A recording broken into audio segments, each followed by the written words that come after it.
Center by acknowledging that we are on the unceded and unsurrendered territory of the Algonquin Anishinaabe Nation. As some of you may have been noting out the windows here, we're very privileged to be situated on the banks of the Kichisibi, the great river that we also know as the Ottawa River. This has been a place of gathering and connection and dialogue for centuries. It's also been a place of dispossession and displacement of the first peoples of this land. So as we acknowledge the history of this land, it's also really an important reminder to us of these challenges, that conflict and violence are part of our own history, and that the need for peace and the need to reconcile and build trust exist here in Canada. So as we think about the challenging topic that you're going to be discussing over the next couple of days, and the challenges of conflict, violence, and displacement that have engulfed Ukraine and are affecting the continent of Europe, we hope that we can take some lessons for here in Canada, where reconciliation is really the work of all of us. For those of you who aren't familiar with the Centre, the Global Centre for Pluralism was founded as a joint initiative between the Government of Canada and His Highness the Aga Khan. It was founded here in Canada by no means because it was an idea that Canada was perfect, but really that this flawed journey of pluralism that Canada is on is one that is worth amplifying, one that's worth learning from, and one that's worth using as a bit of a global seat to learn from others who are on similar journeys. And so I get asked really often, what does it mean to be a pluralistic society? And I don't have a single answer to this question, unsurprisingly, and that is really the great gift and the great challenge of pluralism. Pluralism isn't a single thing, it's not a single endpoint, but it really is a journey. Each society faces its own challenges of exclusion, of marginalization and inequality, and each finds its own path forward. We know that all of our societies are diverse, that diversity exists as a fact in our societies. It may be ethnic, religious, cultural, generational, regional, and so forth. But when we think about pluralism, pluralism really refers to the actions that we take to positively respond to that difference, to see it as a strength at the core of our society, not to see it as something we need to manage, overcome, or violently suppress. So our work at the Centre really focuses on these building blocks of pluralism and how we can be amplifying the positive trends towards this. We think about how we can help society work towards a more just and equitable and inclusive society, and identify the ways that they're able to amplify these positive responses in treatment of diversity in their own contexts. So when we think about these building blocks, we really sort of think about two core elements in our societies. We know that the systems in our societies shape us. Our laws and policies, our systems of governance, the way we organize ourselves governs how we interact with one another and how we see the other within our society. We know that these systems are experienced differently by different people within our society and are unevenly applied. And so we think about these structures really as pluralism's hardware. But we also know that these structures don't exist in a vacuum, and that they're deeply affected, as all of us are, by the social narratives in our society. The stories that we tell, the things that we learn in elementary school, the things that we learn in university, the way things are told, the way things are not told, the way things are titled or omitted in our narratives, and how we think about things, how we talk about difference in the media, how we talk about difference around our dinner tables. And so this we think about as pluralism's software.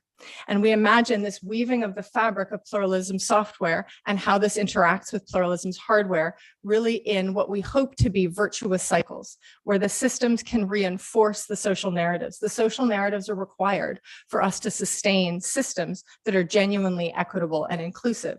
But at the same time, without these sort of systems, our social narratives can be regressive as well.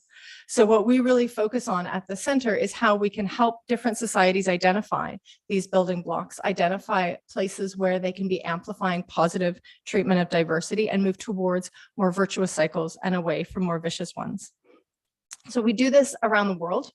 Really interested to hear the discussions over the next couple of days, not just on Ukraine, but on the wider context in Europe and how this is impacting on these discussions on social narratives, how governance systems themselves, how the hardware is helping some societies respond or hindering as well. And I know our colleagues are really looking forward to being part of that with you today.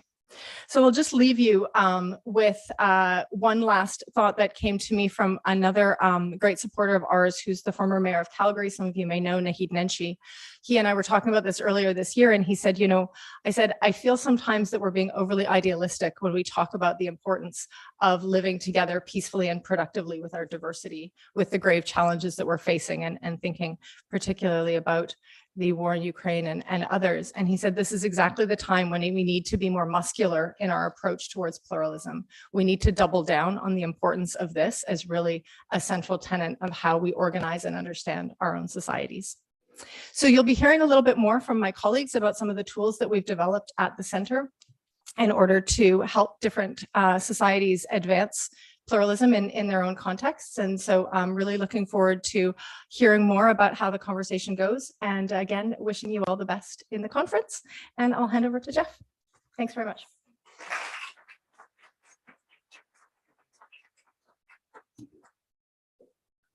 Thank you, Meredith, and to the entire team at the Global Center for Pluralism, especially Matt Burkert, former URAS alumnus of the Institute of European Russian Studies, for hosting this conference and providing such excellent technical and logistical support.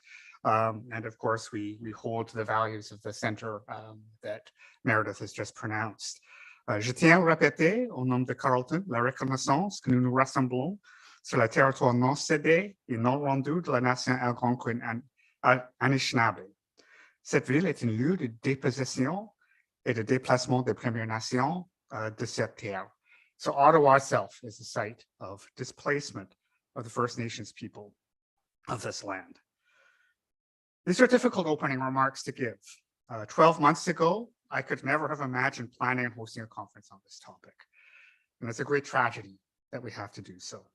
Il y a 12 mois, je n'aurais jamais pu imaginer planifier et animer une telle conférence sur ce sujet. C'est une grande tragédie que nous ayons à la faire. Some of us may have tried to prepare for the likelihood that Vladimir Putin's Russia would invade Ukraine in early 2022. But the shock and trauma, the psychological and practical consequences still come in powerful waves. We saw immediate loss of life, military and civilian.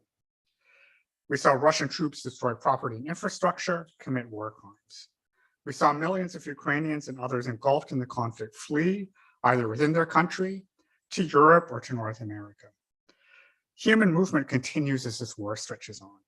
Russia has mobilized hundreds of thousands of its citizens, has intensified attacks on civilian infrastructure with little regard or no regard for life. This conference seeks to study human mobility stemming from this war, and also to tell the stories of the people most directly affected, those who have been displaced. Refugees and others who have left their homes, crossed borders, they remain active agents of their own fates, navigating host societies and new locations, be they a few kilometers or a few thousand kilometers away. We privilege space, place, and pluralism as categories to examine this phenomenon of displacement from the bottom up. Human movement has given us heartwarming stories of welcome and assistance from hosts in Europe, North America, and Eurasia.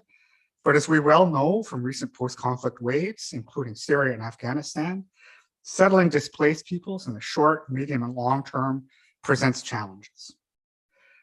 We also know, finally, that displacement has affected peoples unequally, depending on their original home, their ethnicity, gender identity, and so on. We cannot ignore also the waves of displacement as they affect other post-Soviet states, including in the South Caucasus, Central Asia, and elsewhere, who face the influx of hundreds of thousands, including many Russians who fled the war, fled their country for many different reasons. I want to thank all of our participants who have come from across Europe and North America, including Ukraine, and those who will join us virtually. I want to thank my colleagues from Carleton who helped me prepare this application and Carleton's own financial support.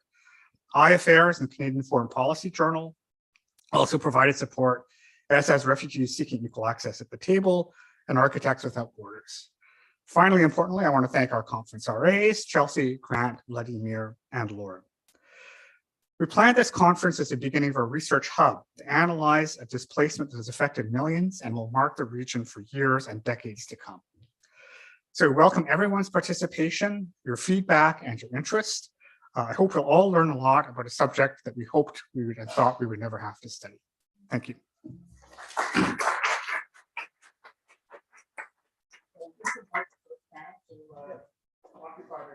There's plenty of food and often I can grab another one before we start. Please help yourself. So good morning, everyone. Bonjour tout le monde. My name is James Milner. I'm with the Department of Political Science at Carleton University, and it's a real privilege for me to be able to serve as moderator of this first panel.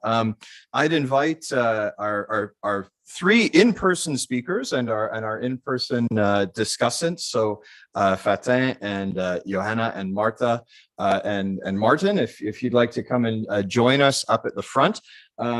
No need to use the microphones just yet. We'll be able to make use of the technology, and I'll invite you to come up to the podium to give your presentations. And Olena, it's wonderful to see you on the screen. Welcome. Soyez bienvenue tout le monde. So this panel is a fitting but perhaps a challenging way to open our conference. It's really in setting the context for what we'll be discussing in the coming days. It's really to try and give us an assessment, a snapshot of the current state of forced displacement, and to give us some tools in thinking about how we might make sense of this current displacement situation. We have four tremendous speakers who are with us. I'll introduce them each in turn very briefly. Their full bios are in the full conference program. So in the interest of time, I encourage you to read their full bios. I've asked each speaker to give their remarks in about 12 minutes.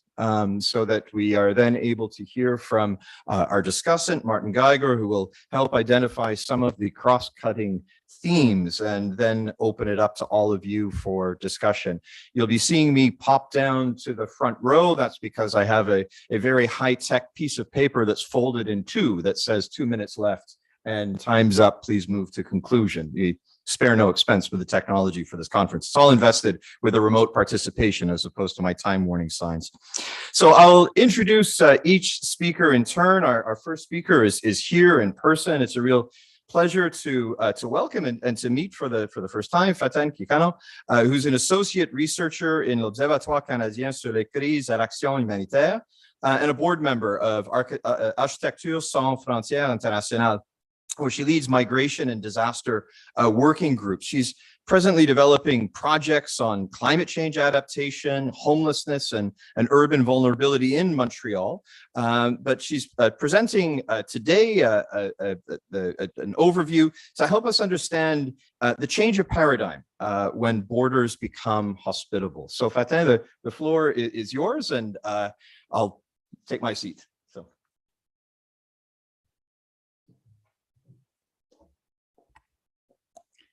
Thank you, James, for the introduction. Jeff, thank you for inviting me.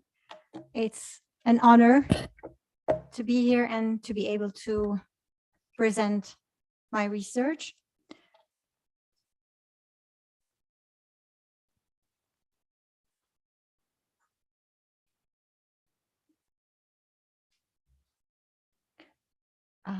So how does that work, Matt? So just go through the slides with, Okay. and you can go back with the other one. Oh, but it's, okay, that's okay, amazing. Thank you. So during the last decades, hosting policies for the forcibly displaced have been mostly based on exclusion and segregation. In contrast, the response for the recent displacement of millions from Ukraine is welcoming and inclusive. Borders are hospitable. All actors, government, organizations, civil society, everybody is putting their efforts together to ease the experience of refugees for Ukrainians. In this presentation, I draw a parallel between policies adopted for hosting non-white refugees in Europe and in the MENA region, and strategies implemented to host refugees from Ukraine. I will base my presentation on my doctoral study that I did on Syrian refugees in Lebanon and on recent fieldwork that I've done with Architecture Sans Frontières Québec and Architecture Sans Frontières International in Poland. So the presentation aims at highlighting contrasting and common patterns in, first, the impact of refugees' influx on the capacity of host states. Second, the role of all actors that form formal and informal governance structures in hosting refugees. Third, in the homogenization of refugees, or looking at them as a homogeneous mass, and the temporariness of their situation. And finally, hosting strategies based in one case on hospitality and in another on hospitality. So the real question that the presentation aims at answering is, do strategies adopted to host refugees from Ukraine in Poland and other countries in the EU really represent a change of paradigm?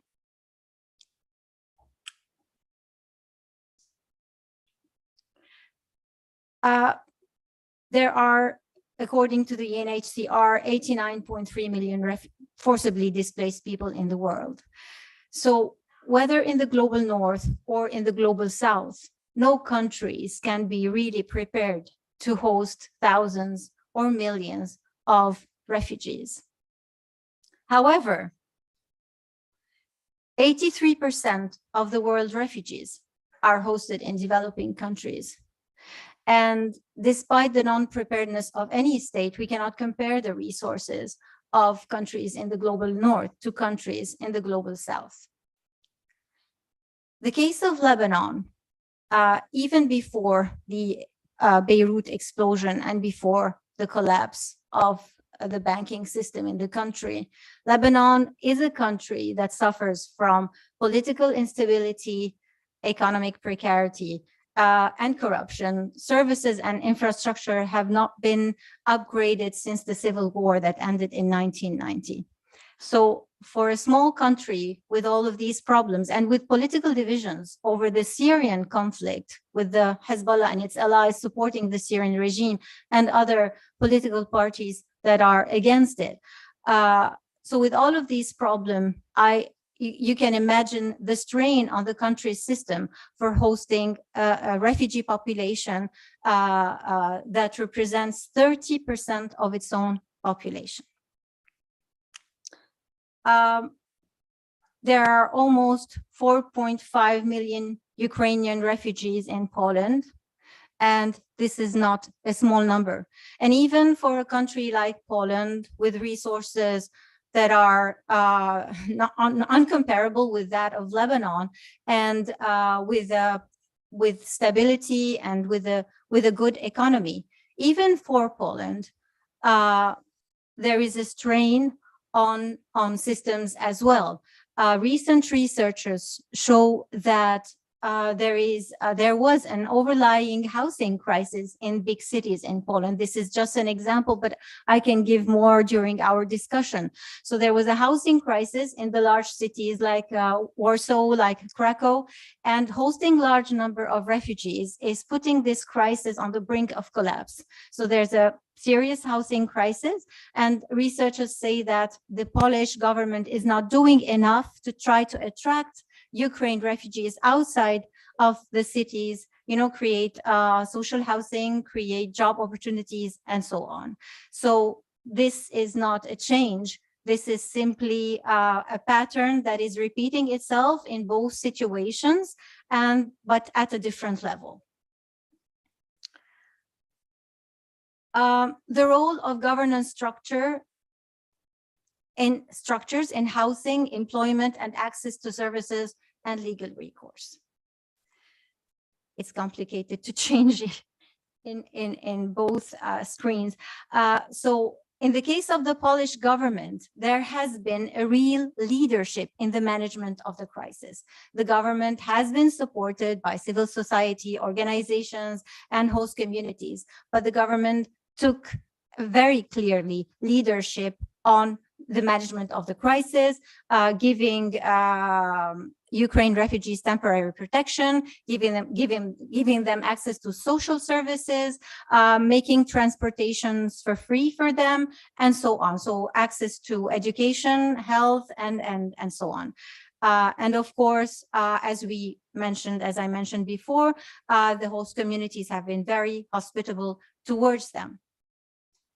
But what happens when, like in the case of Lebanon, the government is absent from the management of the crisis? What happens when the only role that the government plays is, sorry for that, and sorry for not having had the time to translate the slide, but you can see that the role of the government is exclusively to exclude and to control. The absenteeism of the government, so the power vacuum of the government from the management of the crisis, has led to this void in power to be replaced by other informal actors. So not only municipalities or local governments, but also private landowners, real estate owners, and employers who controlled and exploited refugees. I'll give a small example of the lack of management in housing. For example, the Lebanese government has been praised for not putting refugees in camps. However, this was a strategy to make sure that the situation is not permanent. And they have been praised, but I wonder why the international community did not realize that the millions that were hosted had no place to stay. So all Syrian refugees, according to the UNHCR, 1,500,000, according to the Lebanese government, 2 million. All of these people, I don't know if you remember the map that you've seen with all the spots. These are the gathering points of Syrian refugees. They are all self-settled in different typologies of housing. And this is what I called fragmented governments and structured vulnerability. And this is one typology of housing. It's an informal settlement in the town of Kabelias in the Bekaa. Sorry, I'm so sorry. I'm changing the slides here. So this is where I talk about the transfer of power from formal structure to informal structure that end up by excluding refugees and controlling them and exploiting them. So they're excluded socially, but they're included economically in order to exploit them. And this is the informal settlement that I was talking about. But most refugees live in urban areas. This is the Nabaa area at the outskirts of the city of the capital of Beirut. And what happened is that being deprived from the institutional status, being deprived from access to the formal housing market and the formal job market, fragilized refugees. And the freedom to settle has no value in this case.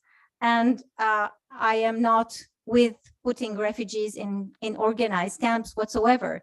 But in the case of Lebanon, organized camps happen to be the most dignifying solution. Very, very few organized camps have been authorized on private land, and refugees who live in these this type of settlement, they're protected. They do not fear eviction. They do not fear exploitation. They do not fear paying an extremely high rent in overcrowded areas and in very, very precarious spaces.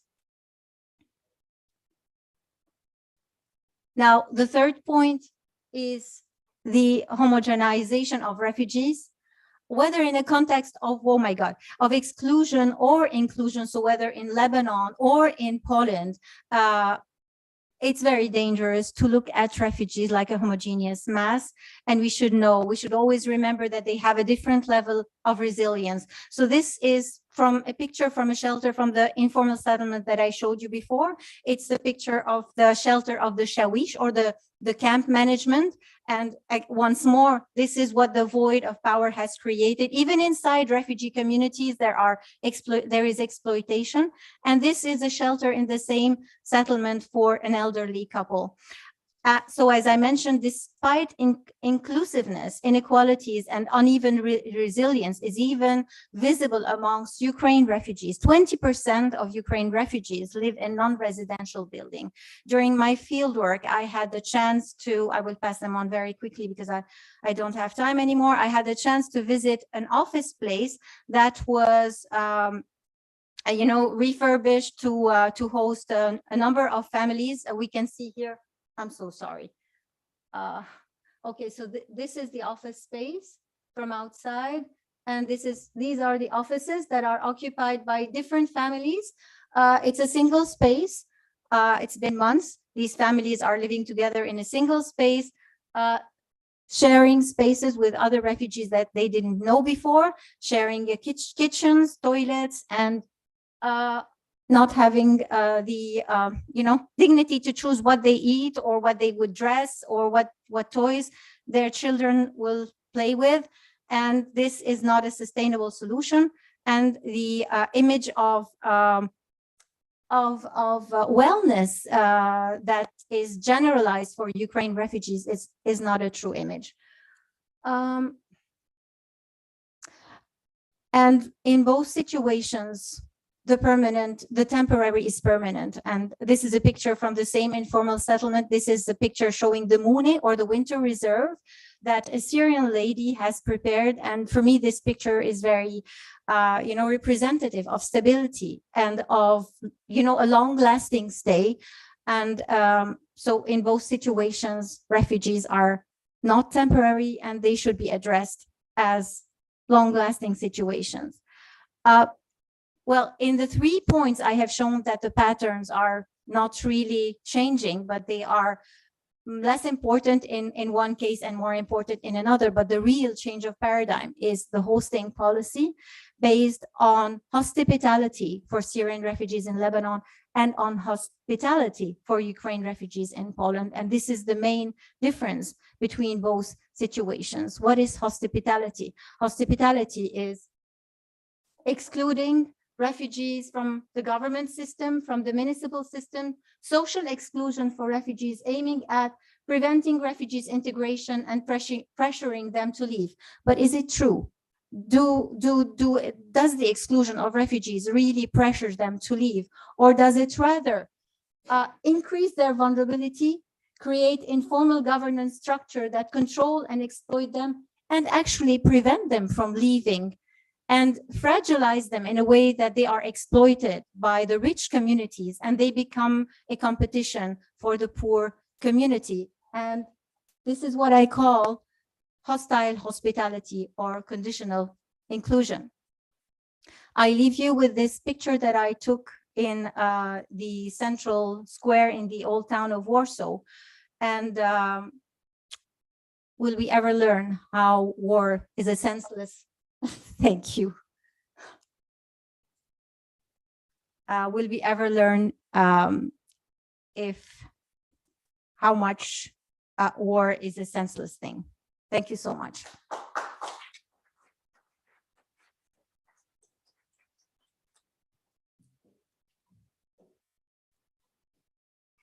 Thank you very much, Fatah. Merci beaucoup. I think that was a very powerful way to begin the conversation, not only with the counterpoint with Lebanon and situating this conversation within a global context, but reminding us of how a disaggregation of the context of displacement can help us understand some of those drivers and motivations. It was a very helpful way to begin. And thank you for being so responsive to my little sign. So thank you. Next, joining us on the screen is Dr. Olena Malinovska. Thank you very much for joining us virtually. We will be running Dr. Malinovska's presentation from this side. So Dr. Malinovska will just say, next slide, please, and the magic will happen. Dr. Malinovska is a chief researcher at the National Institute for Strategic Studies in Ukraine and the author of more than 250 academic papers published both in Ukraine and abroad. She started her career at the Academy of Sciences of Ukraine, but when Ukraine became independent, she was among the few who created the first state institutions for migration management. From 1993 to 2001, she worked in the ministry, later the State Committee on Nationalities and Migration as the deputy, and then the chief of the Department on Migration and Refugees. She was directly involved in the process of the creation of migration services and migration legislation in Ukraine. Since 2001, she's returned to academic work, and we're very privileged to have someone who can navigate across these realms, as Fatin reminded us, the importance of government perspectives and governance arrangements. Dr. Malinovska will be presenting to us on the forced displacement as a result of the war and the likelihood of a new wave of emigration. Dr. Malinovska, the floor is yours, please. Thank you very much, dear colleagues. Thank you for the possibility to take part in this conference. First of all, I would like to emphasize— Just one moment, Dr. Malinovska. We can't hear you just yet. We're just going to do an adjustment on one of the audio settings. And just bear with us one moment, and I'll give you the cue to then begin again. Yeah. Don't you hear me? Just one. Do you hear me? No? Is it that we haven't joined with the system audio? He's going to figure it out. Hold, please. And now?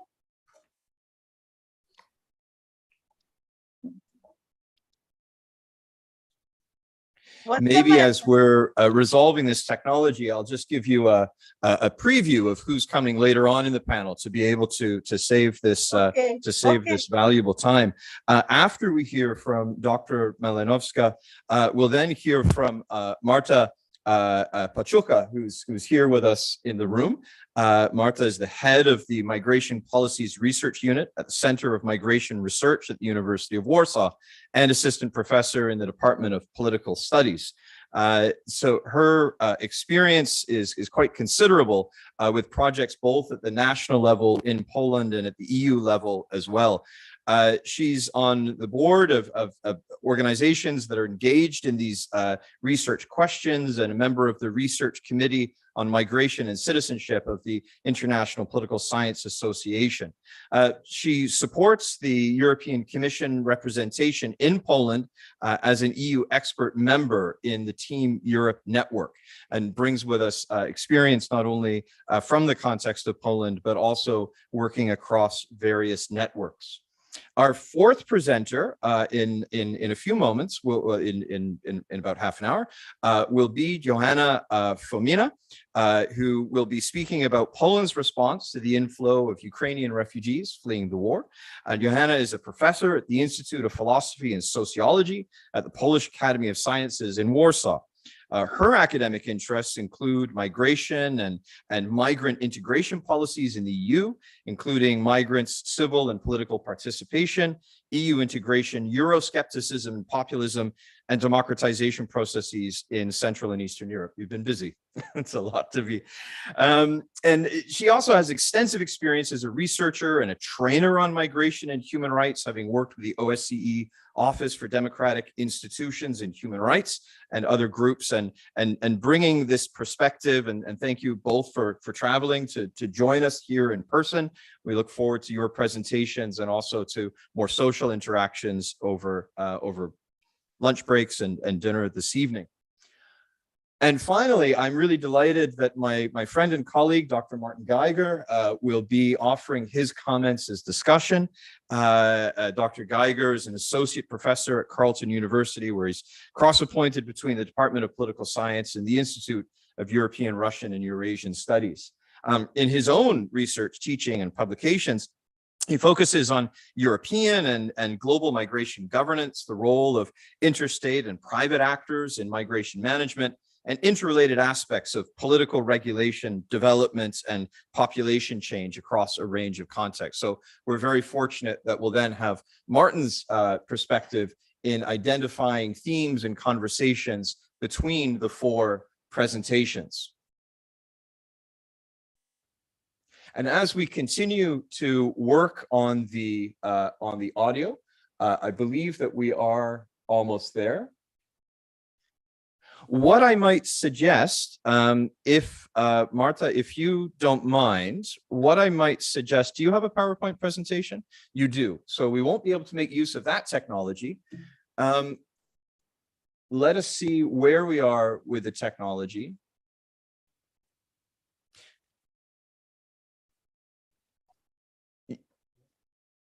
Elena, can I just ask you to test the audio to see if it's working? Do you hear me?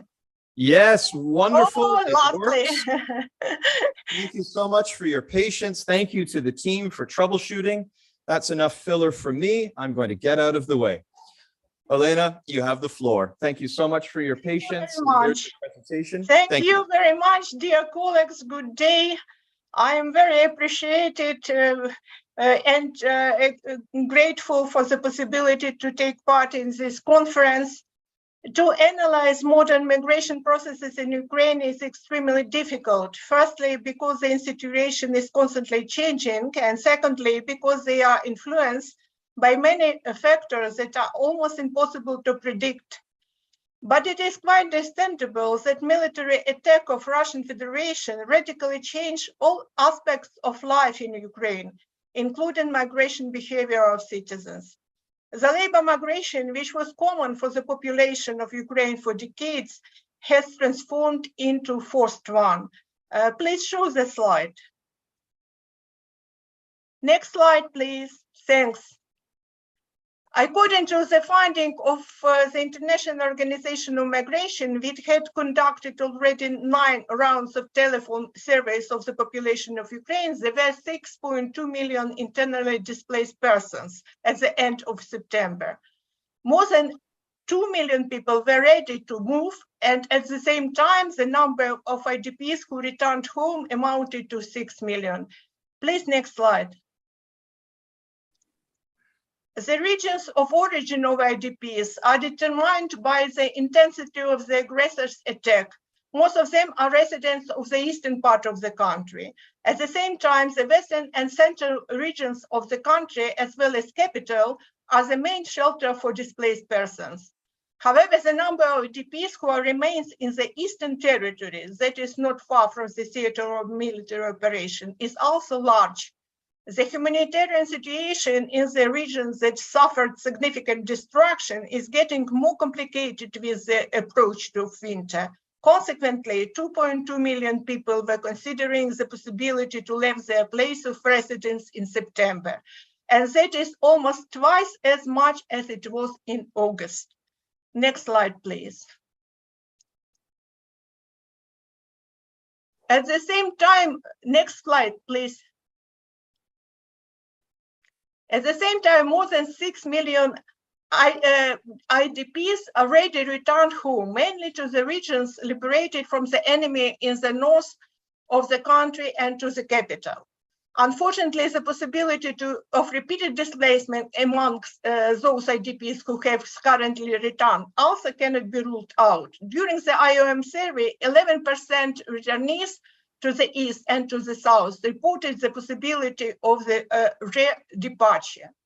Besides return, the solution to the problems of IDP maybe include the arrangement of accommodation in the places of current state and relocation to other places of residence, including abroad. The ability to return is limited by destruction of homes as a result of war. 14% of returnees reporting that their homes were damaged or destroyed.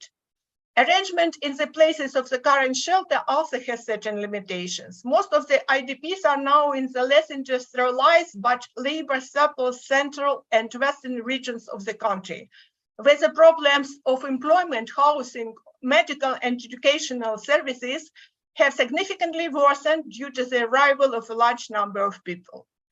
The third possible solution for the IDPs is their relocation inside the country or abroad.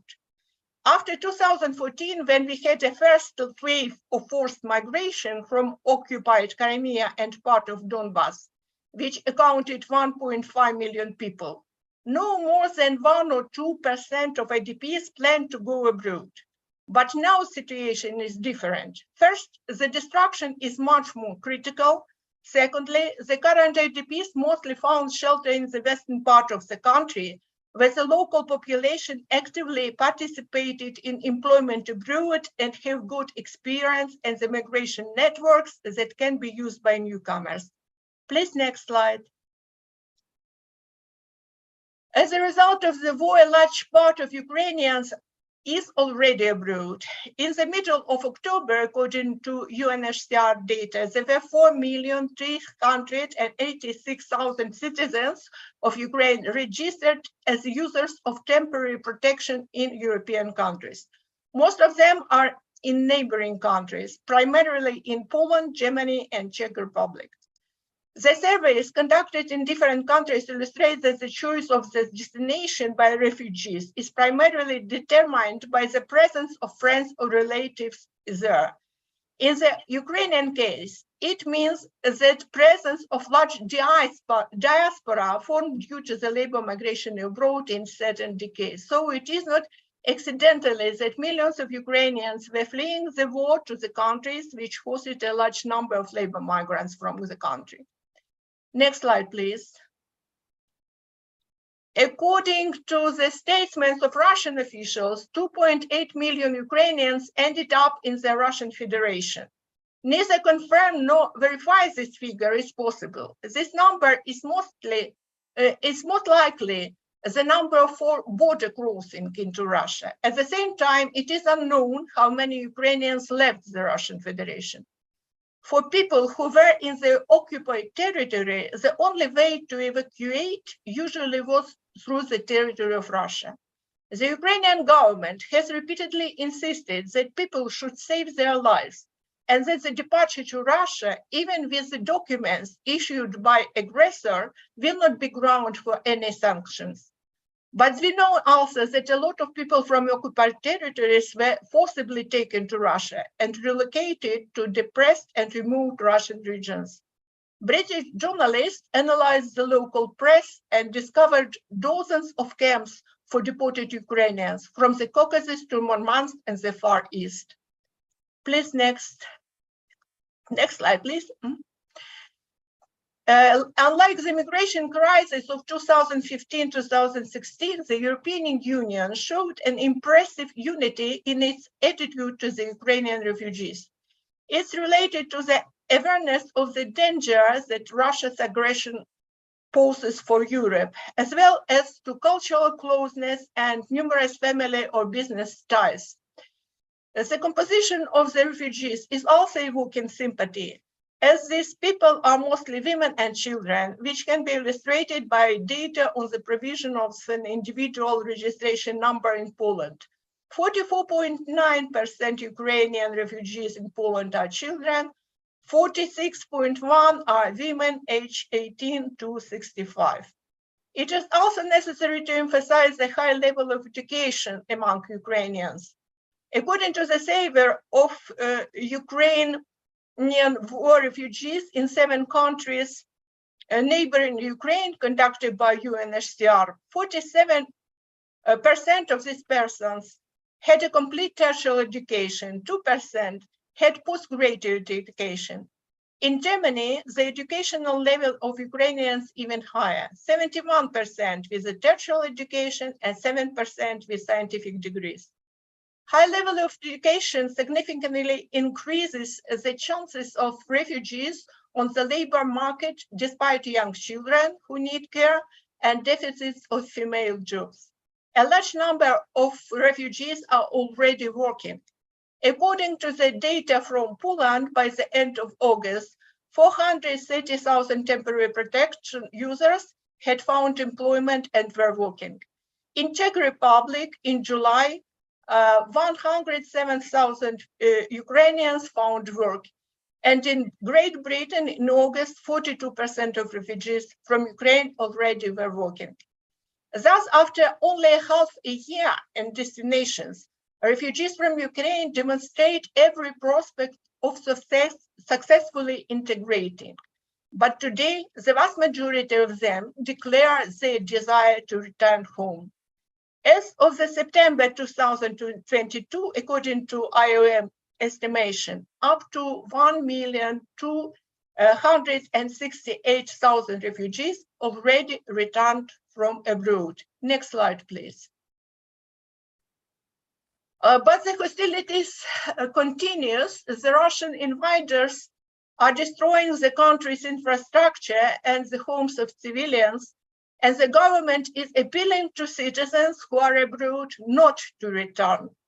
Although the situation at the border remains stable, after the massive attack on Ukraine in October, the number of people who left the country increased. If the attacks continue, there will be no light and heat in the winter, the new exodus will be possible, and the number of returnees will decrease. The prospects for return of refugees are dependent on the dynamics of the Russian-Ukrainian war, the level of destruction caused by the aggressor, the speed of post-war reconstruction, and the policies of the host states toward refugees. The time factor is quite significant. The longer displaced persons stay abroad, the greater the probability that they will be able to integrate there. The way of the family reunification is also of great importance. The question is, if the men will join their families abroad after the end of the war, or the women will return to their partners in Ukraine.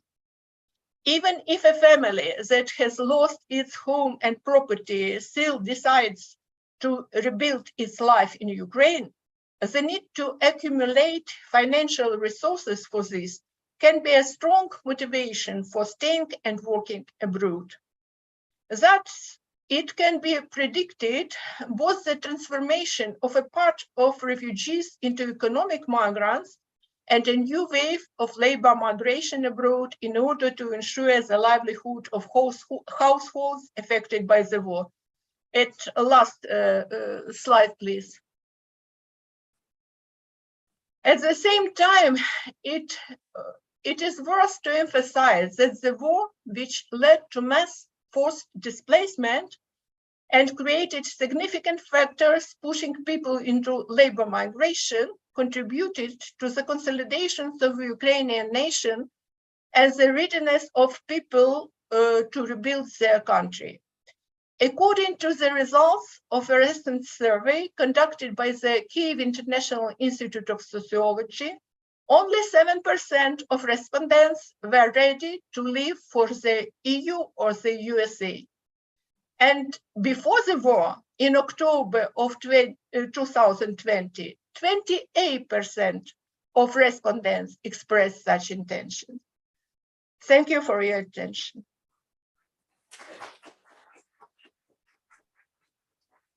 Thank you so much, Elena, and thank you for navigating the technology. I think that presentation is a really important context setting in terms of the to disaggregate and to remind us of the heterogeneous nature of the population movements that we're seeing and how fluid they are, but also how contingent they are on these exogenous factors. And likewise for us to really challenge the temptation to adopt these very simple categories of forced voluntary migration and factors that condition migration decisions. Next, I'm happy to welcome Marta to the podium. Just to remind everyone in the audience that Marta is the head of the Migration Policies Research Unit at the Center of Migration Research at the University of Warsaw. Welcome. Thank you. So hello, everyone. Thank you very much for the invitation and for having this conference on the very important topic. And also having us here, Jana and myself, because our presentations will be very complementary in terms of the content that we deliver. And it is, in fact, the follow-up of what was already said by our colleagues, especially Olena. So Olena introduced the picture from Ukraine. So what are the developments? What is the current state of play? What we know so far about the population? And also, if you see what is important, the number of internally displaced people is almost equal to those that are outside the borders of the country. So my presentation is a bit long. I think that there will be slides I will skip, but you will just see what might be the follow-up during the discussion part, because this is the topic that I'm presenting very often now, but especially outside Poland and even outside Central and Eastern Europe, because since the end of February 2022, we can observe a huge increase in the developments in the migration field in Poland and in its surroundings, including Ukraine. So very briefly, I don't know how I can change it. If not, I can use the laptop, so no worries. Okay, now it works. Okay, now, okay, so that's perfect. So very briefly, sorry, I'm walking, so I hope that you can hear me. So can we turn off this because it distracts me?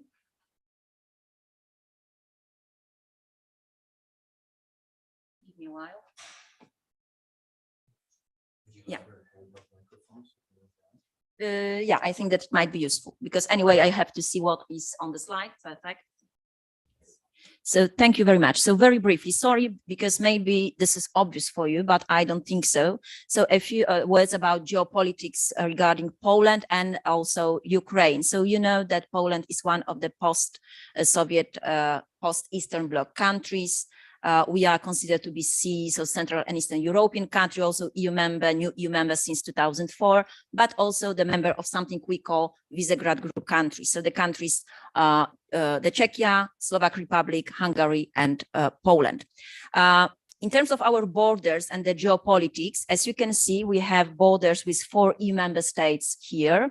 So on the west, but on the east, we have 3 borders with non-EU countries. So this is Kaliningrad Oblast, so Russia Federation. Then it's followed by, this we cannot see, but this is Belarus, and then this is Ukraine. Our border with Ukraine is the longest part, and we have 8 land border crossing points. And it matters, especially if we think about the scale of forced mobility from Ukraine to Poland since late February 2022. No, please, I will make it on my own. It will be quicker or not. Sorry, trying to help. How I can change it.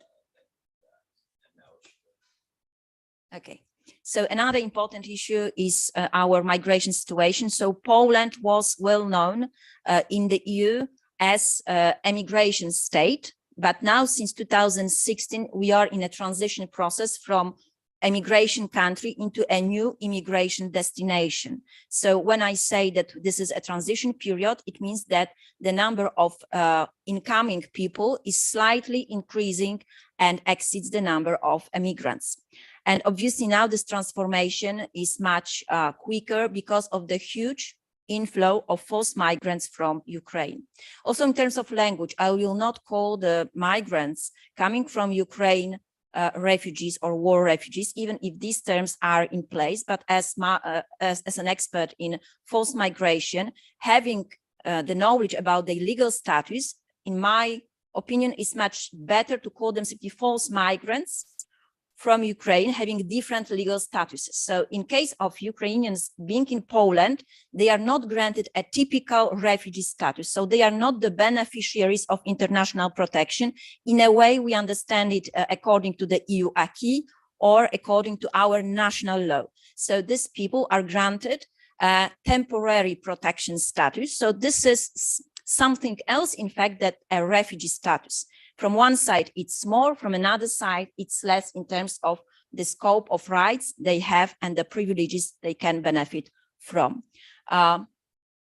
So Poland, once again, our eastern border, and in fact, this is the story about the country that has double standards in terms of receiving forced migrants on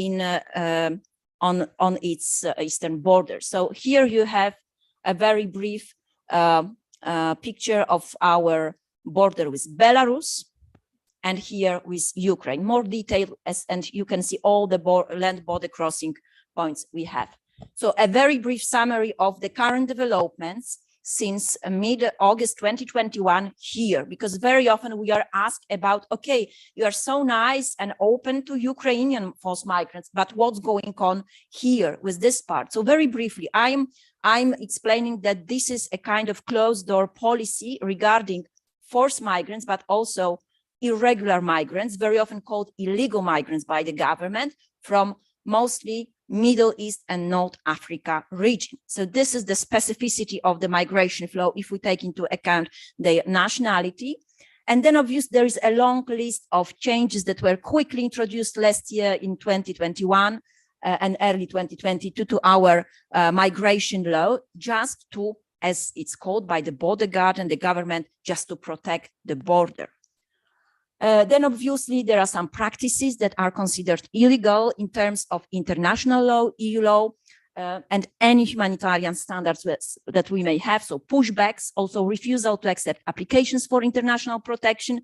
But then on the other side, we have some good developments. So we have something we call border group, composed of around 14 non-governmental organizations, but also the new research initiative that was created also by some of my colleagues, researchers on the border. So they just specializing now on collecting the data and analyzes the developments on this part of the border. And here comes obviously the narratives that are conflicting. So the one by the border guard that they have to protect the border and because of human trafficking, illegal migration, and then by border group and researchers on the border that is rather about humanitarian approach and not securitizing the borders. And then we have another story on our border with Ukraine. So this is like the very brief message, the summary of how forced migrants from Ukraine and other third country nationals from Ukraine were received in the first 2-3 months in my country. So here we have open door policy. So Poland obviously is the primary receiving country. Why? You just saw the border, so 8 land border crossing points, our neighbor. Also, Ukrainian migrants are familiar to Polish people because before the war, we had a huge migration, mostly economic migration and educational migration from Ukraine. So these migrants are well known and they are much easier received by the society. So who are the main actors that provided the support in the first weeks, the first months? These were not people from the government, as sometimes the message goes on. These were, and this will be the topic developed by my colleague Joanna, these were the people, the private people and volunteers and so on. I want to attract your attention to the role of non-governmental organizations and local governments that really were the key support provider in the first weeks. Obviously, we can say because they are less bureaucratized, they have other legal instruments in their hands. So they were very quickly in the field, working on the border, on the train station, and so on and so on. What was done by the government, and this is the only thing I can say when I can say something good about this government and its migration policy since 2015, is the law that was processed and put on the table very quickly, less than 2 weeks, the law on assistance to Ukrainian citizens in connection with the armed conflict on the territory of that country. Oof, very long name. So from one side, this is a good law. This is something separate we have from the law on foreigners and the law on protection. But at the same time, it's an example of positive discrimination because the law offers a temporary protection only to Ukrainian citizens. So what with other forced migrants that left the country? Now we know that fortunately they are covered if they are members of some specific groups. They can be covered by temporary protection that results from the Council Directive from 2001. So in fact, in Poland now we have a very fragmented asylum and reception policy and system. So we have separate solutions for Ukrainian forced migrants that cross the border on 24 February or later, and the members of their families, but only if this is like the formal family, it's Poland, please keep this in mind, it's not Canada. Then we have a separate system for other third country nationals from Ukraine covered by the EU regulations by transposed to our national law. And then we have typical protection provided as a refugee status and subsidiary protection connected to Geneva Convention and EU acquis.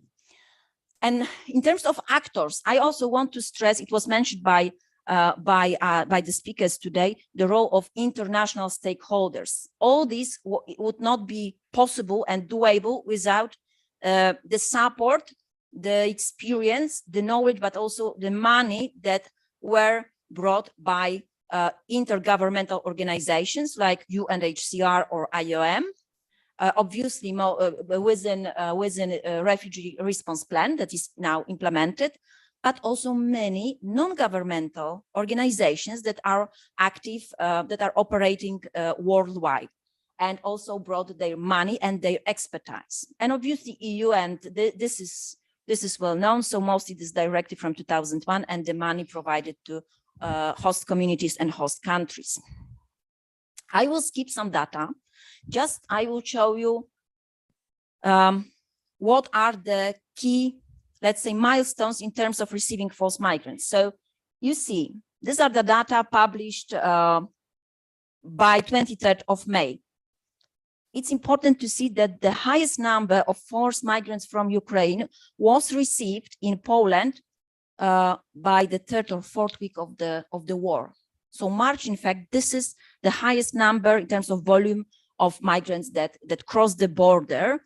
Poland, by let's say late May, received 3.6 million people. And here comes the comment.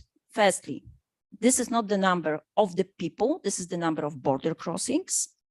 This is not the number, as some people try to interpret this data from UNHCR, of Ukrainian citizens. This is about Ukrainian citizens plus other TCN, so third country nationals. But it does not matter. The message is Poland with the highest number of border crossings in March. Obviously now we see, and it was also mentioned with a bit earlier data by Olena, the main receiving countries are, for me, Poland and Germany in Europe. Germany is like the secondary country because Poland still is perceived as a transit country for forced migrants, and there is also a strong Ukrainian diaspora there. Russia, this is for me not about voluntary migration flow. It's not even about fleeing Ukraine to Russia. For me, this is about forced displacement done by Russia as the country. And it's also documented by different international stakeholders. Poland, once again, so as of early November, we received, so the border crossings for us is more than 7 million, still border crossings, but the number of people that are the beneficiaries of national form of temporary protection is around 1.5. Does it mean that we have only 1.5 Ukrainian forced migrants staying after the full-scale war? No. If we look at the estimates are from late April made by my colleagues from Center of Migration Research, University of Warsaw. We have around 3 million Ukrainians, including 1.35 million from pre-war stage and around 1.55 after post-war stage. The number, unfortunately, and it will be in line with the projections that made by UNHCR, this number may increase because of the current escalation of the crisis. So we still do not have the whole statistical picture. So not knowing so much about the population, now we know much more because we have some research projects. I will show you just a brief screen with an example of research. I know that my time is almost over. The question is how to address the needs of these people from one side. So just I'm jumping quickly to the slide with challenges. So from one side, how to understand the needs of the population, their profile and so on. But on the other side, how to prepare our public services system to receive these people in a proper way, also not to have tensions in the society, and then how to treat them as in terms of midterm reception or long-term integration. Because just to let you know, this law from 12 March stipulates, yes, they have directly access to almost all public services. They even do not have to submit any request. They do not have to be registered anywhere. Automatically, if they have the stamp in their external passport that they cross the border 24 or later, they are allowed to own this, to this whole package. But then it's only for 1.5 years with the option to be prolonged by 3 years. So these are the legal details. But still, even 3 years, 4 years, do we stay there? Are we going to return? And many Ukrainians declare in different research and surveys that yes, they have the intention to go home. But the question is, what will be there? Is there some? Olena, she mentioned this. To what extent it will be able to reconstruct the country, which parts of the country, and so on. And this is the example of the research that were carried out. I just selected those that were done by 12 biggest cities we have. Together they form something what we call the Union of Polish Metropolises. So they produced 4 reports. The first one, so these are the very first research we had in early stage of this humanitarian crisis. So about the scale of Ukrainian population in these 12 cities. Then, and this is like the additional material to this. Then we had about the role of support of neighbors, and this will be also covered by Joanna. And finally, a new home or a temporary refuge. I had the pleasure to co-author this one, and really I recommend you to read them. These are in English. This is in Polish. This is about a housing crisis. It was mentioned by you. So this is here. So thank you very much. Sorry for being so quick, but unfortunately, Thank you. the topic is too complex.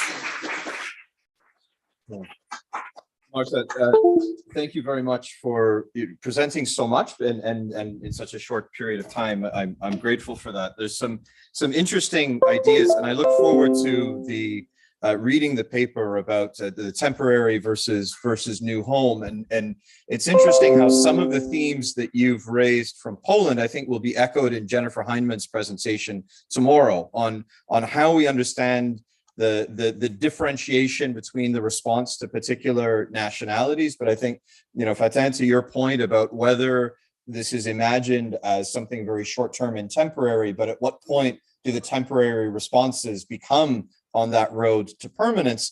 But then, of course, understanding the connection with Elena's presentation about, how there's a connection between the concept of solutions and the impact on physical infrastructure, of course, within Ukraine. But I'm starting to do Martin's job, and I promised that I wouldn't.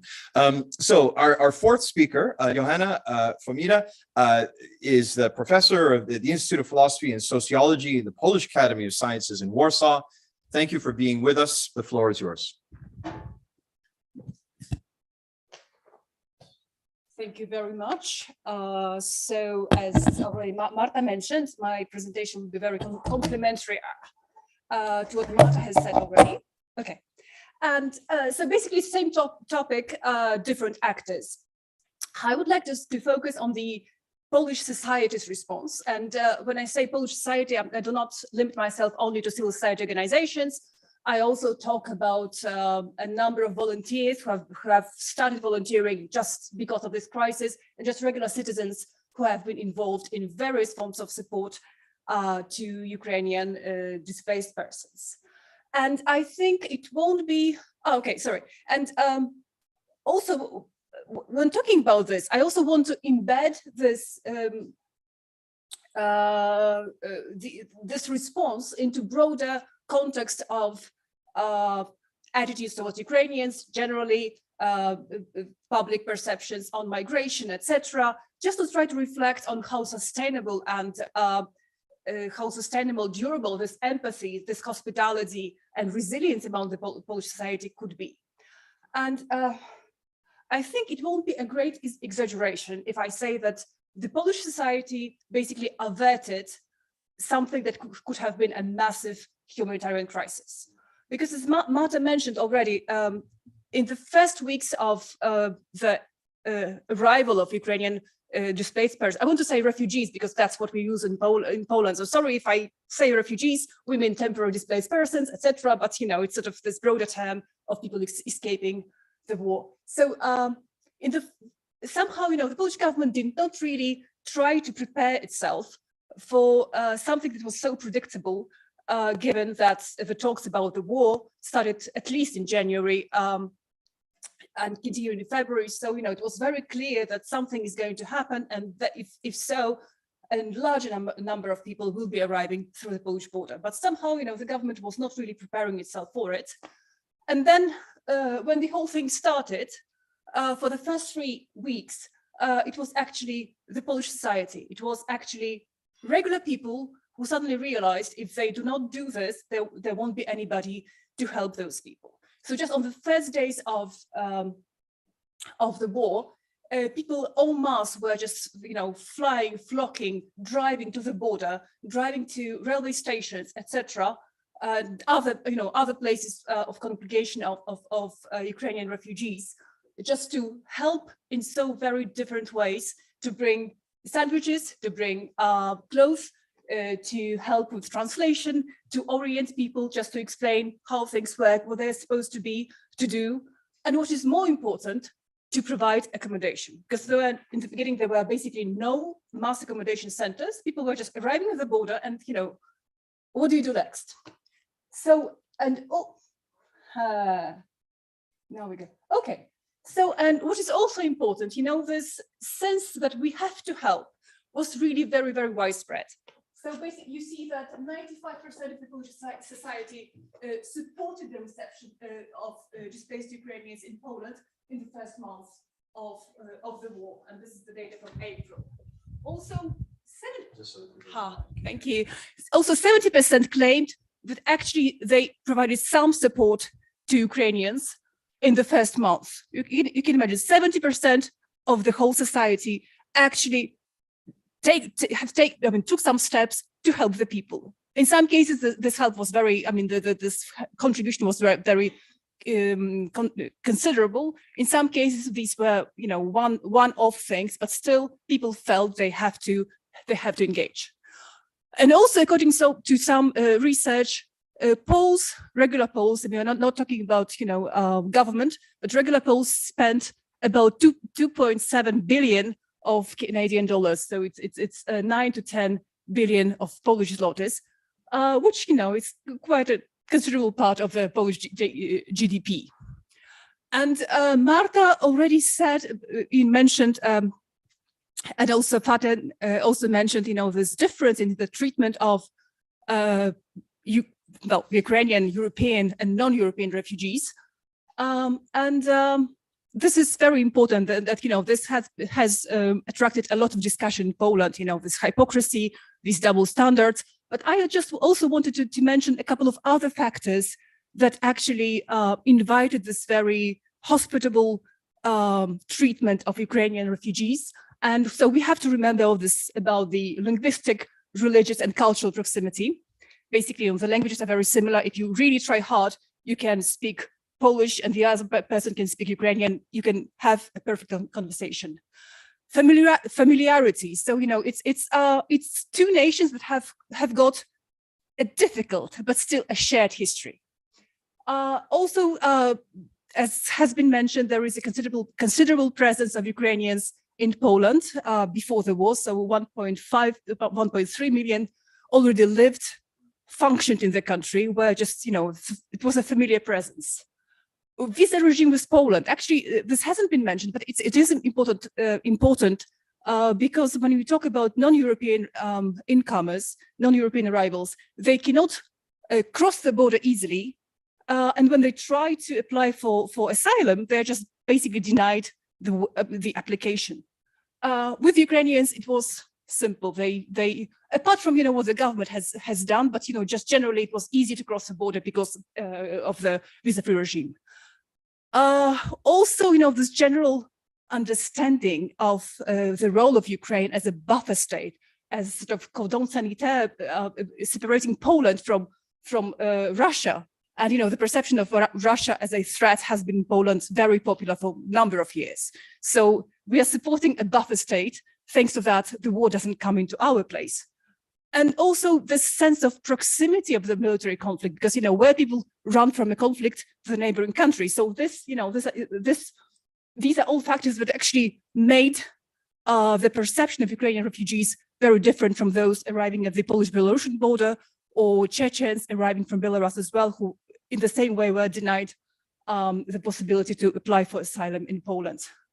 And then when we speak about all different forms of the Polish society support, we can divide them into four categories.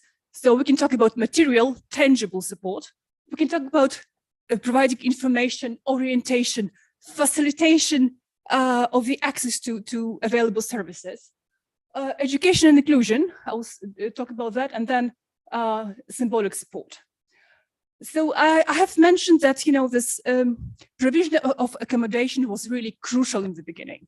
And it was just, you know, people were just driving to the border, grabbing a family, bring them home for a couple of days, for a week, for a couple of months, just, you know, not, you know, without any questions asked, but just, you know, trying to provide people with some, at least, temporary accommodation. And I remember I was part of it myself. It was the first day of the war, and I just visited my friends at one of the NGOs, and they already had huge databases with, on one hand, people who were looking for accommodation, who were contacting them via you know, applications, online applications, and then Polish hosts who were prepared to host the families, indicating for how long, how many people, etc. So I myself was basically calling people and, you know, making sure that they meet and you know, have this accommodation available for some time. You can have different donations, collections of money, of various food articles, hygiene products, etc. You can also have, I mean, this is an interesting initiative across Poland, free shops. Free shops were based on the idea that some people have enough and just share.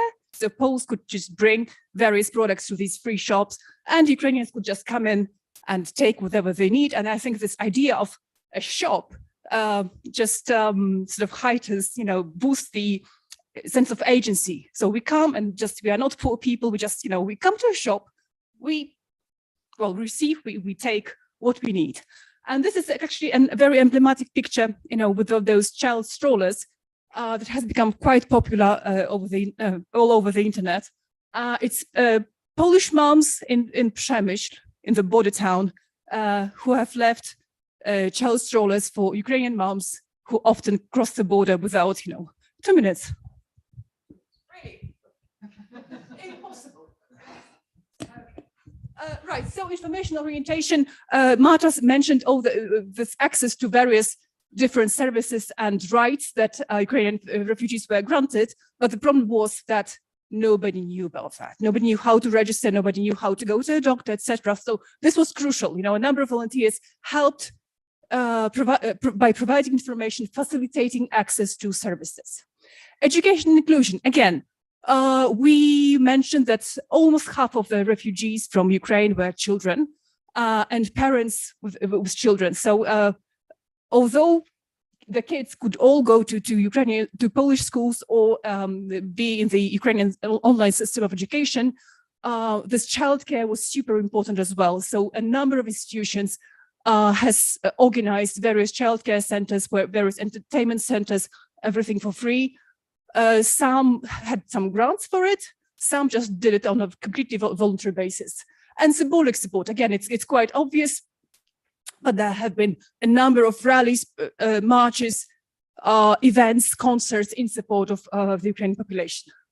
And now, signs of fatigue and waning solidarity and resilience, I mean, this, not resistance, but resilience, sorry. On the one hand, the support for receiving Ukrainians displaced by the war has actually dropped. It's not a huge drop, but it is a downward trend. So in October, there were only 76% who thought we should receive Ukrainian refugees. You can see it here. You can see the dynamics. This is old year, but you know, you can see the dynamics. This is the beginning of the war, and now we have 17% who actually think, maybe we should not. Also, we have a growing conviction that Poland's support to Ukrainians is just too big. So 17% of Poles believe, and now 30% of Poles, sorry, now 30% of Poles believe that, well, our contribution is just too considerable. Also, we have to mention that there is a growing hate speech, disinformation on social media. Some of it is done actually by Russian trolls, by Russian troll factories, but also the Polish right wing, let's say, is not without blame. And the two main strands of this propaganda, this disinformation, I mean, typical stuff. It's one dimension is symbolic, the other dimension is economic or material. So it's references to the conflict, the historical past, and the other one is just disinformation regarding the economic effects on various services in Poland, on the employment market, etc. Okay, just 2 more slides and I'm finished, okay? And then, sorry. And then, having said all that, I also wanted to draw to your attention that actually the perception of the mutual perceptions between Poles and Ukrainians have been mixed. It's not a simple story. It's a love-hate relationship. It's conflicted past. And you have to see that although the positive attitudes have been on the rise towards Ukrainians, still even in the 90s, the positive attitudes towards Ukrainians were between 9 and 19. You know, somewhere neutral, and there was a huge number of people who actually had negative attitudes. Why so? The main reason is actually the historical events during the war. So, you know, the Volhynia massacre, happy to tell about that, but, you know, just for Poles, it's a very one-sided story. It's Poles are victims, Ukrainians perpetrators, no consideration of the, you know, background of the story, and victims on the Ukrainian side. So 70% of Poles claim that Ukrainians have a historical guilt. And this is something that, you know, resurfaces all the time. And actually, it is also played by politicians on many occasions, also by this government. Not now, but before that. And 60% believe that the shared history is a source of disunity between the two nations. So, you know, we just have to bear in mind, you know, this all makes the full story. And also there has been a dramatic increase of negative opinion about receiving refugees in Poland. So various refugees from different places, but you see, it is actually very low. And conclusions. So Polish society's assistance to Ukrainians displaced by the war was absolutely crucial. And I truly believe it has helped avert the crisis. It gave the government very, very important time to, you know, pull its resources together, to think of some durables, with some solutions to prepare this legislation, etc. Without that, we would have a really massive humanitarian crisis. And it has also shaped, I mean, this very positive response also shaped the government's response, because we don't know if it would have been as positive as it has been, you know, as we've seen. And also this mass public engagement has also been a sort of national pride. You know, suddenly Poles could say, yes, we are hospitable, you know, yes, we do something together. What is more, the Polish society is hugely divided, but this was probably one of the few things that has brought people across political sides, across political camps, and they could actually cooperate, do things together, irrespective of, you know, what side of the political spectrum they support. And this experience also has provided a very strong platform for building greater bond between the Polish and Ukrainian societies, for mutual understanding and mitigating mutual animosities. But we already see all those signs of fatigue and waning resilience, of waning solidarity. And we have to bear in mind, you know, all those negative stereotypes, all those perceived threats, also the further politicization of migration. And so we shouldn't be just super complacent about Poland's response. And I think this also, you know, sort of similar, I mean, not similar, but, you know, it relates to what you have been saying, Fat. And so, you know, it's not a pink, nice story. It's more complicated than that, what we have seen. Okay. Thank you so much. Thank you so much. reminds me of my last word of advice from my dissertation supervisor before I defended, saying no one's failed a PhD for arguing that it's more complicated than we originally thought it was. As Martin is coming up to give his remarks, and maybe Joanna, if I can just take your laptop, there's two really exciting themes that emerge from the presentations. First of all, my sincere thanks to all the presenters for keeping to time, which means we do have the 10 minutes for Martin and then 12 minutes for Martin and the time for discussion. Jeff has said that he can withhold us from our coffee break if the enthusiasm so warrants. But two really critical themes that run through is, there we go. Two critical themes that I'm hearing is this question of who responds. That it's not simply a question of government response, but the role of municipalities, the role of civil society actors, and as we'll hear in the next session, of the leadership role of refugees themselves, and how this becomes a critical question of the ecosystem.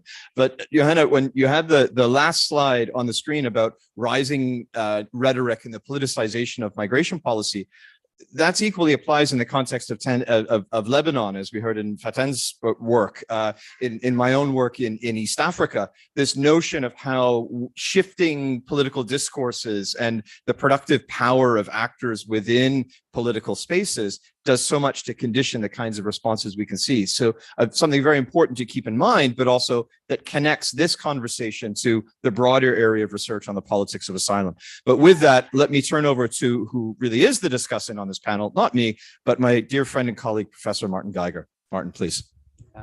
Thank you very much. And before I get to talk actually about the different presentations, I first want to thank you, Jeff, the other organizers, Global Center for Pluralism, and wonderful staff members and student assistants also for putting this conference together. And thanks, James, for your introduction.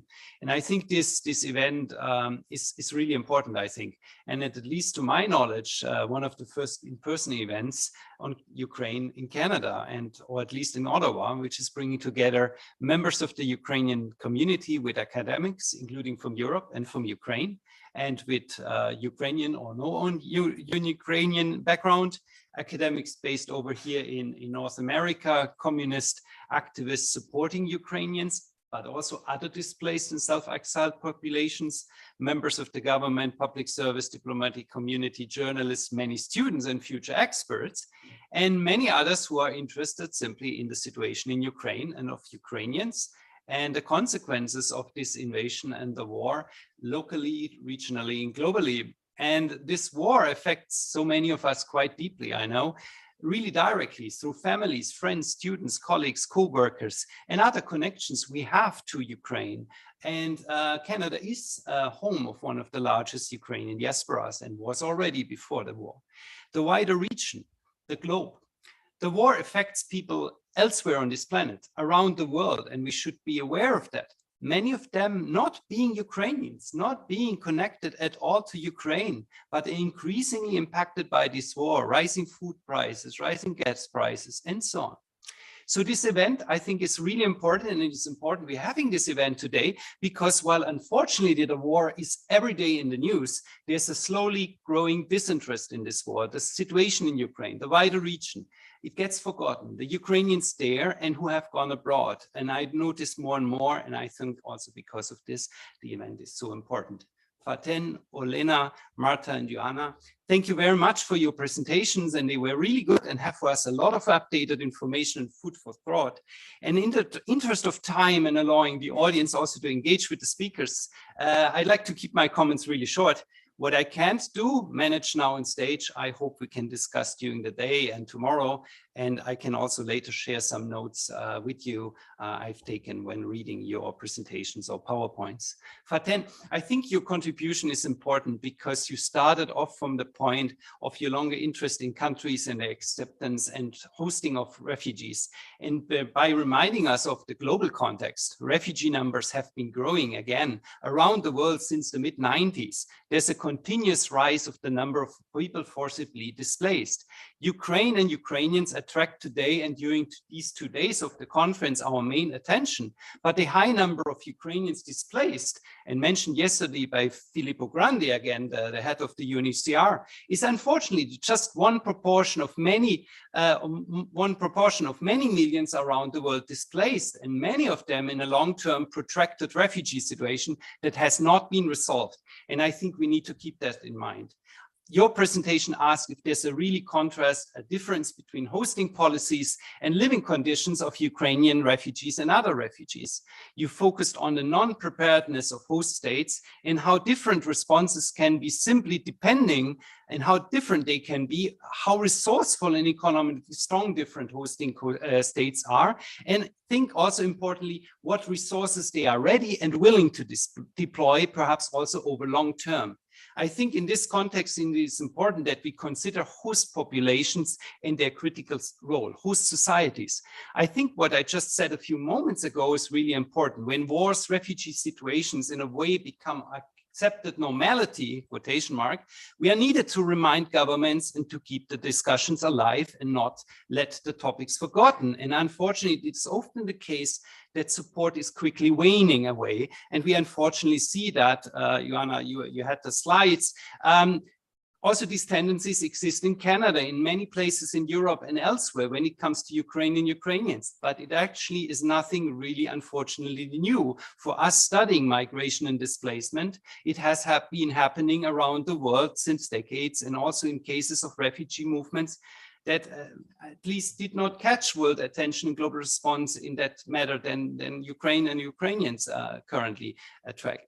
The importance of different stakeholders and the roles that you have highlighted is important to look at, and how complex actually the whole system of receiving, supporting, and hosting refugees is at the global, regional, national, but especially as the local level, the urban setting, the villages as well, right? The non-urban setting, the peri-urban setting, and what the dynamics of systemic exclusions are inherent in the system, daily reproduced, and deeply affect refugees and their lives and livelihoods. Just because I don't have much time, I think an important takeaway for your presentation is the final statement that it needs empowerment, sustainability, and inclusion as a viable strategies. Refugees cannot and should not simply be managed or cared for by others, but have to remain empowered and become more empowered to take care of their situation, to specify their needs. And it is important to policies to address these concerns and specific needs. And in every society, it is important to prepare in support hosting populations long-term as well, because their support is critical and needs to be sustained, should not be sustaining. Otherwise, we end up in hospitality and not in hospitality, how you have put it.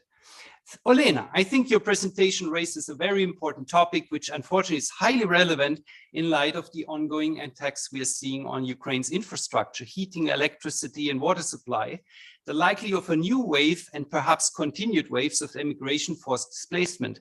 But again, you started with this. I think it is really important for us to remember the political discussions also here in Canada and other host countries, that many Ukrainians and perhaps more Ukrainians are displaced within Ukraine, have fled to other parts within the country and have not gone abroad, have decided to stay. At the same time, the displacement and migration patterns we are seeing since February are highly dynamic, and you stressed that as well, that are many people who have already returned and decided to come back to Ukraine, and we heard this later also from the other speaker. During the last few years, I was a few times in Eastern Ukraine, and it is important to note that there has been already considerable internal displacement since, unfortunately, 2014. And being in Dnieper, I was always asked, do I work for IOM or UNHCR? Because they were already there. And I met quite a lot of NGOs already on the ground taking care of displaced populations. I think this fact that people also moved in repeatedly and the internal dynamics inside of Ukraine of displacement movement are important to note. This is, of course, important because the Ukrainian government is the first that has to actually respond to internal displacement, to people being displaced. And there are not enough resources for the Ukrainian government at this moment actually to do that. And their efforts and what they put in place is constantly, daily, actually shattered destroyed again because of the ongoing war. A really important topic you are highlighting is the relocation and displacement of Ukrainians to and within Russia. And I think this is one of the most important slides you had in the presentation. We hear from this in Canada and around the world mainly and perhaps only through the media. And I think we need a lot more research and information about this aspect as well. I think one question which I would have is, if the attacks on Ukrainian infrastructure continue and winter is becoming and is already an instrument of war, how do we expect the EU, Canada, and other hosting countries to respond again to a yet again growing flows of people leaving Ukraine? How will societies respond and welcome the newly arriving? Another question I would have, and perhaps this is not really highlighted in some of the presentations yet, and perhaps might be mentioned in the next few days, is still, we have still accounts of people being inside of Ukraine and not being Ukrainians, and actually being there against also their will and stuck. Students from African countries, China, India, and other parts of Asia, right? We have also to think about them. Marta, it's always a very informed presentation on detail and very rich in data. Thanks for giving this very insightful talk. And I think you brought us back to Fatin's diagram, highlighting the complexities of response, the myriad of stakeholders and processes involved and required to work together. I found it very important that you contrast the two borders Poland has and these two particular situations in time, right? The response to Belarus and actually people coming and trying to come from Belarus through the border and what happened there, and the border to Ukraine. And I think it's very important that we also remember the year 2015 and 16 and how Poland back then responded to people that wanted to come to Poland and find protection, and how it is now. As the presentation showed us this dynamic, this strongly dynamic characteristic, these movements from Ukraine to Poland, back from Poland to Ukraine, through Poland to other parts of the EU and the world, back through Poland to Ukraine from other parts of the world, and so on. I just came back from Warsaw and was at one of these bus stations. Well, the buses going back and forth, Warsaw, Lviv, and many other cities. And I think this is really something also that challenges the support we are giving to Ukrainians, right? That there is this movement, which is great, of people trying to get back, but then actually also not finding conditions anymore to return. Your presentation was very detailful and touched on really so many aspects. Could talk and talk, but perhaps we are both political scientists and working on EU governance. I think it's really important that you also highlighted the role in some slides you've flipped over perhaps, that the European Union is playing in this situation. And I think Poland and many other countries, including also Germany, the response would not have been so strong if there would not be a European Union, a cross-national framework, states working together. And while we often criticize certain policies, standards, and practices, we truly see the European Union at work, and that people that have thought to easily counter and render obsolete and destroy the European Union actively in recent years have not gained the upper hand and are not succeeding in Poland and Hungary and many other countries. Even in the leaders in the EU that are itself were posed always against immigrants and against refugees. Joanna, thanks so much. This was also a very important contribution. And I think it brought us back to many of these points already raised before. I'm very good on time. What I thought personally during these months leading up to the war and talking to people in refugee support organizations, I don't know, but actually at the end of last year, I was already in touch with a few people, and many people actually thought it is possible that the war could break out. And I talked to people in NGOs in Germany that were heavily involved in 2015-16 intake of Syrians, right? And they were contacted already at that time by some people from the Red Cross in Poland and other neighboring countries to Ukraine, how they could eventually prepare if something would happen. I know that it was not organized by the government of Poland, but the NGO, civil society, had these fears to my recollection back then.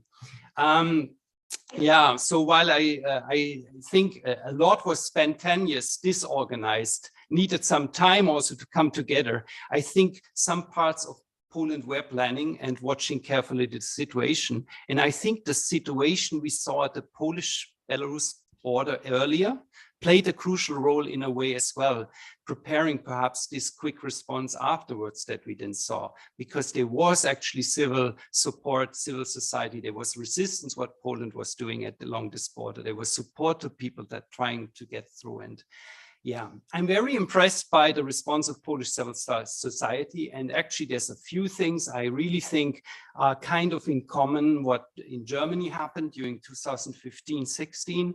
People that just went spontaneously to train stations, to the border, offered help. And Marta and I actually, and Joanna, we were not in touch back then, but we didn't know each other yet. I want to actually say and laud the academics in Poland and in many other neighboring countries of Ukraine. Few of us with family background ties to Ukraine, like myself, sitting in Canada or in other countries, trying to help people. We have reached out to you, and I know that Marta and we had various exchanges of contacts as well, and that helped and then actually other people to leave Ukraine and to come to other countries. I think this is really great, this whole role also academics play in this respect, right?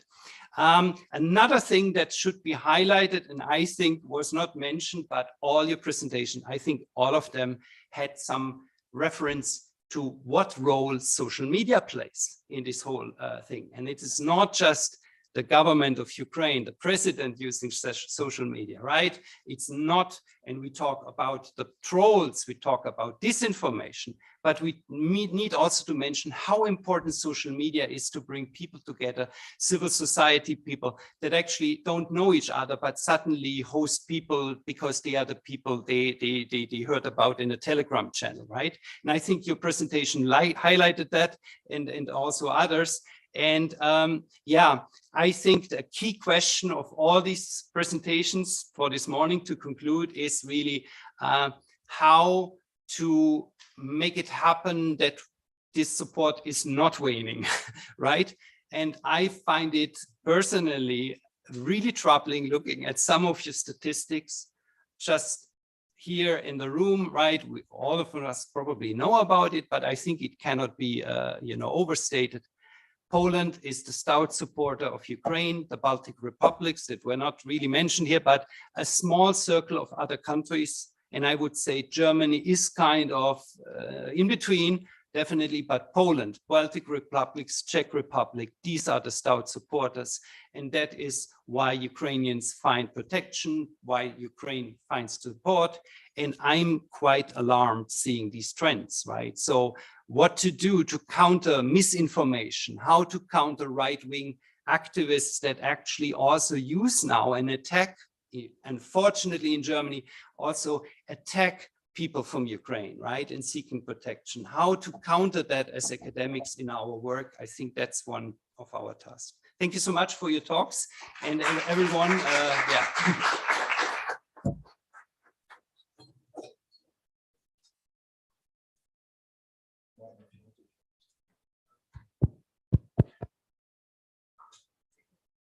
Wonderful. Thank you so much, Martin. Thank you to all of the presenters for being so judicious in the use of time. I'm going to pass the microphone here just so that that can move back and forth as need be. We have a great Phil Donahue in person. I've just dated myself by making reference to Phil Donahue, but we have a roving microphone with questions from the audience. There's some really critical cross-cutting questions that have been posed. Martin, your last point, I think, really evokes the notion of Hannah Ardern's work about, a world-class versus a worldly university, and the social responsibility of academics, not just in providing knowledge, but how that knowledge is mobilized and used. There are a number of questions about the extent to which displacement in and from Ukraine is unique or distinct, or the extent to which it reproduces patterns historically from within the regions and patterns that we see globally. There's also been these references to questions of agency of whether the agency of those who are displaced is empowered, whether it's permitted, whether it's resisted. Within global policy structures from the Global Compact on Refugees, we understand that responses are most effective when they meaningfully engage those they're intended to protect and assist. But what does it take for that permissive environment to happen? So these are some questions that we can pose to those who are with us on the stage, and Elena, who is with us on the screen. But the floor is open. Who has a question that they would like to pose, a follow-up, a comment at the back? Yes, please. Can you hear me? Yes. So first of all, thank you so much to all of the panelists for these really insightful presentations and the ability to learn in detail sociologically information that we haven't really had very good access to in the media. My name is Anush Terjanian. I'm a fellow at the Human Rights and Research Center at the University of Ottawa. I have a question that, to pick up on James Milner's point a little bit, but a question about political context. So you alluded a little bit to it, Joanna, but I would be very interested to hear from you how, or if you've had the capacity to track political affiliation and response, and then if there's any delta, right? If there's any change that you see over time. So in Lebanon after 2015, and what correlations you see with hospitality and hospitality, but in Poland as well. I think I would be interested to hear how those map on, if you've had a chance, and you have in your chart, Joanna, this dip, right? Which is resistance. You corrected yourself, but it is in a way resistance, right? That's beginning. I think that's an accurate description. So I would love to hear about if that mapping, if you've had a chance to do that mapping, and how what your insights would be if you have. Thanks. Yeah, and I think what we'll do, are there other questions? Media, there's a question up in the front. I think what we might do is take 2 questions or so, and then that way. So there's a question up in the front, and then I think a question then in the middle row. So we'll take these 3 questions and then turn it back to the speakers. Thank you so much. Great presentation, really inspiring. Fad, and I have a question because you stopped on a very important point, intriguing point about condition of inclusion of refugees. Do you have any examples or any precedents you already analyzed when this conditional inclusion of the refugees now getting a new standards of communication and agency involvement in the prolonged crisis? Thank you. So just to clarify the question of whether inclusive policies leads to a prolongation of the situation. The case precedents of conditional inclusion, because it's really important policy. Right. Thank you. And then a third question, and then we'll turn it to the audience and have a second round of questions then, please. Okay, so first, thank you everyone, of course, for the presentations. They were very interesting. My question is, Martin brought this up a bit as well, but for Joanna, in terms of what perhaps discussions have already been taking place regarding these trends of fatigue and kind of weakness, maybe growing weaknesses in this kind of resilience. And to link this a bit to Fatin's presentation as well, I think if we look back to the early years of the Syrian war, we see that the host countries and also some European countries actually were very hospitable and had open door policies. And it was only with some time, but also growing security concerns regarding the refugee populations, which might not be a concern for the Ukrainian populations, that we started to see kind of the closing of borders and less hospitality. I think it's kind of difficult to say what we can do to prevent this from happening in the case of Ukraine, but perhaps what kind of discussions have already been happening regarding these concerns. Mm-hmm. Thank you. And Elena, can you still hear us on the screen? Yes, I hear you. Yeah. Okay, so Elena, what I think we'll do is all 3 of those questions speak to this core question of Martin, which I think was the question that you left us with, is the understanding of political context and the conditions for support whether that's in terms of the hosting policy and whether the conditional, what drives the level of inclusion, what consequences the level of inclusion then has, but also the notion of what contributes to the level of sympathy and solidarity, and what drives the concerns about the erosion of that, and perhaps the way that political actors within these spaces scapegoat the displacement situations as a way of advancing their own ends. And Elena, I think if we can, we'll start with those who are on the stage, but then to come to you to ask the question of how these drivers of hospitality, how these conditions of hospitality are perceived or understood and contribute to the dynamics of displacement that you painted for us in your presentation. So how these questions play themselves out in the context that you described. But and Martin, I'd like to hear your thoughts on this as well. So shall we, you have the microphone, Joanna, so why don't we start and give each of our colleagues on the stage a chance to reflect on that, and then Elena to you, and then another round in the room. Thank you very much for these very interesting questions. When talking about the political context in Poland, we have to go back a bit to the 2015 refugee crisis, or what we call a refugee crisis, but also to the electoral campaigns. Right. We have to see that the government that was in power in 2014-15 and lost it, the elections, was trying to be very civil about the relocation of refugees, was trying to say that, yes, Poland will do its part. And this was really exploited very extensively by the then opposition, by Law and Justice Party. It's neither law nor justice, but sorry. Yes, but I mean, by this government. We had two electoral campaigns. We had a presidential campaign and then the parliamentary campaign. And the governing party has in the past exploited a number of issues that helped mobilize its electorate. It was, this war on gender. It was, this Volhynia massacre that I mentioned before. So this historical policy, also, the anti-German sentiments and many other issues. And now they also politicized the topic of migration. The topic of migration was not political before 2015. It was actually a phenomenon. I mean, in Poland, in all of the countries, we have seen politicization of migration issues, of refugee issues. It was not the case in Poland. So actually, even Polish researchers called it a political issue, a political policy.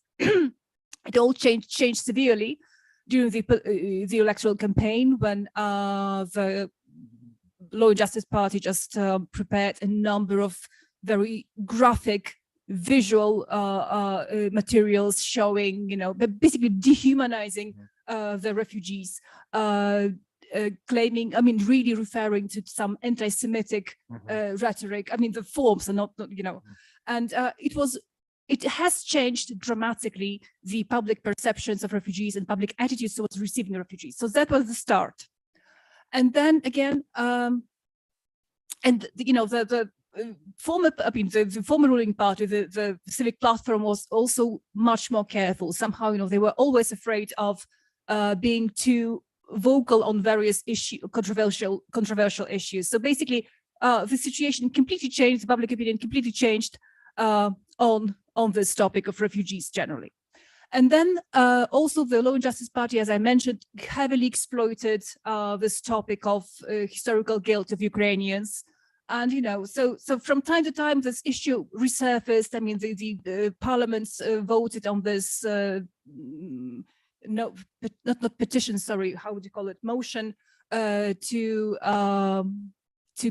to call them, these historical events, these ethnic cleansings, a genocide of the Polish people. And, it was all, again, very politicized. And all this brings us to the current situation, and the Polish government, generally being in its rhetoric, being pro-Ukraine, supporting Ukraine, but also, all these things are just behind and can be mobilized at any time. Yeah. And then when you talk about the discussions of how to respond to this waning solidarity, etc. Well, we have to mention that fortunately today these civil society organizations are much stronger thanks to all the grants, all the donations they get from various international organizations that Marta also mentioned. So this is a very different situation from what we had. There is not much dialogue between the government and the civil society sector, but they're just doing their job. Also, there are different projects that aim at, fighting fake news, fighting disinformation, also carried out by civil society organizations. So this is all there, and but it's a fight. It's very, very difficult. It's it's a constant fight and also a constant fear that at some point we'll have an electoral campaign soon enough, and we don't know what will be happening. We don't know. And especially the far right wing is always there, and they are just, they are not very influential in terms of political, parliamentary presence, but they just shift the debate. Yeah. They just shifted the debate. They shift the rhetoric of the governing party, and so again, it's all there. One more thing, I didn't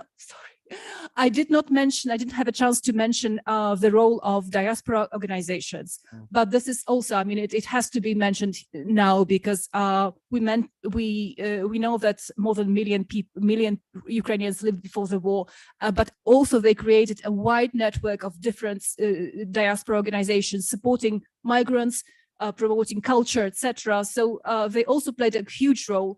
And they had a chance to play, so there was a safe space for this presence, and it also gave a chance for new arrivals, for new refugees to also quickly get engaged, become volunteers. So that was very strong presence of diaspora organizations, and this is all about this agency of migrants, of refugees trying to help their own communities. Thank you. And I think this question of diaspora as a structure is something that we're going to revisit tomorrow, I think, in the context of Canada, but to have that conversation between diasporas in Canada, diasporas in the context of Poland.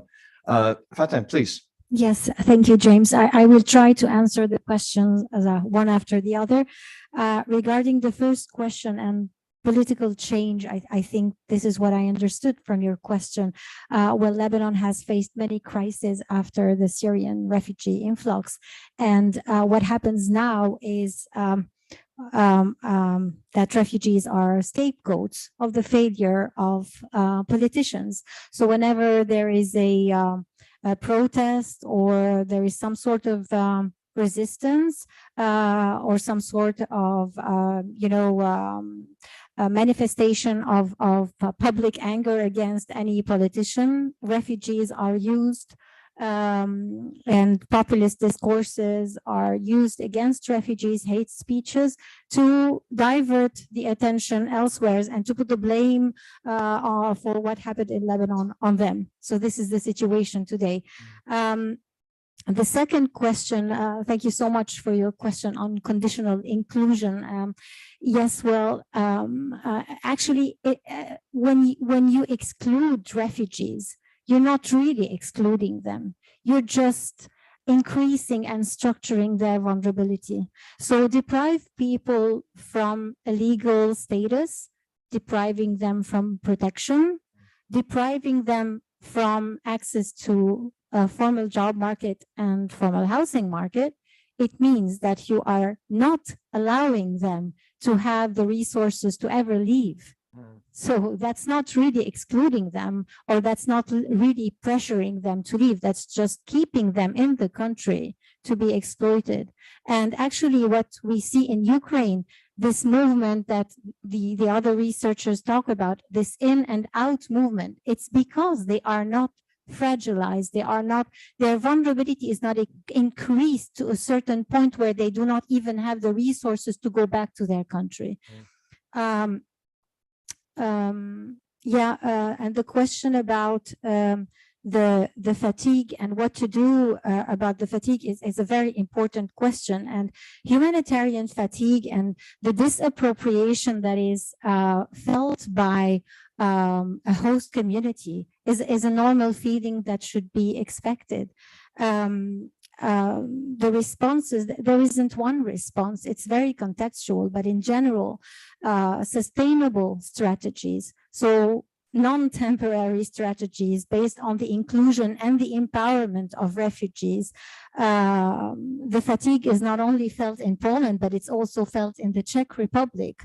My Czech colleagues in ASF Czech, what they talk about is their fear from all the movements, all the hate speeches against Ukraine refugees from supporters of Russia. So humanitarian fatigue, even without these hate speeches, in time, it's felt, and the civil society in Poland is drained, despite all the resources that they have.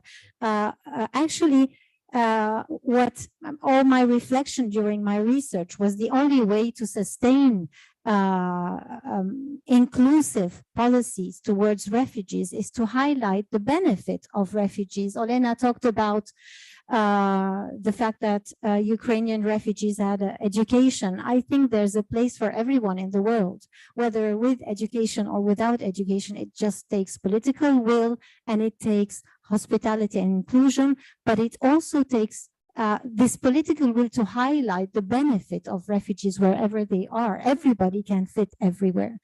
Finally, to answer your question on how first Syrian refugees were welcome in Lebanon, you're absolutely right. At the beginning of the crisis, there were 15,000 Syrians who were hosted inside the houses of Lebanese family. But when you are a small country overwhelmed by numbers and overwhelmed with the prolongation, the duration of the crisis, no one, I mean, despite all the studies, in average refugee crisis lasts for 26 years. Still, and until today, governments think that refugee crises are going to end soon. And when they last, people become overwhelmed, and, fatigue is there, and people don't want refugees to stay anymore. So, yeah, thank you for the questions, and I will pass it on. Marta, please. Thank you very much. As we are running out of time, and I think we should not take too much of your break time, I will not repeat what was already said by my colleagues, especially by Joanna, as she knows well the context and the situation in Poland. So let me just add to some of these issues and maybe inspire you to get back to us for some follow-ups and readings, because you cannot explain the political context of the situation in Poland since 2015 so briefly, because the picture is much more complex. We have one story going on since 2015 after the parliamentary elections till around 2021, and another story going on since 2022. So we have two different crisis situations, two different responses. Because if we look at 2015 migration and refugee management crisis and how Poland responded, we should remember about relocation and resettlement scheme.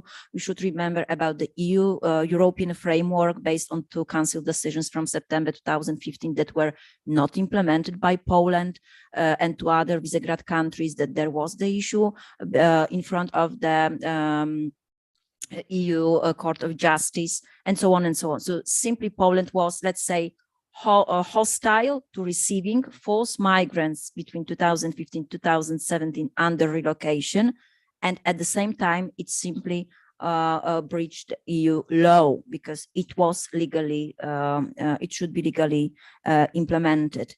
So this is another story. This is also the time when we had a very anti-migrant, anti-refugee, anti-Muslim, and anti-EU discourse, especially at the level of public media. It's even hard to call them public media, rather state media, as we say, but also at the so-called elite discourse, if we can call politicians from the governing party elite component. Sorry for this, I'm not good in political correctness, especially now, because we should really deliver a kind of a real overview of the situation and developments. We cannot blanchir the government that we have in the country. So this discourse was there. Now it's as you saw on the example of the border, we have another picture. So we are open, we are very friendly, let's put it in this way, to Ukrainian migrants, but it's not only because we know them well, because there is no so strong otherness issue here, the geographical proximity, everything what Joanna said, and also I repeat very often during the conferences, but very often we say that we have a common enemy. This might be one of the explanations. So simply the country and the government are afraid of Russia. So this is also about geopolitical game and geoeconomic interests. This is also about the political elections that are to be implemented in 2023, parliamentary elections. So it's about gaining political vote, just to show how open we are, how great heart we have. This is also about what you said, the population processes and our economic interests. We have labor market shortages. We have, let's say, import migrants, high-skilled or low-skilled migrants since many years. We are specializing in migrants from Eastern Partnership countries, but it's not enough. As Germany, we will be affected by a high depopulation till 2030. So this is another issue that should be mentioned. And also in terms of, Patton said, this sustainability for Poland, it matters a lot. We have no migration policy in terms of one strategic document or one doctrine. The only document that was there was cancelled by Law and Justice in 2016, and still there were like 2 draft documents delivered in recent years. We provided some opinion about the content to the right department of the Ministry of the Interior, but now they are still in the poubelle, so it's nothing. So we are in the process of searching for our official migration policy, being the country going migration transition, receiving high number of forced migrants. So now that is the time when also local level policy matters a lot. So we are shifting from this central level migration management to local level management, with an increasing role of local governments that are not usually connected to Law and Justice Party, and they are now strongly supported by non-governmental organizations. And here we have a discussion how to involve regional and municipal authorities in shaping and implementing migration and integration policies. I think that I will stop here because I could tell you much more about all this. Thank you. Very briefly. I think I want to move a bit away from Poland and just focusing on Poland. I think the issue is this increasing realization around the globe, hopefully, but at least in Europe, I feel that this war will not be over so soon, and that it might not be the last war, and that actually our whole global lifestyle and whatever in Europe, at least in North America, is completely changing. And we have to go actually into other modus of responding to refugee movements, to security questions, to many other issues. So in Germany, people are getting worried about the increasing costs for heating, right? And it will be the food for many right-wing politicians again to stir up emotions and whatever. We also need to see very critically, it's not just Poland, but the Polish government and various governments and various political leaders that recently had to step down or whatever, used actually also Ukraine and displacement to stay in power, to make politics toward the other European member states and so on. So that's very complicated. And if we would think about waning public support, I mean, we need to move beyond this idea that this conflict is soon over. It's just another conflict. It's just like with Syria. It's just with whatever. If I'm in Canada right now and I go to a gas station, I have a Ukrainian flag on the car, what I have, I am approached mostly by people that are Syrians or Iranians or Afghans, and they come to me and say, that's exactly what the Russians did in Syria, with Aleppo, with my city, and so on, right? So I think if we think about support and sustaining civil society support, it is great to have events that focus on Ukraine and refugees, but I think it's really important that we had this presentation also today and reminding a few instances actually about other situations, right? And the issue is, this has unfortunately become the normality that we have every year another conflict, another refugee situations, right? And I think, James, for you, for example, your project that you're currently leading is very important. And it is very important to keep diaspora or to connect also diaspora organizations together, regardless of what kind of ethnic background they are drawing on. But actually there's a big solidarity probably among all these people that have been displaced, and that is perhaps still could be used even more than it is already to actually keep support of populations alive and pressure on governments. Yeah, thank you very much, Martin. And Olena, I'd like to give you the last word on this, and then we'll go to a break. But Olena, the statistic that you gave about the level of destruction within Ukraine and what we hear about the shift in tactics, and Martin, your connection between the Russian tactics in Aleppo and what we're seeing now in Ukraine, I think is quite sobering. And so, Olena, a last word to you. How, from your perspective, how do you understand these questions about trends of fatigue and about the changing concept of this being a short-term versus a long-term situation? Olena, the last word to you, please. Thank you very much.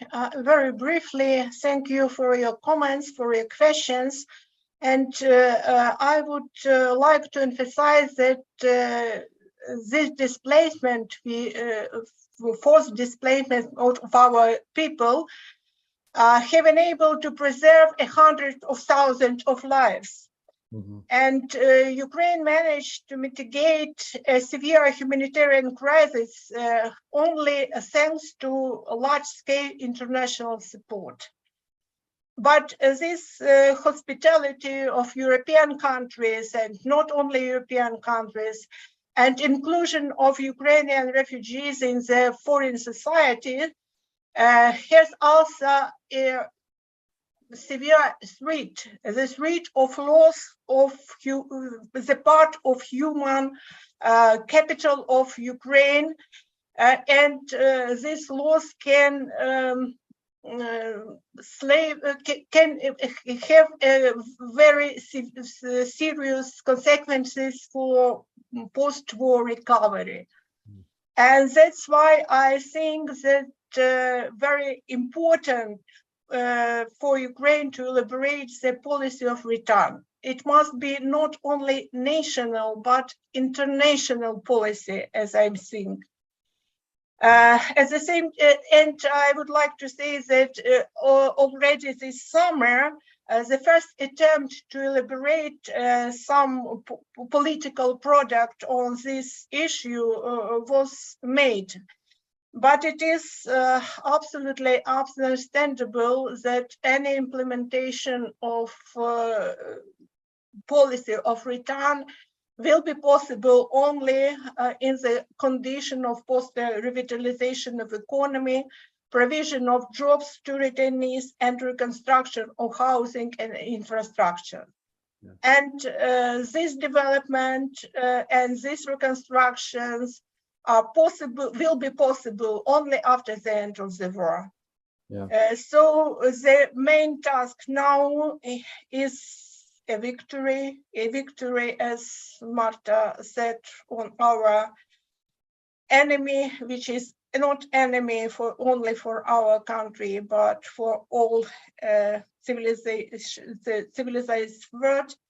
And all of us hope for this victory and for return of our people to our country and rebuilding of our country. Thank you. Thank you so much, Elena, for that. I just want to note how important it was to have you joining us remotely to share that perspective, but also just how critical, if we look at 120 years of history of the modern international refugee system, that responses are only durable when it includes that reconstruction phase, that too often that we imagine that the end of hostilities means the possibility for return, but we look at situations from Afghanistan, Burundi, Central America, we see that without that commitment to reconstruction in a just way, that solutions are not possible. I can't thank you enough for Olena, for Joanna, for Faten, for Marta. Martin, for your comments, for giving us such a great start. Could you please join me in thanking this first panel?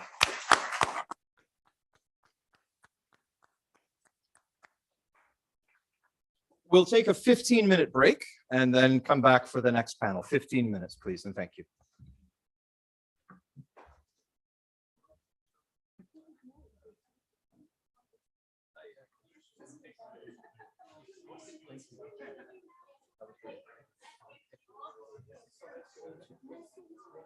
Yeah, I really enjoyed the presentation. We all match. But I really appreciate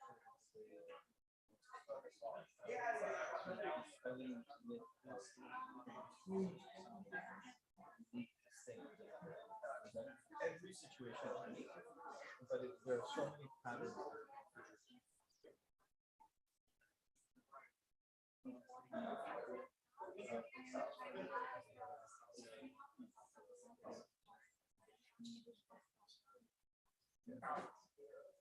Well, thank you for sharing these comments. I appreciate it.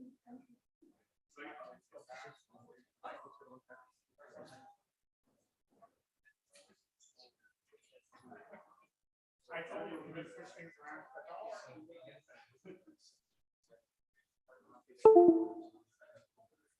Well, it's really all credit to Jeff.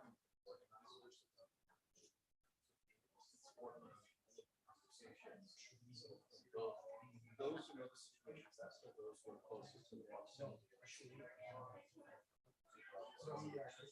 And I just want to be aware of that. So that's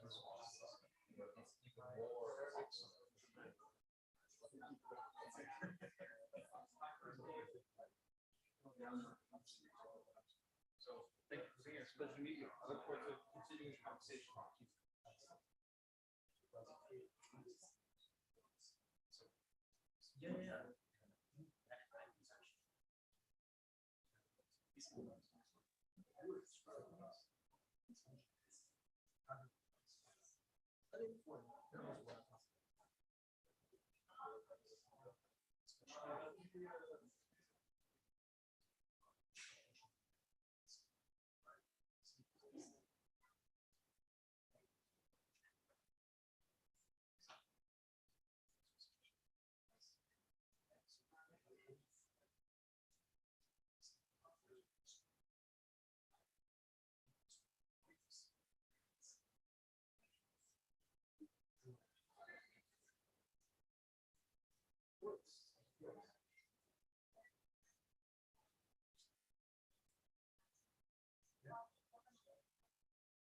Yeah.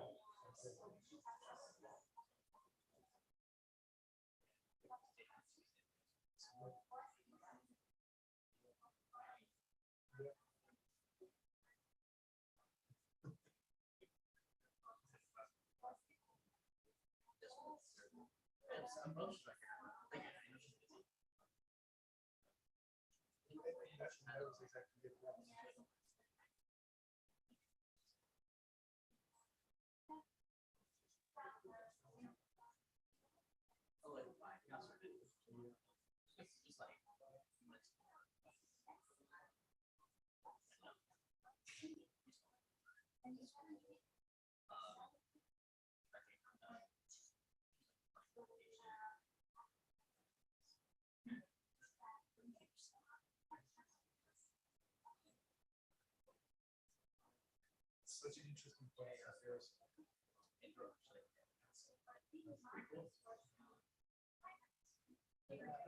been a while since we've been there.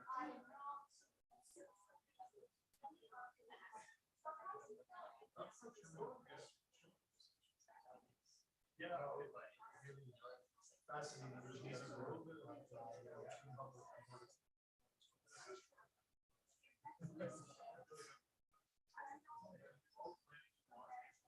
something is gonna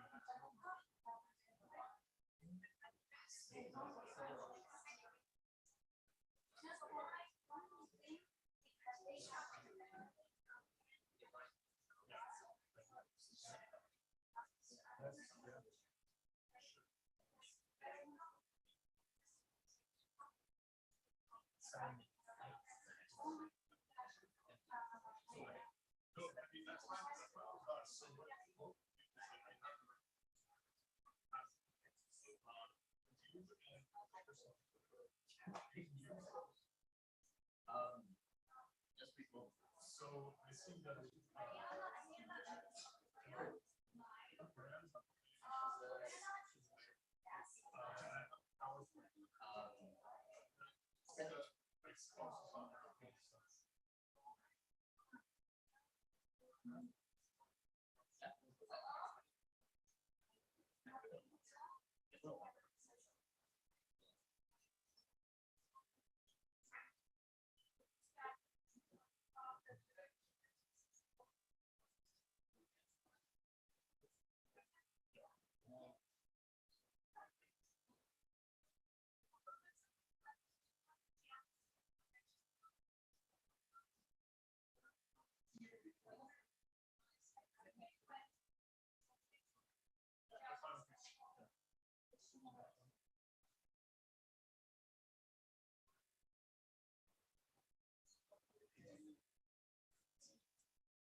just have it all on because like you don't hear the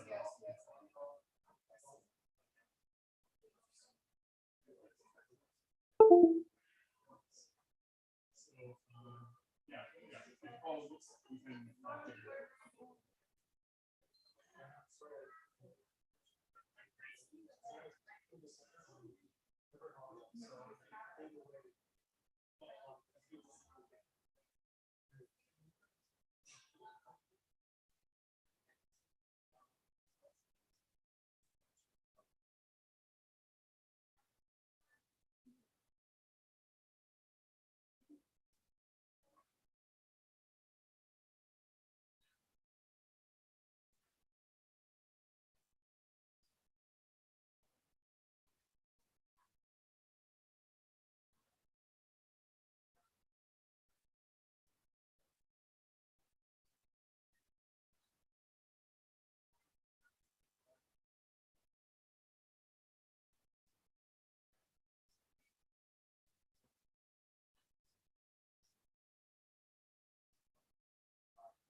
I think so. I think it's going well.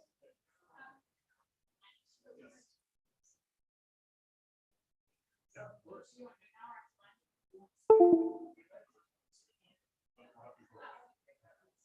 This is just the presentation of the actual.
Oh, So the microphone for up there is already there. can I use this one? You can use that one. Thank you.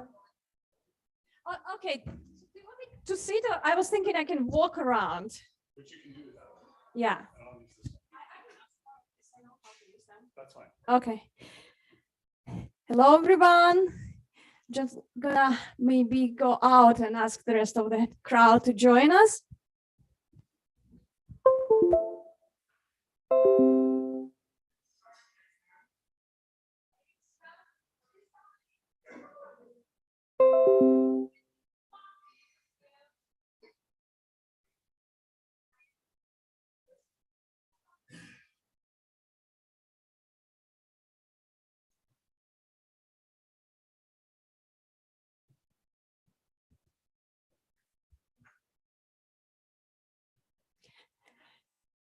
Good afternoon, everyone, and welcome our panel participants.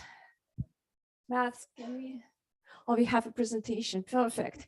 Hi, Olga, Mariana, Olena. I can see Oksana join us.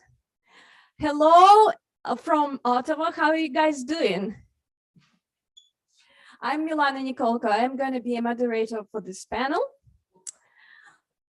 We will wait few minutes just for the rest of the crowd to join us.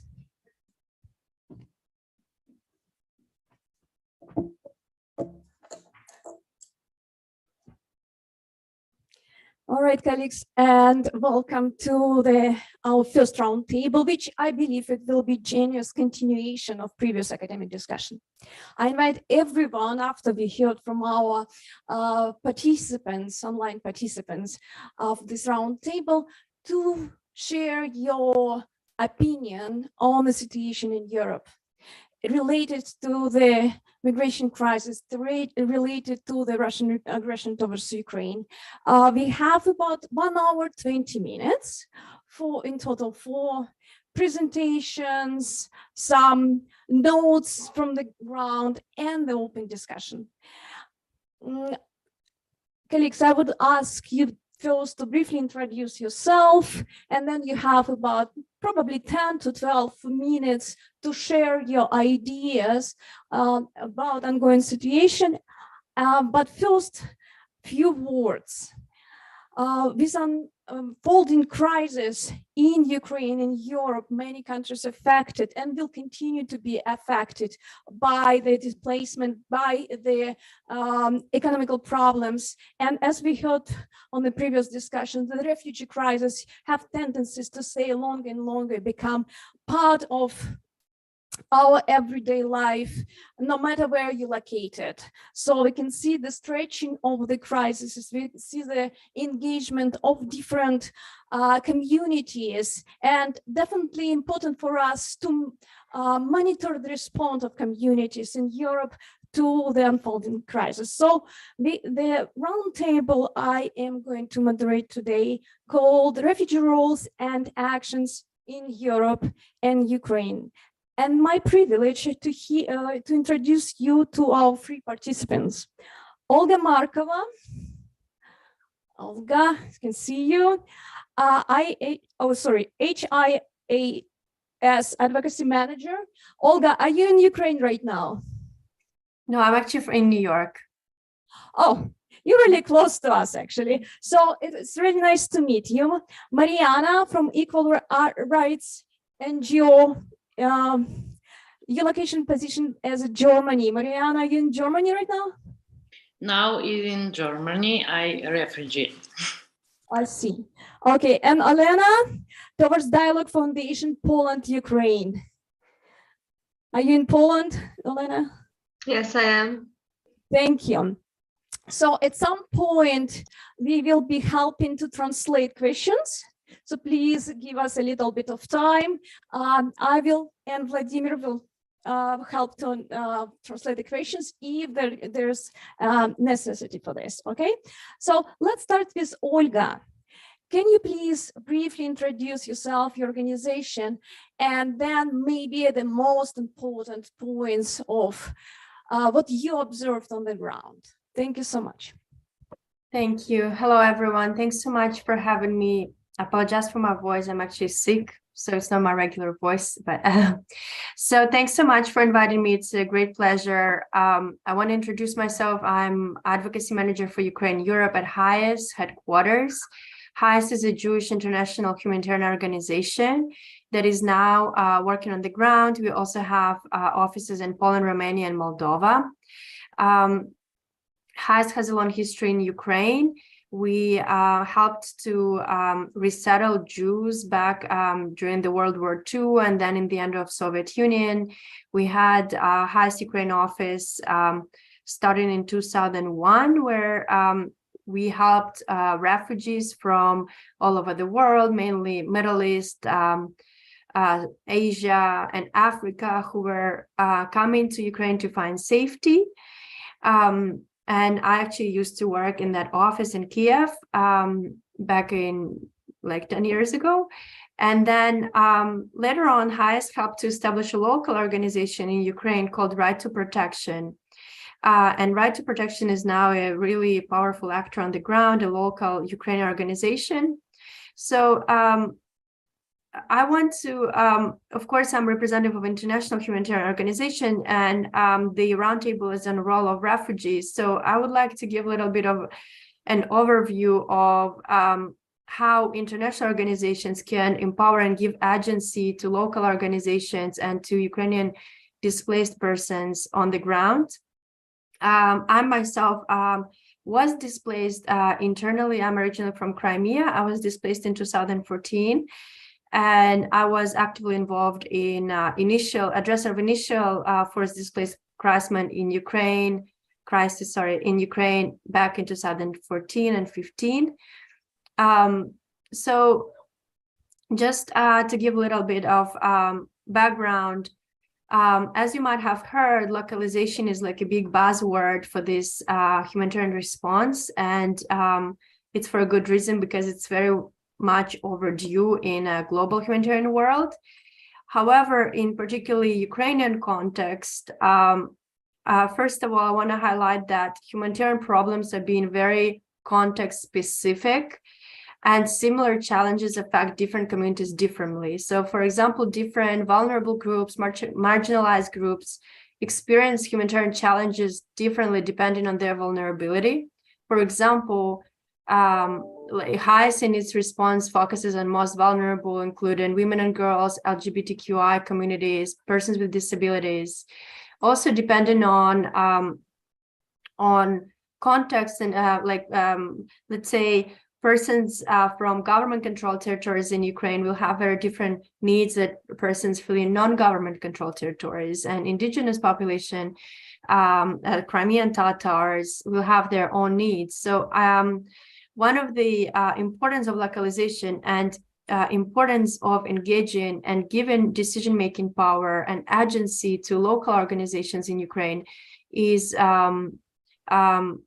because they understand the context and nuance that there is a lot of it in this Ukrainian humanitarian response. Another thing I want to highlight is that Ukraine has a very robust and very powerful civil society with a long history, and especially there are very strong civil society organizations that specialize in humanitarian response and response to forced displacement. So as I mentioned, I used to work at HIAS Ukraine, and we were one of several organizations back into early 2000s who worked with refugees. Other organizations were local organizations in Ukraine, and we worked very closely with international donors, international actors. So when the first forced displacement started in 2014, these organizations were in forefront of providing response to internally displaced persons, because they already had training and already had knowledge of forced displacement. But in addition to that, back in 2014, there have been a huge number of local organizations that were created by internally displaced persons themselves. And they, since 2014, received a lot of training and gained a lot of capacity to address these issues. So I think acknowledgement of that power that there is there on the ground is very important among international humanitarian community. And this power should be shifted to these local actors. We as HIAS we are an international organization, but we work mostly through our local partners on the ground. We have some programs we implement directly, but mostly work through local partners. As I mentioned, one of our partner, R2P, Right to Protection, they grew drastically since the full-scale invasion. They now have over 950 staff on the ground, and they're present in 21 regions in Ukraine. Many of staff are being displaced themselves, and R2P is also continue hiring displaced persons on the ground. We also work with organization inside and provide support to them, and also many of their staff has been displaced. Another way how we work to support local organizations and on the ground is through our partnership with the organization Voice.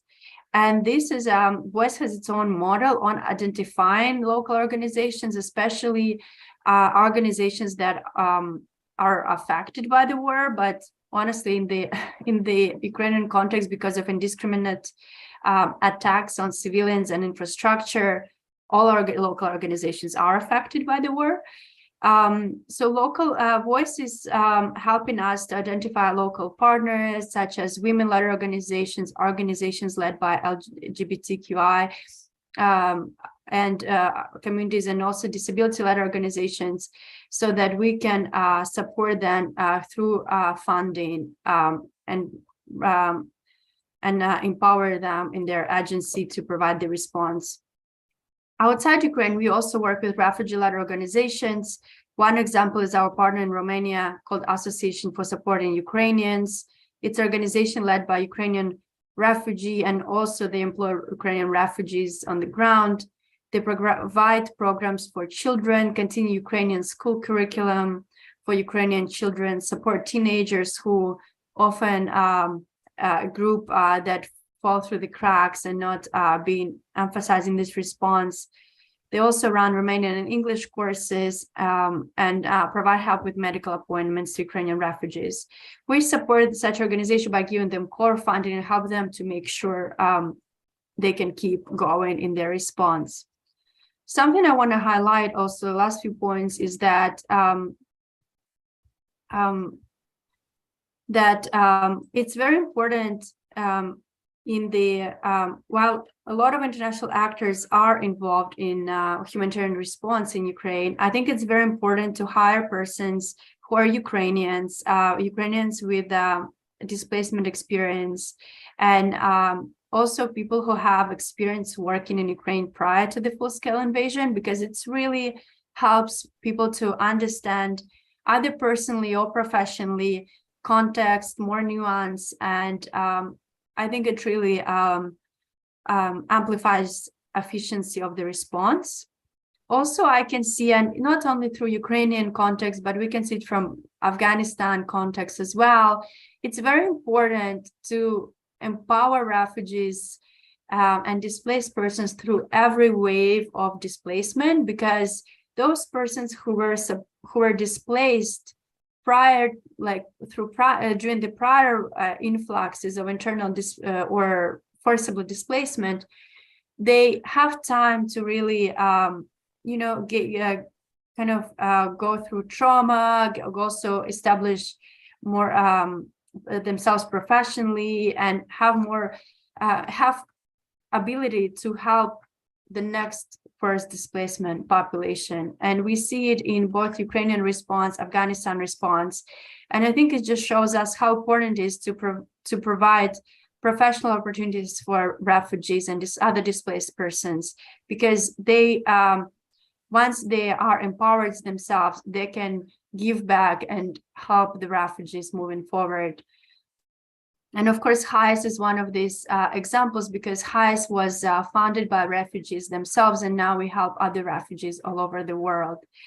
The last but not least, I want to highlight that from international standpoint of view, it's very important to continue providing add international advocacy opportunities for local actors, for refugees and internally displaced persons in Ukraine. This is something that we also do on our side. We help our partners to identify such opportunities and engage with the US Congress and other policymakers to make sure that their voice is heard and not just voice of persons based like in the US or other international offices. So these are my short remarks, and I'm happy to pass it to the next speaker. Thank you, Olga. Thank you so much. Definitely have a lot of questions for you. That's an impressive start. Mariana, are you with us? I cannot see you guys really. Okay, here we go. Thank you so much. It's your time. Please introduce yourself and let us know what you guys working on, and we definitely will continue discussion based on the information. Good day, my name is Mariana. I am the head of the board of the Public Organization for Equal Rights. I was born and lived all my life in the city of Kherson. Since 2004, I have been working with LGBTQ people in connection with the invasion of Russia. The life of every Ukrainian person has changed. LGBT people are not accepted. The city of Kherson has been occupied since the 1st of March. I and several leaders of the Kherson LGBT movement left on the first day of the war. From the beginning of March, we came to Germany. Since March, we have been providing assistance to LGBTQ people who live under occupation and are evacuated from Kherson. Within the framework of the project Help to Kherson LGBTQ plus people, during the war, 260 Kherson LGBT people received the following assistance. 120 LGBT people who are unable to live for various personal reasons received material assistance to meet basic needs in the occupied city of Kherson.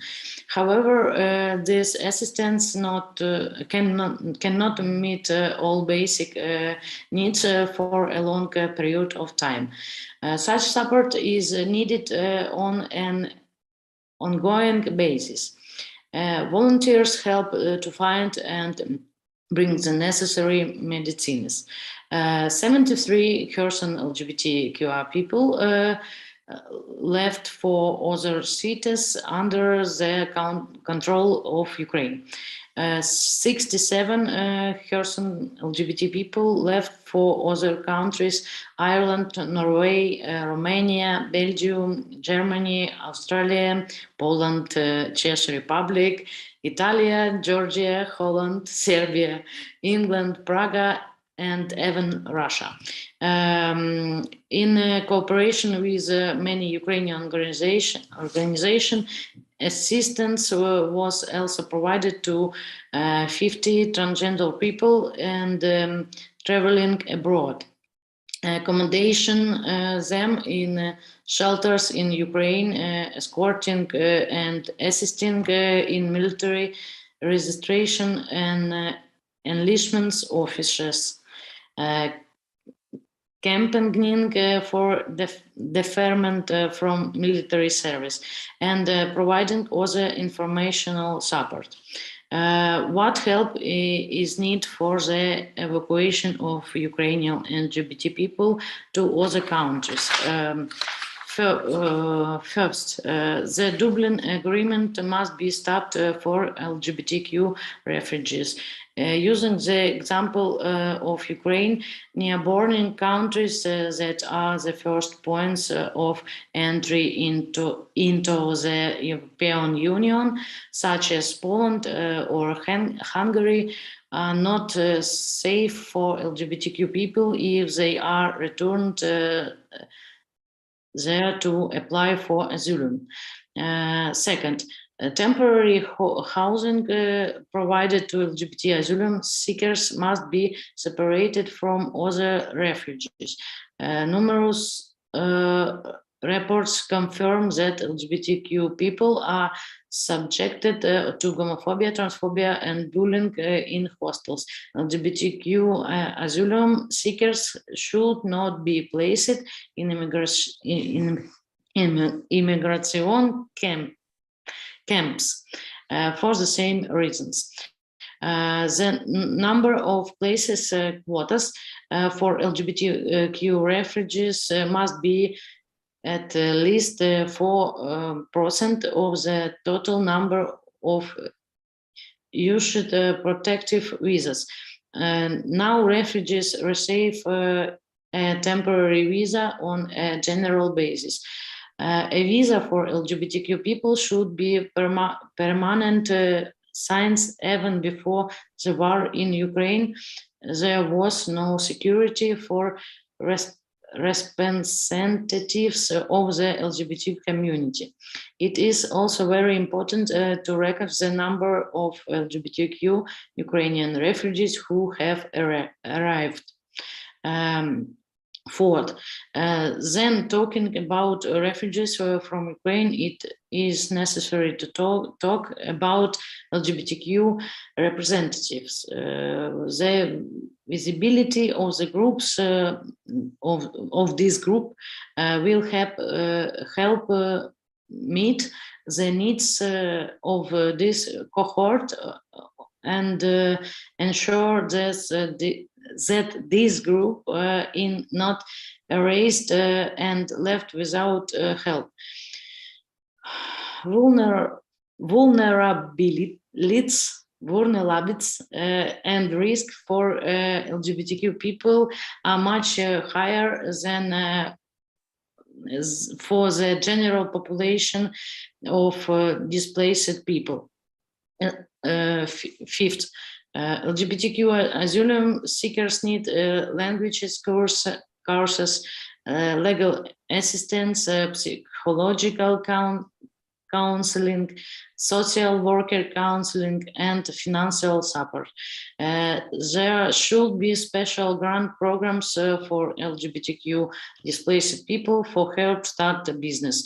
These grants will help displaced people become independent and self-reliant faster.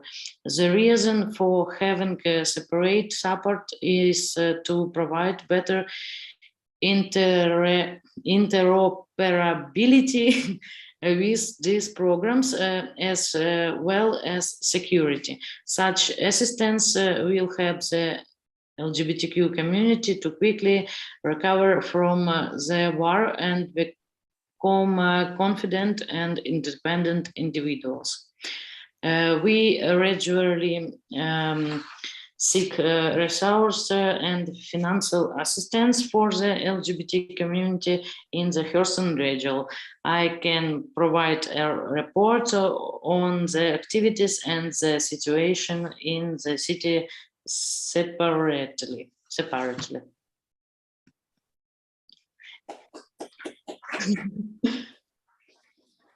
Thank you. Thank you so much, Mariana. It's definitely we will discuss it in greater details, all information you provided us with. Next participant is Alena Gadalovich. She represents the NGO Belief Towards Dialogue Foundation, Poland, Ukraine. We have slides here, perfect.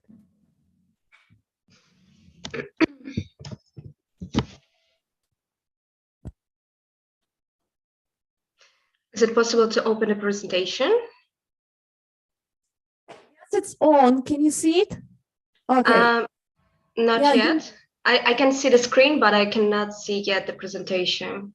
Okay.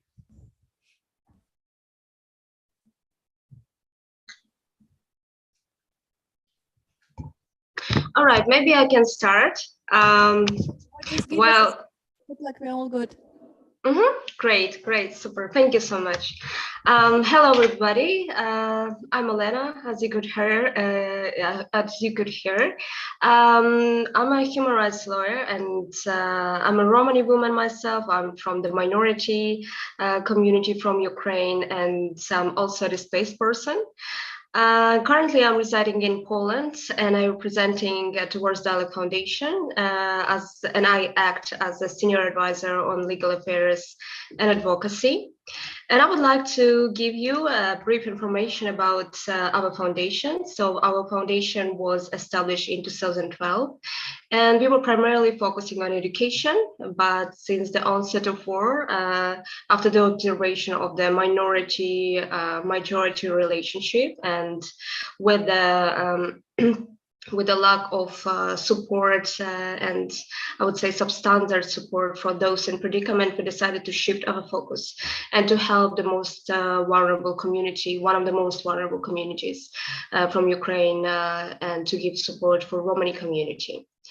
So currently our foundation is a diverse team of professionals of Roma and non-Roma region, and we have people with extensive experience in working with Romani communities, both in academia and in the third sector.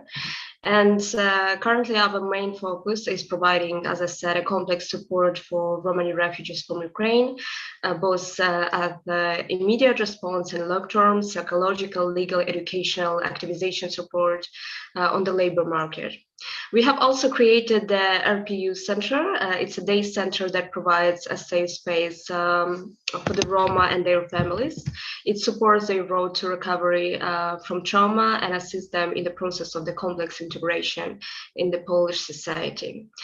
And today I would like to tell you more about the situation of Romani people, of Romani forcibly displaced people from Ukraine, and our response towards it, and how we see the way forward towards a cohesive response in an inclusive way. So I would like to start by saying that there is a diverse range of minorities worldwide, right? But we can observe that they all have in common, unfortunately, one thing, that the thing is that they often face exclusion. And unfortunately, such challenges are multiplied during forced displacements, which lead to an exacerbated situation, of course. And when it comes to the refugees who are members of minorities, such as Romani community, for instance, we should bear in mind that they are the most vulnerable, because they face intersectional discrimination as well. And these particularly vulnerable groups include minorities, Romani community, as well as women and children. And since the onset of war in Ukraine in February 2022, more than 4 million people, million refugees have been registered for temporary protection across Europe, as we could hear during the presentation before of the panelists. And by the estimations of Romani NGO sector, there are up to 50,000 Romani refugees currently staying in Poland. So it should be noted that there were 400,000 Romani people living in Ukraine before the war started, and we can actually see the proportion, right? So almost 12% of Romani people currently are residing in Poland, and they need our help. And as a Romani organization that is helping and supporting Ukrainian refugees in Poland, we have observed that despite the unparalleled generous response given to unprecedented crisis, Romani refugees, they still face intolerance. And moreover, as stated by Romani refugees supported by us and interviewed by us, they often face unequal treatment and are rendered invisible with substandard support. So when we are talking about the particular concern that were identified, I would like to mention a few of them. So it includes access to housing, employment, equal assistance, and lack of livelihoods and humanitarian aid. However, it is even more exacerbating for undocumented Roma fleeing conflict. They are left without decent assistance at all. And moreover, you probably heard about this, that it's approximately up to 20%, it's around 35,000 Romani people of the estimated 400,000 Roma living in Ukraine, before the war started are stateless or at high risk of statelessness. And we can see the logic here. This particular fact, it prevents them, stateless people and those at risk of statelessness, from accessing international protection or other forms of protection under national law. And we know that this particular obstacle also puts Roma people, including children, at a high risk of trafficking and exploitation.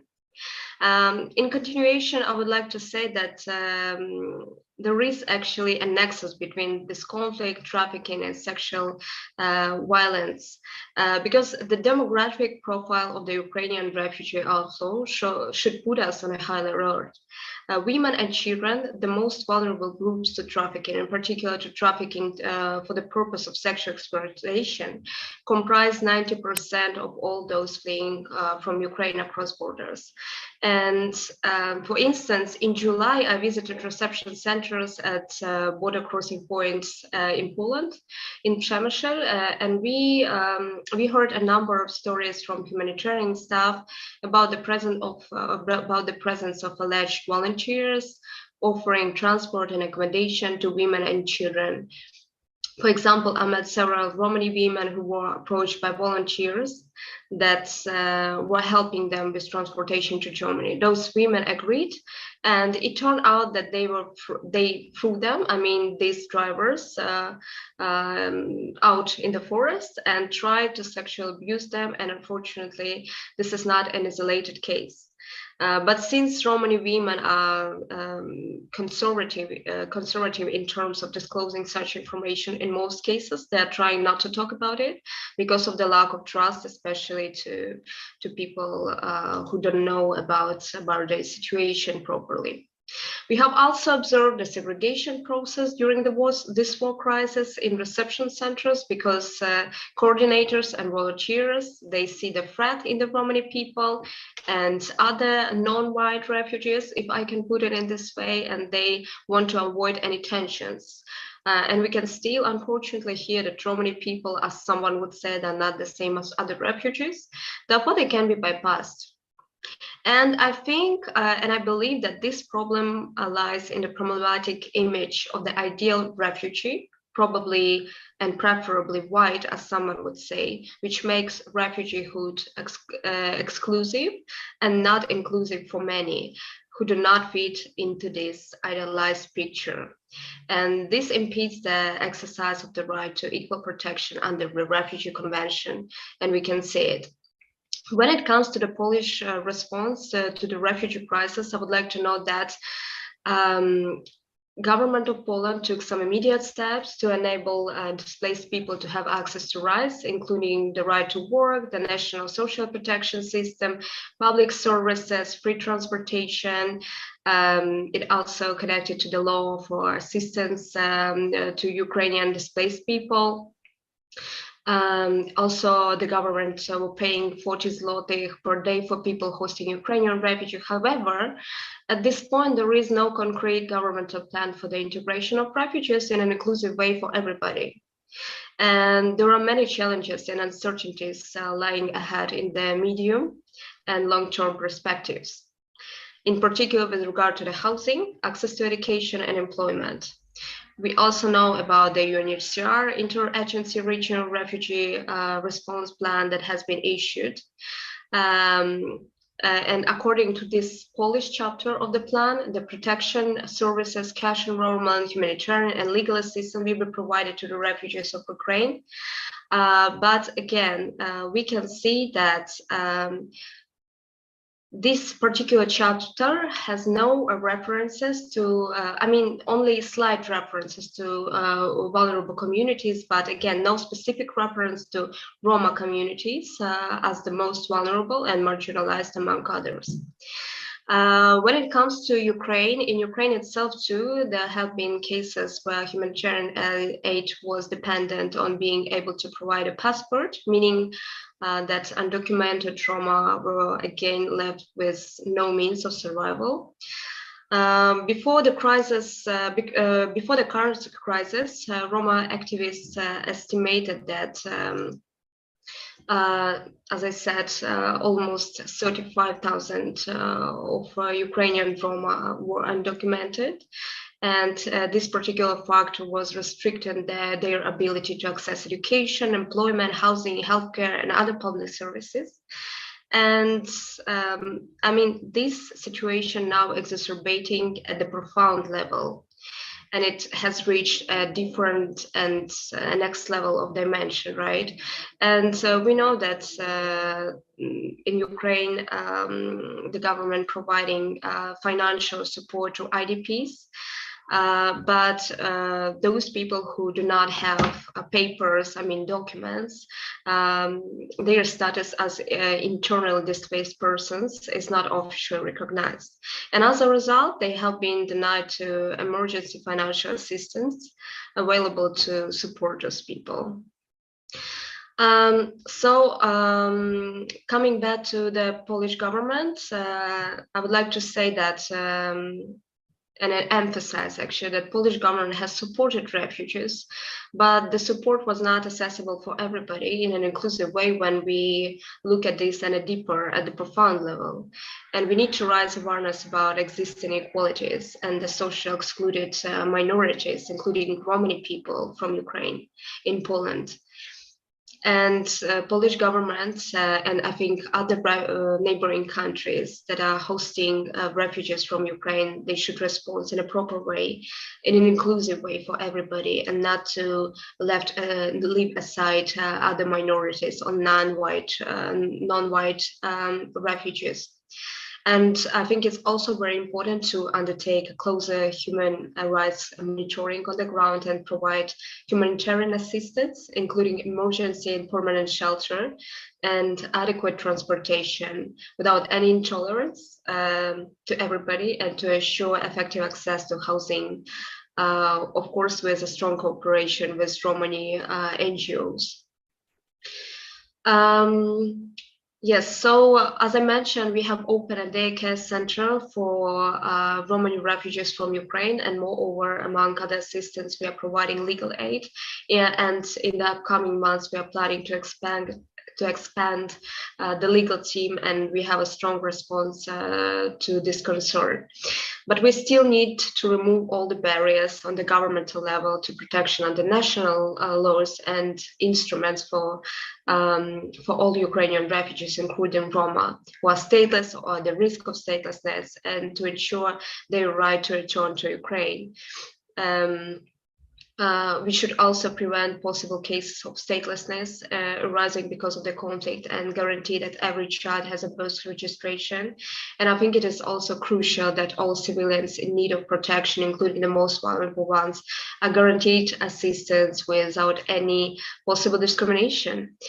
And the last point, the last but not least, I would like to say that not only NGO sector should be responding to the refugee crisis when it comes to the minority perspective, because we can see that minorities they are often left without the same or equal support. So we should make sure that we have the support from the government. And I think it's a crucial point to move forward. Thank you so much.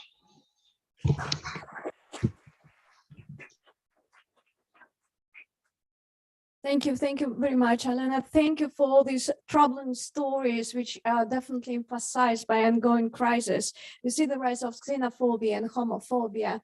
The questions for the audience and the questions for participants, I will address to the both part of this kind of screen division. Colleagues, please share your ideas, your personal stories. And as a courtesy for our participants online, please address your questions from here because they can see it. It's the only camera which is working. So Vladimir, if you would mind to help with Mariana's translation for questions from Mariana, we can use another mic. And while you're thinking about the questions, if you have questions regarding your presentation, and something what I can see is the conserving a bit and pattern. So the question about engaging state authorities and existing agencies to provide support for someone who's really vulnerable in the situation of this ongoing crisis.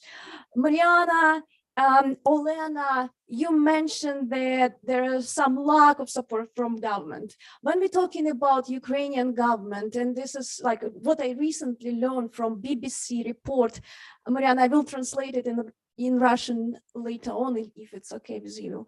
So the recent report saying that there is desperate situation for people LGBTQ who are serving right now in Ukrainian military forces, because in case that something bad happened to them, the partners cannot claim their connections to them. And the most recent story which become viral right now, that's the story of the woman who actually faking married to one of the gay soldiers just to be sure that his body, if something happened to him, his body will not be abandoned. He will not be left without, proper care.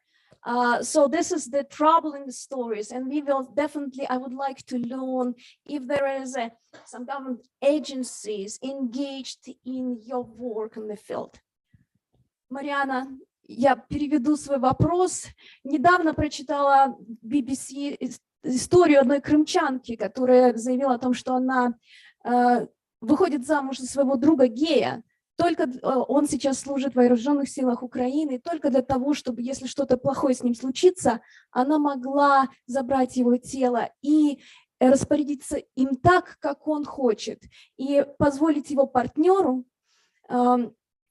участвовать в этом процессе, потому что с легальной точки зрения на данный момент партнеры в Украине, гомосексуальные семьи не имеют никакого легального статуса. Вопрос общий, с чего мы хотим начать, вопрос такой: насколько вы, ваша организация, вы лично сотрудничаете с государственными структурами страны, которые вас принимают, и структурами Украины? Можно отвечать на русском, да? Да, пожалуйста. Мы очень плотно сотрудничали с государственными учреждениями в Украине, в том числе проводили для госслужащих образовательные мероприятия на тему того, что такое равенство, да, и почему вообще ЛГБТ-люди хотят тех же браков и партнерств. Вот вы сказали... Мариана, делайте, пожалуйста, перерывы, потому что я не профессиональный переводчик, и сложно, хорошо? Да. To start with, yes, we had a very close cooperation with government authorities in this regard. Мы имеем плотное сотрудничество с украинскими госучреждениями, да. Мы проводили лекции и образовательные материалы на тему равенства ЛГБТ-людей и гетеролюдей. We conducted special seminars or information sessions on equality of LGBTQ people, on equality of, yeah. И, в принципе, наша организация зарегистрирована в 2007 году, и это наша задача донести, почему важно, чтобы каждый ЛГБТ-человек имел такие же права в отношении брака. Our organization was registered in 2007, and our main task is to spread the information why every gay person must have the same rights as everybody else. Ту ситуацию, которую вы только что проговорили, что гей выходит за девушку, которая живет в Крыму, для того, чтобы потом по закону можно было что-то сделать с телом, это одна из ситуаций, которая просто может случиться с каждым ЛГБТ-человеком, да. Обычно все неравенство как раз всплывает в случае смерти там, или смерти одного из родителей. Это нормальная практика. Таким образом, люди стараются себя застраховать хотя бы свою смерть. Yeah, the situation that was described, yes, it's our everyday reality. If something happens, especially in the case of death or the death of one of the parents, yes, people are looking for different alternative options to kind of ensure themselves that they can proceed in a dignified manner. Конечно, по сравнению с 2007 годом и сейчас риторика СМИ, да, о чем они говорят, как они говорят, и, в принципе, уровень гомофобии гораздо ниже, чем в 2007 году. Yeah, comparing now with 2007 and analyzing the situation in mass media and the general rhetoric in the society, the situation today in Ukraine is much better than it was in 2007. ЛГБТ просто приспосабливаются жить в тех условиях, которые есть по законодательству. LGBTQ people are just getting used to live in the conditions, in the current legislation conditions that exist. По поводу связи со страной, где я сейчас нахожусь, мы только начинаем здесь делать инициативную группу и начинаем работать здесь с украинскими беженцами, и также будем выстраивать партнерство с государственными учреждениями. Здесь это в Германии. Speaking in the country where we are now, which is Germany, we're just starting to establish our links, our initiative, and build the communication with the authorities. Дискриминация и, как сказать, тут гораздо меньше уровень дискриминации, и это совсем другое, и мне еще непонятно, как здесь, какие основные ключевые моменты у ЛГБТ-людей. This discrimination here is definitely much less, but it takes time to understand what issues LGBTQ people actually have here. Мы делали срез потребностей, но пока гомофобия и дискриминация в Германии точно не на первом месте. Тут больше у беженцев украинских вопрос по проживанию, интеграционным курсам, ну и так далее, по интеграции. So what we see now that LGBTQ discrimination here is definitely not an issue.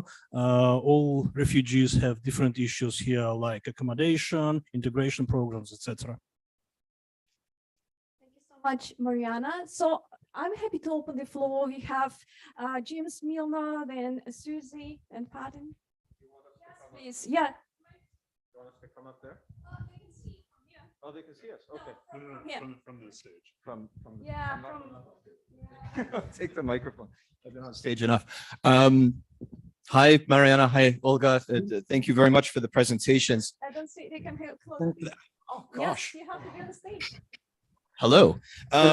Great to see you, Mariana and Olga. Hello. Thank you for those three great presentations, Elena, as well.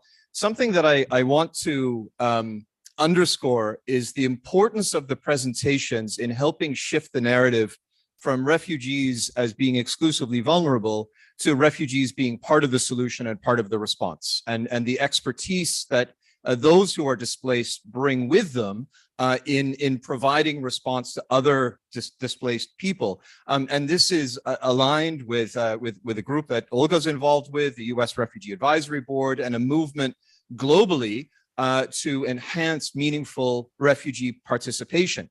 But in hearing the three presentations, I'm struck with two questions that I'd be grateful for your thoughts.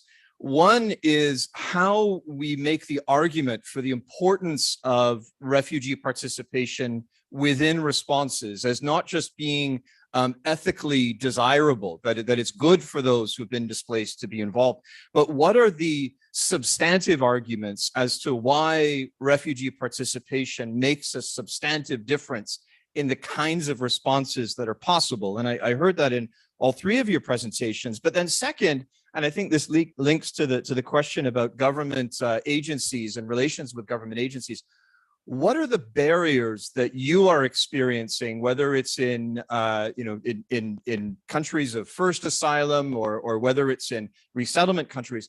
What are the barriers that you're seeing to the realization of refugee participation being meaningful and substantive? And as we think about the the diversity of actors that are part of a response, hearing that analysis from the three of you, I think would be very helpful. But thank you for the interventions.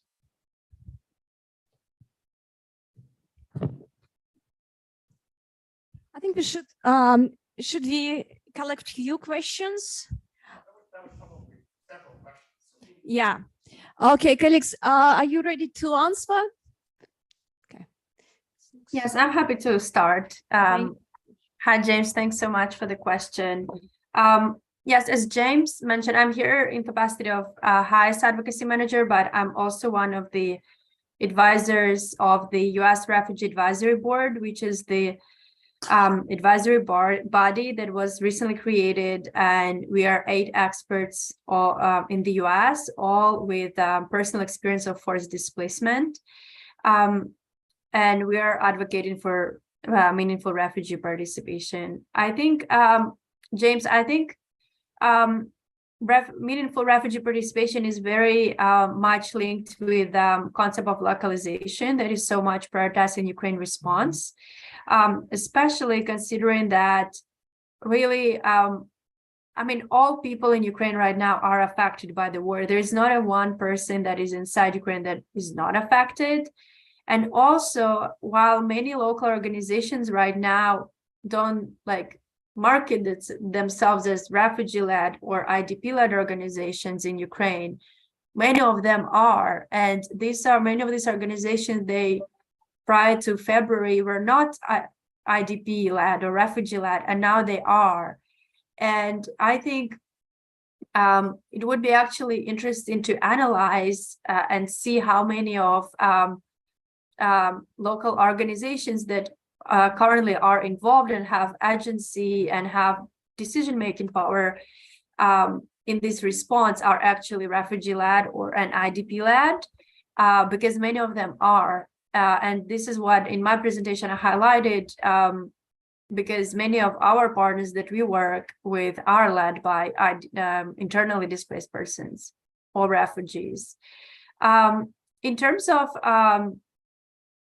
the barriers, I think as well known, the barrier is the huge amount of funding that is like finding the balance between huge amount of funding that is being poured in towards humanitarian assistance in Ukraine and preparedness of organizations to absorb it.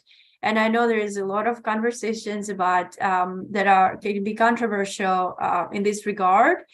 But I think there's a lot of effort in this particular Ukraine context where international actors are really committed to create this kind of bridge between local organizations and refugee-led organizations and bigger international donors and help them to absorb this funding.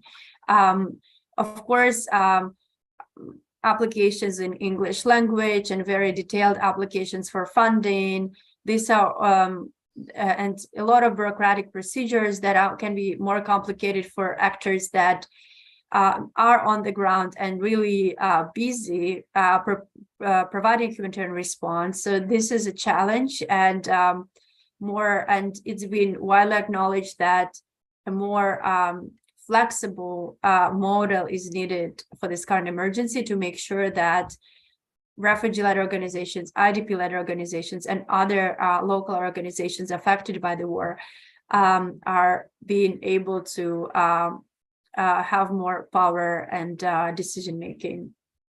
So I hope it answers the question. But I also, just to underline that, I think Ukrainian response is really a great, I mean, it's a huge strategy what is happening, but from humanitarian response point of view, this is at a time when refugees and displaced persons can take this power, because Ukrainian society is very highly educated society. There are a lot of experts on the ground, local experts who are displaced, and they have knowledge and power to be engaged. From my personal point of view, I'm Ukrainian based in the US, and I was displaced myself prior to the invasion. And I experienced this as part of HIAS. I experienced this shift because I'm involved in coordination of humanitarian response. I'm co-chairing the Interaction Ukraine Response Working Group, which is a coalition of international organizations that is providing humanitarian response in Ukraine. And for me personally, as a Ukrainian person and as a displaced person, as a huge honor, but also I feel like it's a huge shift as me as a displaced person, given this agency to co-chair coordination of humanitarian agencies. So I can see this shift, and I think there is still a lot that needs to be done, and it's important to continue this discussion and bring this those asks, you know, in every meeting that we have with policymakers, to always ask how our refugees and other displaced persons are involved and given power in this humanitarian response.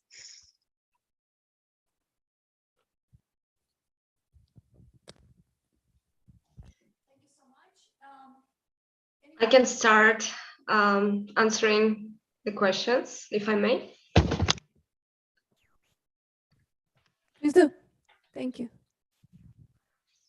Okay, so with regard to the first question about the support from the government. So when it comes to our organization, I would like to mention that we received actual support from the government, from local authorities, from the Warsaw city, city of Warsaw, especially the Warsaw Center for Crisis Intervention and Warsaw Family Assistance Center, as well as other organizations. But I would like to say and emphasize that this is still not enough. This is just a drop in the ocean, and we need more support, more attention from the government, because currently, as per observations, I would like to say that it's probably and mostly the response to the refugee crisis comes when it comes to the minority perspective. Again, it comes from the NGO sector. So we really need this support from the government and their active participation in it. Answering the second question about the meaningful participation and how to make it for everybody, I think it's very important in order to establish this meaningful participation for everybody. We should make the decision-making process inclusive for everybody, and we should not turn a blind eye on the otherness, and we should include everybody when it comes to the decision-making process. If I can explain this, so when it comes, for instance, to the refugee crisis, when we are making, for instance, governmental long-term response plans to the refugee crisis, we should absolutely include refugees in this process in order them to participate in this, because without their meaningful participation, it's like we are giving the voice to the voiceless, but instead we should pass the microphone to them, for them to speak for themselves, for them to stand for themselves, and to explain us what concerns them, right? So I think that meaningful participation, it's about inclusiveness. It's about involving those to whom this response is directing, right? So this is very important if we are talking about the meaningful participation from my perspective. Thank you.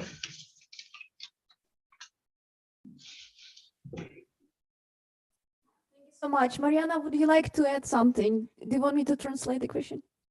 Please help me for understanding. Well, Марианна, вопросы были следующие. Первый вопрос был, какие сущностные аргументы вы можете привести для вовлечения вас как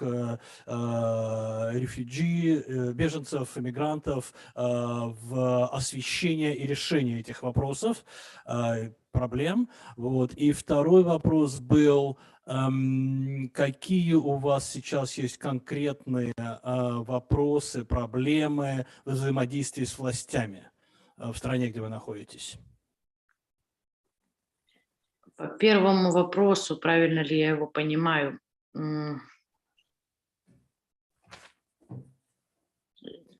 То есть, понятно, что с моральной точки зрения вовлечение беженцев... Как сами беженцы могут быть мотивированы, чтобы помогать другим беженцам, правильно? Да, какие для этого есть сущностные причины и мотивации, да.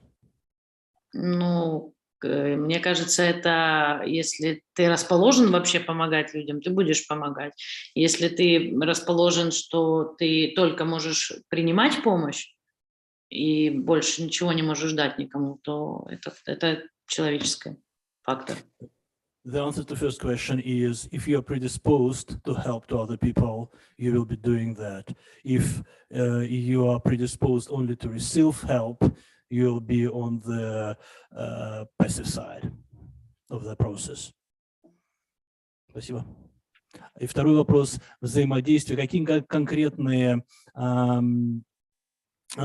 проблемы, вопросы существуют во взаимодействии с властями сегодня в стране, где вы находитесь? В стране, где я нахожусь, это Германия. Тут в основном немецкий язык, и, соответственно, у меня пока есть огромный барьер между мной и государством, потому что я просто не могу еще говорить.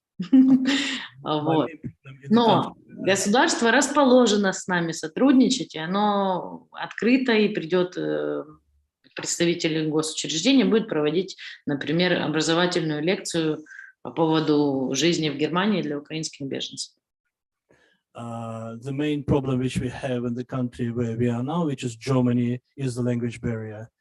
Because we don't know the language, so there is obviously a barrier which we have between us and authorities, but authorities are very open, very willing to help, and they are coming to organize lectures and seminars of how refugees can integrate in the local life. Германия всегда поможет. Germany always helps. Thank you, Mariana. Thank you. But moving to the next question. Susie, please go ahead. Can you hear me? Okay. Thank you all for sharing your thoughts and for your incredible work. It's wonderful to have you with us today. It's kind of a basic question just around, as we acknowledge the great importance of including the voices of those forcibly displaced and thinking through what that might mean for all of our work and for future efforts in the country. How do we do so with an eye for the fatigue that comes with that and asking people to relive, reshare, and re-experience some of the trauma of those experiences? What should be on the radar of those requesting the engagement of the voices of those forcibly displaced, and what supports are needed? Thank you so much, Susie. Mariana, should you translate? Марианна, вопрос, мы разговаривали уже про этих вопросах, что постепенно сообщество понемногу устает от всех этих вопросов, как бы наступает так называемая усталость от постоянного упоминания этих вопросов. Что мы как научное сообщество можем сделать и как мы можем приближаться к этому вопросу, чтобы как-то преодолевать вот эту усталость общества и поддерживать эти вопросы актуальными? Можно я? Я думаю, что для того, чтобы общество не уставало, нужно сначала люди, которые бежали от войны, они должны где-то остановиться, да, быть с крышей, с каким-то питанием, потом принять эту, да, ситуацию, что они беженцы, и потом эти люди уже могут начинать что-то давать другим. То есть тут нужно просто время. И те беженцы, которые приехали раньше, там, например, кто приехал в марте, он может в мае уже включаться в помощь другим. to assist to overcome this fatigue and to counteract this process, the first thing we need to do, we need to supply the basic to meet the basic needs of the people who are refugees or displaced person, to supply them with accommodation, provisions, etc. And then after a time, they will themselves start helping other people who are also moving, who are following them. And this process might develop in such. Но многие, кто, получается, уехал из Украины, являются беженцем, да, и эти люди перестают быть видимыми, потому что много хейта со стороны украинцев, которые остались. И, в принципе, как-то люди перестали говорить о себе, о своей жизни, перестали как бы жить. Некоторые выехали за границу и ждут, пока закончится война, да? Ну, все мы ждем, когда она закончится. Но кто-то в это время, пока ждет, он не живет. Он просто ждет. Это ждет, это пребывание на планете Земля, и все, человека нет. Важно какие-то психологические проработки делать, наверное, чтобы человек был живым. Yeah. Good, complicated thoughts here. What we must mention in this process that a lot of people who moved away from Ukraine, they sometimes face hate from those who stayed in Ukraine. A lot of people who moved away from Ukraine stop talking about their experiences. A lot of people who moved away from Ukraine are just existing, are just waiting for the war to end. Everybody is waiting for the war to end. But these people waiting means not leaving, just being there, just waiting, virtually not existing. Продолжайте, пожалуйста, Марьяна. I think we should stop. Марьяна, если можно, мы перейдем к следующим вопросам. Хорошо, у нас еще пару вопросов здесь есть. Thank you. We move into the next question, please. Okay. Oh. I just wanted to add something, if I may. May I jump in just for a few minutes, for 1 minute? So may I ask the question? Is it okay? Yeah, absolutely. Yeah. Okay, so I will be brief. So how we can overcome this fatigue of this refugee crisis? And I think when answering this question, it's very important to consider that this refugeehood, this migration, we should acknowledge that no one wants to leave their home. And more than 80% of Ukrainian displaced people, they want to come back to their country. But those people, they are forced to flee their home from an understandable and well-founded fear. So we should all understand that this displacement is not a vacation for them, and it is not their choice.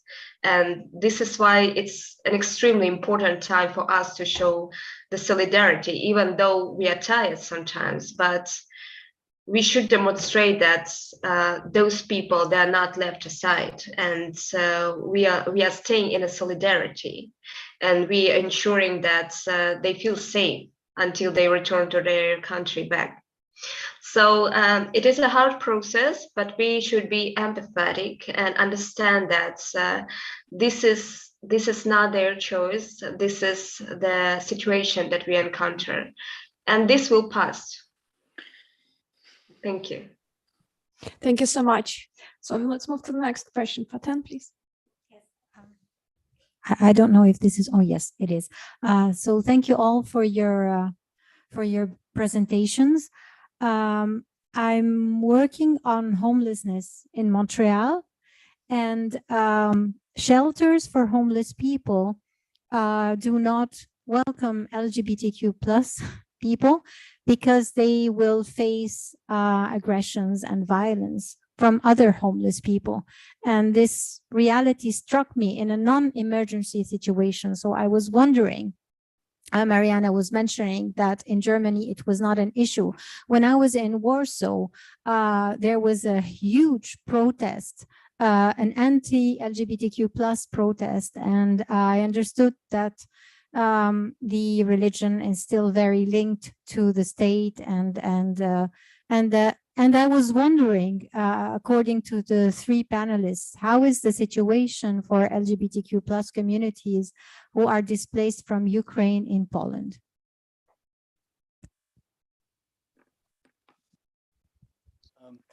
Для Марианы переведу вопрос тоже. Вопрос о том, что когда Фатен была в Польше последний раз, она наблюдала, во-первых, начать нужно с того, даже здесь, в Канаде, в убежище для бездомных не всегда принимают LGBTQ людей, потому что против них совершаются акты насилия, поэтому их просто не принимают в ночлежки, в убежище для бездомных. Когда Фатен в прошлый раз была в Польше, она наблюдала, что были большие протесты против LGBTQ people, людей. Какая ситуация сейчас в лагерях или в убежищах для украинцев, которые переехали из Украины? Ситуация с этим вопросом? Ситуация нехорошая, потому что из Украины выехали другие украинцы, которые тоже гомофобные. И, например, если это комната из 15 коек, то трансгендерный человек будет себя чувствовать некомфортно. Потому что ему обеспечат эту некомфортность. The situation is not very good in the camps for Ukrainian refugees because there is a lot of homophobes who moved from Ukraine as well. And if there is a room for 15 people and one of them is transgender, he won't be comfortable there because he will made to be uncomfortable.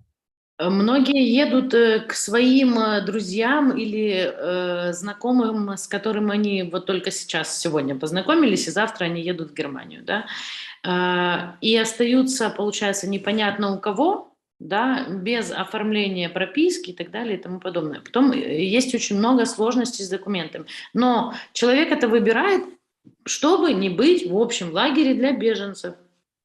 Это то, что есть. What very often happens that people, I think Mariana is speaking about LGBTQ people, they go to the residences of people whom they just met. Very often it's occasional acquaintances. They don't know who they go to, just not to stay in the refugee camps. Thank you so much. Само государство очень толерантное. Оно спокойно принимает украинские пары без регистрации. Там, если это ваша девушка, это тоже ваша, то есть две девушки, это вот нормально воспринимается как семья. Но в то же время именно сам процесс, когда ты приезжаешь, это очень сложно. The state is very welcoming, the state itself, and very receptive to the couples, even if couples of the same sex, there is no problem, but the process of moving is still difficult. Спасибо большое, Mariana. Thank you.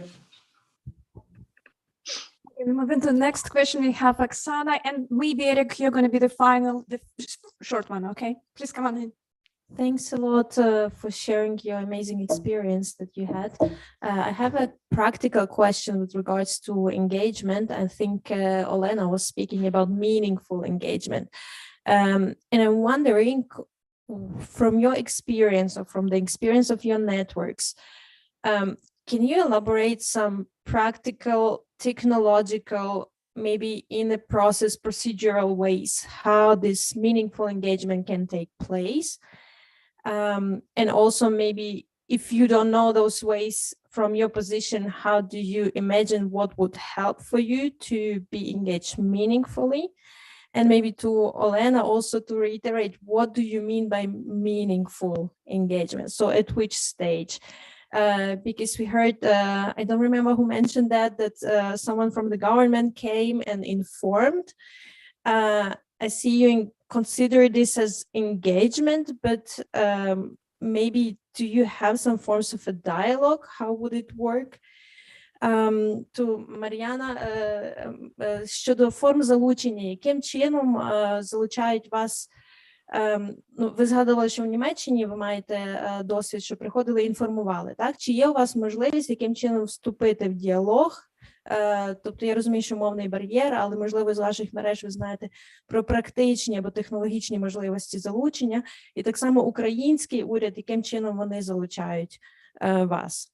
Саме практично і технологічно, як це відбувається. Дякую. Дякую, Оксана. Who would like to start? Есть. Хорошо, давайте я начну. Каким образом мы взаимодействовали в Украине как это называется? С государством. Хорошо.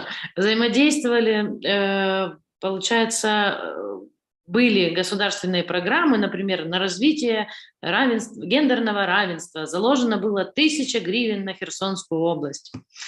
Вот. Соответственно, мы не участвовали, не писали гранты, потому что 1000 гривен – это ничего. So in Kherson, there was an experience that there was some program, but the funding for that was extremely low, so there was no purpose in engagement with these regards in Ukraine. Thank you. And Ada, Olena? Olena? Yes, sure. So that was the question about meaningful engagement. Mm-hmm. Okay, thank you. Yeah, thank you so much. Thank you so much, Oksana, for this question. I think it's a very important question.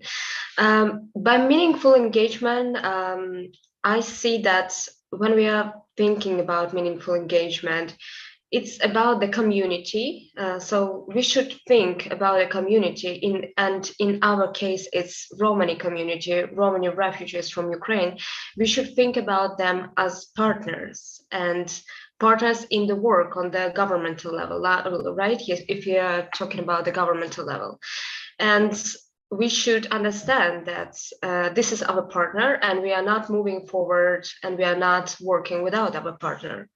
So if we are talking about practical things, about practical tools, so as I mentioned, there is still no long-term response on the governmental level plan for the Ukrainian refugees, and there is no mentioning about vulnerable minorities when it comes to the educational sector or when it comes to the other fields of the life of the refugees. So we don't have this inclusive way of engagement of the minorities from Ukraine, who are also citizens of Ukraine, right? But we don't see it in paper.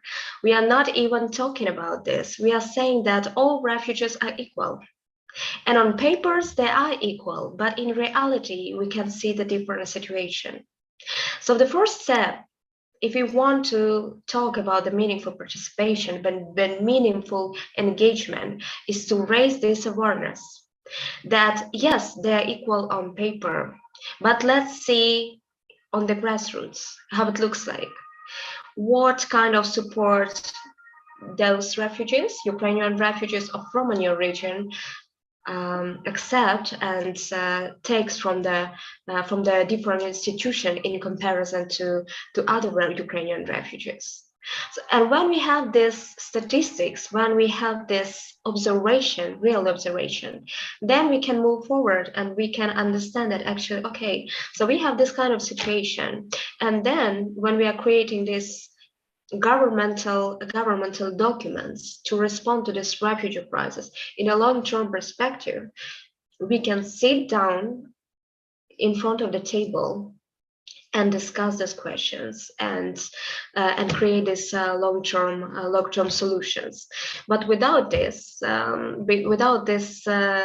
really consciousness and understanding of the problem, and without this campaign about this pluralism, if I can put in this way, we cannot move forward. So through the raising awareness, through the understanding that we should treat the community, the Romani community or any other minority community from Ukraine that escaped from the war, we should include them in the decision-making process, and we should include their needs and give them voice, as I said, And I actually really like this quote. We should pass the microphone to them and let them speak for themselves. Thank you. Thank you so much. Really agree. I want to also comment more broadly. I think meaningful participation in this context, we can divide in two parts. First is shaping programs, and then shaping policies. So in terms of shaping programs, I think there are two things here. Communities that are affected by the war, and especially the most vulnerable communities, and we have representatives here. First, they should be able to voice their needs, and their needs need to inform larger programs that are being shaped. It should be led by the communities themselves in a way that they voice their needs. They need to be heard. Second, such communities need to have access to funding, and there is a lot of need to also readjust the system, how to make funding more accessible for local organizations. And while I think there is an effort underway, it's not enough, and there should be much more that needs to be done. In terms of shaping policies, I think it's very important that refugees, internally displaced persons, and especially the most vulnerable groups have access to influence policymakers on local, national, regional, and international level. And it's very important that when policymakers design policies that will affect certain population, that this population is consulted and there is some consultation process. And this is something that I, in my work, is involved in advocacy in the US. And this is one of my frequent asks when there is some policy that is discussed. I always ask if there have been any consultation with the population itself, because I think sometimes the policymakers, they have contexts that they already got used to go to, and it's often just international actors. And these international actors that they have expertise, but I think our expertise now is really about bringing the voices from the ground to policymakers and acknowledging their power. And I think this is something that is we're working to voice this and create more space, but there is definitely a lot more to be done. And I think this is just the very beginning of this journey of creating meaningful participation for refugees. Thank you so much. Eric, it's yours now. Спасибо вам большое за ваши всесторонние презентации. Я назову сразу на русском, а потом буду переводить мой вопрос с английским. I'm going to ask the question first in Russian, then I'm going to say it again in English so everyone understands. And also apologize if I mispronounce any words. I'm still learning Russian, so I like to take the opportunity. Вообще, вы говорили об уязвимости сообщества ЛГБТQ, Рома и также женщины и дети эксплуатируются. Я работал в Европейском Союзе с редочившись на этом вопросе. Проблема торговли людьми всегда была серьезной проблемой. Учитываемые и процессы разработки политики. Мы создали временную защитную директиву и платформу солидарности для решения этих проблем. А самая большая проблема была просто тайный аспект торговли людьми. Расследование занимает месяцы и годы, так как торговля людьми просто не очевидна. Осознаваясь на наших наблюдениях, то, по вашему мнению, не делает Европейский Союз для решить это большой угроз. Это угроз торговли людьми украинцами. So what I tried to say was, you spoke about vulnerability about the LGBT community, the Roma, and women and children being exploited. And I used to work in the EU focusing on this issue, the issue of human trafficking. And this was always a major concern considering the policymaking process. So we created the Temporary Protective Directive and a solidarity platform to address these issues. What this did was give people the freedom to move in Europe without having to go through their process of border services, for example. They can freely move across Europe. And what this did was significantly reduce the pressure that authorities would have faced in terms of human trafficking. So the greatest challenge is simply the clandestine aspect of human trafficking. This is not obvious. When someone's being trafficked, we can't tell. This is not something that you see. This comes off of different reports. So I just wanted to ask, just to get to the point here, based on the observations of the speakers, what do you believe the EU is not doing to address the threat of human trafficking? What is there still to do? Что еще нужно делать, чтобы решить этот большой вопрос? Потому что это угроз очень серьезно, как-то мы подумаем, что касается торговли людьми. Спасибо вам большое. Thanks so much. Who would like to start? We have about 2 minutes, I believe, for each, maybe 1 minute for just a brief response. Thank you. I can answer to that. Yes, so with regard to human trafficking, yes, this is a very serious topic. Unfortunately, it's not that obvious for many. So what can be done? I can tell you from the perspective of minorities. For instance, we know that from the onset of war, UNHCR and UNICEF has established these blue dots informational desks where people can assess this information about the human trafficking, about the risks, and how to protect themselves from this kind of danger. But the thing is, have we ever thought about this segment of people who, for instance, illiterate or have different cultural background, and they feel uncomfortable to speak about this kind of topic? Do we think, and again, I'm asking the same question and again and again and again, do we think about all refugees in an inclusive way? I don't think this is happening.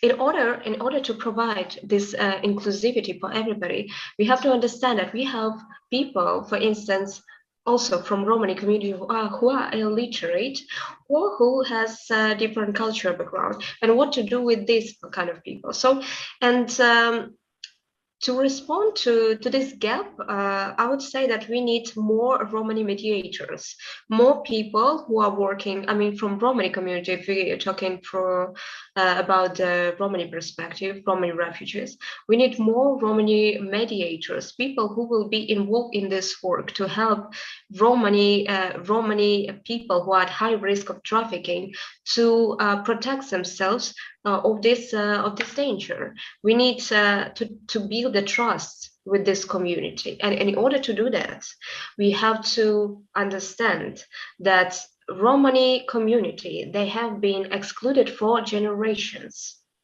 They have been enslaved for 500 years. They have been murdered during the Holocaust, but we don't know about this, right? And we think that Romani community, for the time being, they stick together in large groups because I don't know, people don't have the responses to that. They're just wondering, then they have questions. But the thing is, in order for those people to open up and to actually for us to help them, we need to build this connection with them. We have to build this trust. And in order to do that, we need Romani mediators, more Romani assistants on the grassroots level, on different levels. And it's also about the meaningful participation, and it's about the engagement. So yes, we need to think in a more inclusive way, and to consider different segments of society, illiterate people, people who has trauma or has different cultural backgrounds, and we have to learn about this. We have to ask for help from Romani organizations. For instance, our organization, we provided a lot of trainings and workshops for organizations that are helping refugees, including Romani refugees, and they were asking us, give us please the tips how to work with Romani communities, how to explain them things in order to protect them from human trafficking, including human trafficking, how to build this connection. So I think that the participation of Romani organizations and also Romani mediators assistance is very important, and it comes to any other groups of minorities from Ukraine. Also, when we are talking about people of African descent that have been living in Ukraine, right? So it's always about thinking in an inclusive way. Thank you. I hope I answered your question. Thank you so much, Olena. Olga, Mariana, few final remarks. I want to add, thanks so much, Elena. It was really great comment. One of other vulnerable groups that we are working with very closely is also refugees and asylum seekers from all over the world who found safety in Ukraine prior to their invasion, and now they're either internally displaced in Ukraine and or displaced to Europe. This is also a very vulnerable population and often not included in the narrative. And they face great challenges, especially documentation, because such people don't often have the documentation that Ukrainian citizens have, as they have asylum certificates or refugee certificates. And in terms of trafficking, I think it's very important to work on prevention of human trafficking, which is basically, it's very important to work on prevention and response to gender-based violence, to provide legal protection to all refugees and especially most vulnerable groups, and of course, economic inclusion, because if we protect refugees and especially most vulnerable groups in those areas, it will make them much less vulnerable towards human trafficking, and it will work as a prevention. And I think this is very important to involved in response. Thank you, Olga. Mariana? Да, у меня появилась идея прямо сейчас, как можно помочь, да, чтобы меньше было торговли людьми. Обычно, ну, например, как с беженцами, да, этот человек выезжает за пределы своей страны, он едет неизвестно куда, и все построено на доверии, там, да, тот же водитель, и куда он тебя везет, и где ты будешь жить, на самом деле это все на доверии. У меня только что родилась идея, информации достаточно по поводу торговли людьми, но ее никто не читает, она в сухом виде никому не заходит. Возможно, например, на границе, да, ну как-то человек может там, если он знает, что он едет с непроверенным водителем, он может куда-то отправить смс-ку, там, номер телефона водителя, я там выезжаю там туда-то, я такой-то, такой-то. Я выезжаю туда-то. Ну, то есть информацию, куда он едет. Да, если он понимает, что это какая-то... Mariana, секундочку. Mariana just now had an idea, a very practical idea, how some of these problems can be solved with human trafficking. She says now the system works completely based on trust, that somebody at the border sits into somebody's car, people do not know each other, where they're going is unknown. She says that one of the solutions can be that if the situation like that happens and a refugee gets into the car to unfamiliar person, there should be a place where this refugee can send in a text message that I am in such and such car and going there. So in case something happened, it's going to be documented. Например, это может быть app, да, как application. Да, приложение. Я, фамилия, имя, номер телефона, предположение, что может случиться, и срок, в течение которого ты можешь, например, отменить и снять тревогу или заявку. Все. There can be an application where you can like send your name, or not send, but you put in your name, where you did get into the car, where approximately you are going, and what is the time frame which you have the possibility to cancel this alert. Часто люди чувствуют, что, ну, что что-то не то впереди, но они себе не доверяют. Поэтому это как буфер. Можно будет понимать, где искать человека. Very often people feel that something is going wrong, but they don't know what to do about that. So that could be an option how they handle that. Thank you so much, Mariana. I think it's quite inspiring to think about that. You can use different devices to secure yourself, and we can actually implement it really fast with the modern technology. Colleagues, thank you for your honest reflection and sharp points on the situation with vulnerable groups in Ukraine and groups in Europe. And thank you from the bottom of our heart for work you're doing in the field. It was inspiring for everyone here in the audience to listen to you, and we're running out of time right now. Let's congratulate our participants and move to another portion of the conference, which is also important. Thank you very much.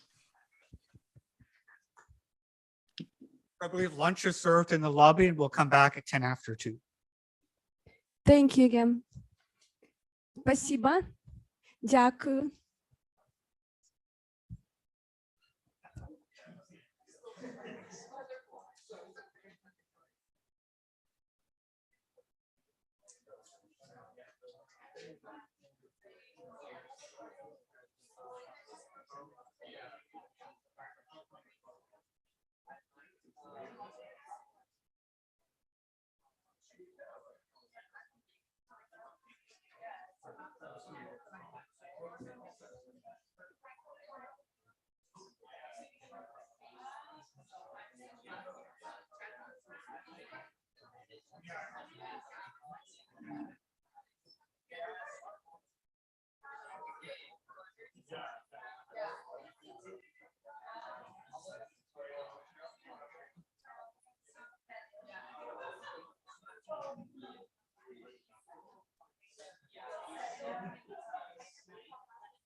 I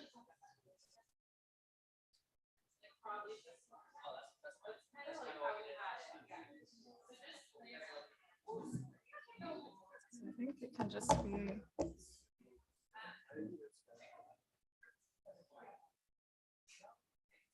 We just have to remember, I think the thing that confused Fatima is she was changing here and not remembering that they weren't changing. Okay. Gotcha.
Further readings, recommendation, or like if we could consolidate some kind of like, if you're interested in this, here's what you can do, like an infographic. I know that, for example, since 2014, IFAX has created a list of resources for Ukraine. Yeah. We've seen that. Yeah. Just sort of like tracking the timeline. Yeah. Like what's being done. Yeah. Down. Yeah. Something like your resource sort of page or something. Yeah. Like how to get involved or like further reading. Like, the first journalist, she was like, come see.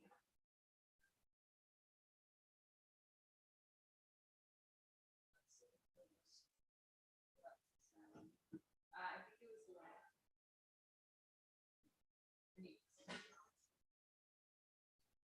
but yeah, okay, camera. Sorry. Take off the lens cap. I just throw it in the bag, so I don't. And then on off is just the switch. When you're taking pictures, you look for the viewfinder, but when you record footage, you're just gonna click that and just start and stop the recording. That's it. I guess we'll just rely on the camera for audio.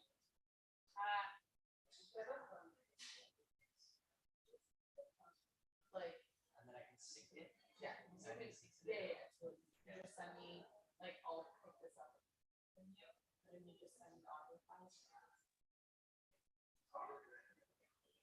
Now, the other thing I was gonna say, we're going to see Dylan at pod. Did you ask him for an extra memory card? I don't know because I've all the space I have left. I can. Yeah. I think we're done with all that. Yeah. Yeah, it's not like a huge. But I usually when it's this work. So I would want it to like shut off and people like that.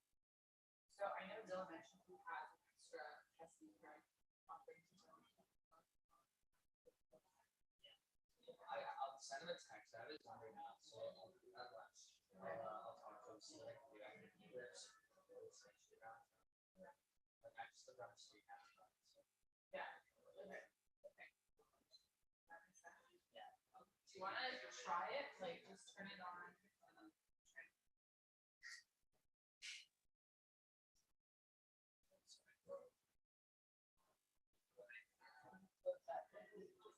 Yeah, and then that's it. Yeah.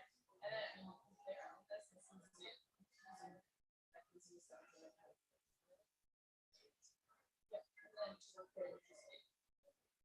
Does it pause it or stop it? It stops it. So it creates something. Yeah, it's fine. I can play around with the editing. But we got last thing, I charged the battery last night, so it's showing the charger is in here. I'll plug it in just in case like.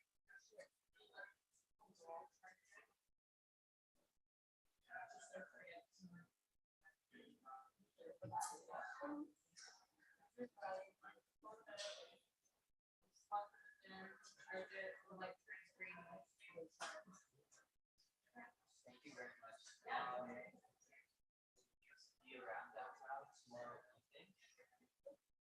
I'll figure out right now.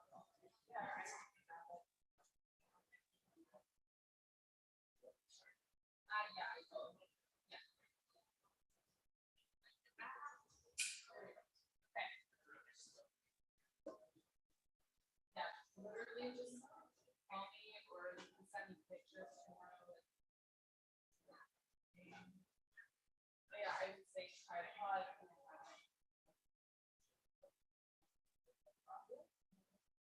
Perfect. Right, I'll start asking people today. Okay.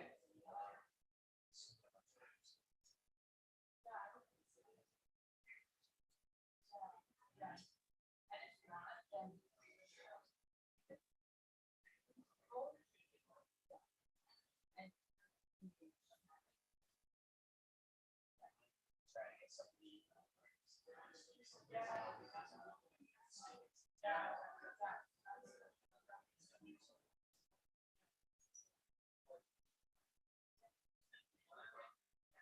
Yeah, that sounds good. Okay. I saw this and I find So tonight I'm gonna try to get. I'm prioritizing the actual recording of the events. Yeah. So let's see from the. Try to get more close tonight. It has to be one of those.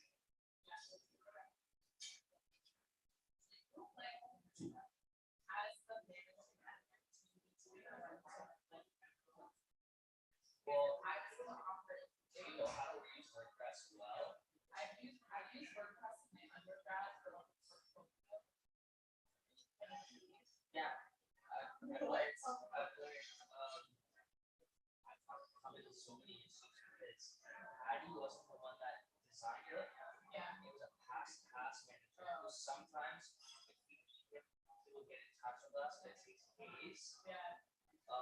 So pretty much like I've been on my own trying to figure out pages, like pretty much Addy told me what to do. Yeah. Was to do like a blog post. Yeah. Which is all that we have to do more. Yeah. So I want to teach somebody because eventually I'm not going to be here. Yeah. Someone's going to take over. Yeah. It's not that I have to be it's a lot to test. Yeah. Okay. I was gonna like, I was gonna offer share like. I'll teach you, but it's something that's going to be like, I'm sure it's because you're already familiar with the software, it would be as long. I was completely like, every minute. So like, I feel like it would take about 5 hours. Yeah. Maybe less actually. I figured number less busy. Yeah. So yeah, just so that like questions not all our to always like Too bad of stress. You guys have been on the ball. Yeah. everything has to do with. Okay. Sounds good. All I right. don't want the others.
It's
like,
yeah. I know, I was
So, yeah, so I will give you this to actually go through the presentation. So you just use that to move forward.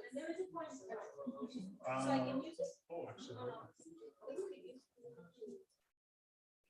Yes. Okay, great. I didn't know that. So yeah, so when you're actually doing a presentation, you can go up to the podium there, and then. Is that going to be too high for you? No, I actually adjusted it for my height. I don't know. Hello. It's pretty. People see you. Oh no, they're probably not. They should.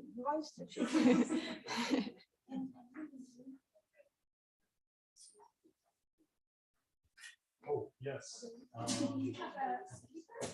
Yeah, yeah. Yeah, so, yeah, it's just. Oh, okay, yeah.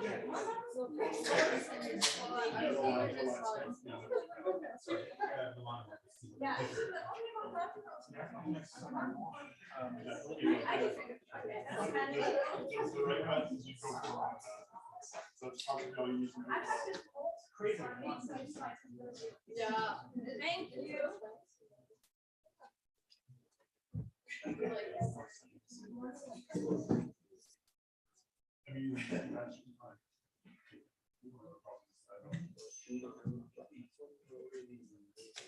Yeah, somebody else from 6:30 to.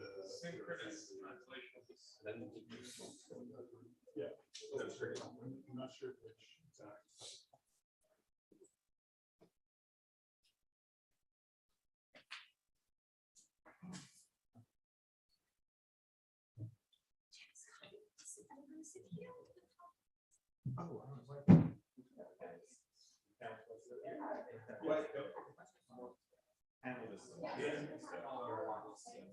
So what they did in the morning was chair just like stood. Yeah, I could sit in the audience. I could stand fine. And then for if there's any questions, you can use this one. And I'll circulate the other ones. Yeah.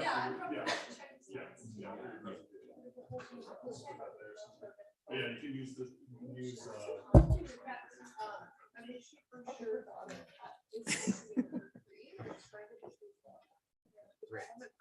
Got most of them. Yeah.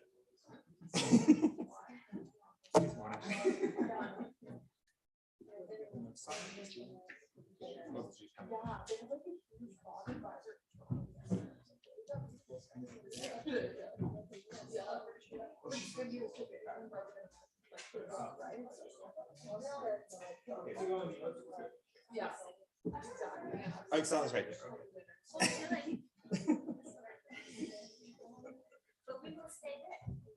Yeah, if you want. Is that better for you? It's better to follow the presentations from there. Yeah, but we can also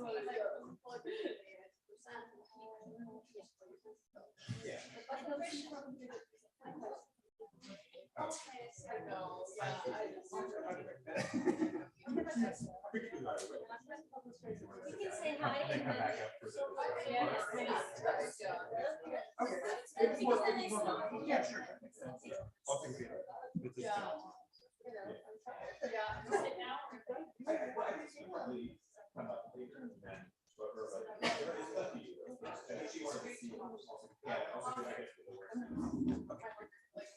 Okay, thank you, everyone. Okay, welcome back. I hope everyone had a good lunch. And so we're going to continue our discussion And we have the next two panels will be looking at internal displacement. So this is the first of two panels on internal displacement. And this one will be focusing on governance, but I think it'll also kind of bring in actually the subtitle of the conference, the place, space, and I'm blanking the last word.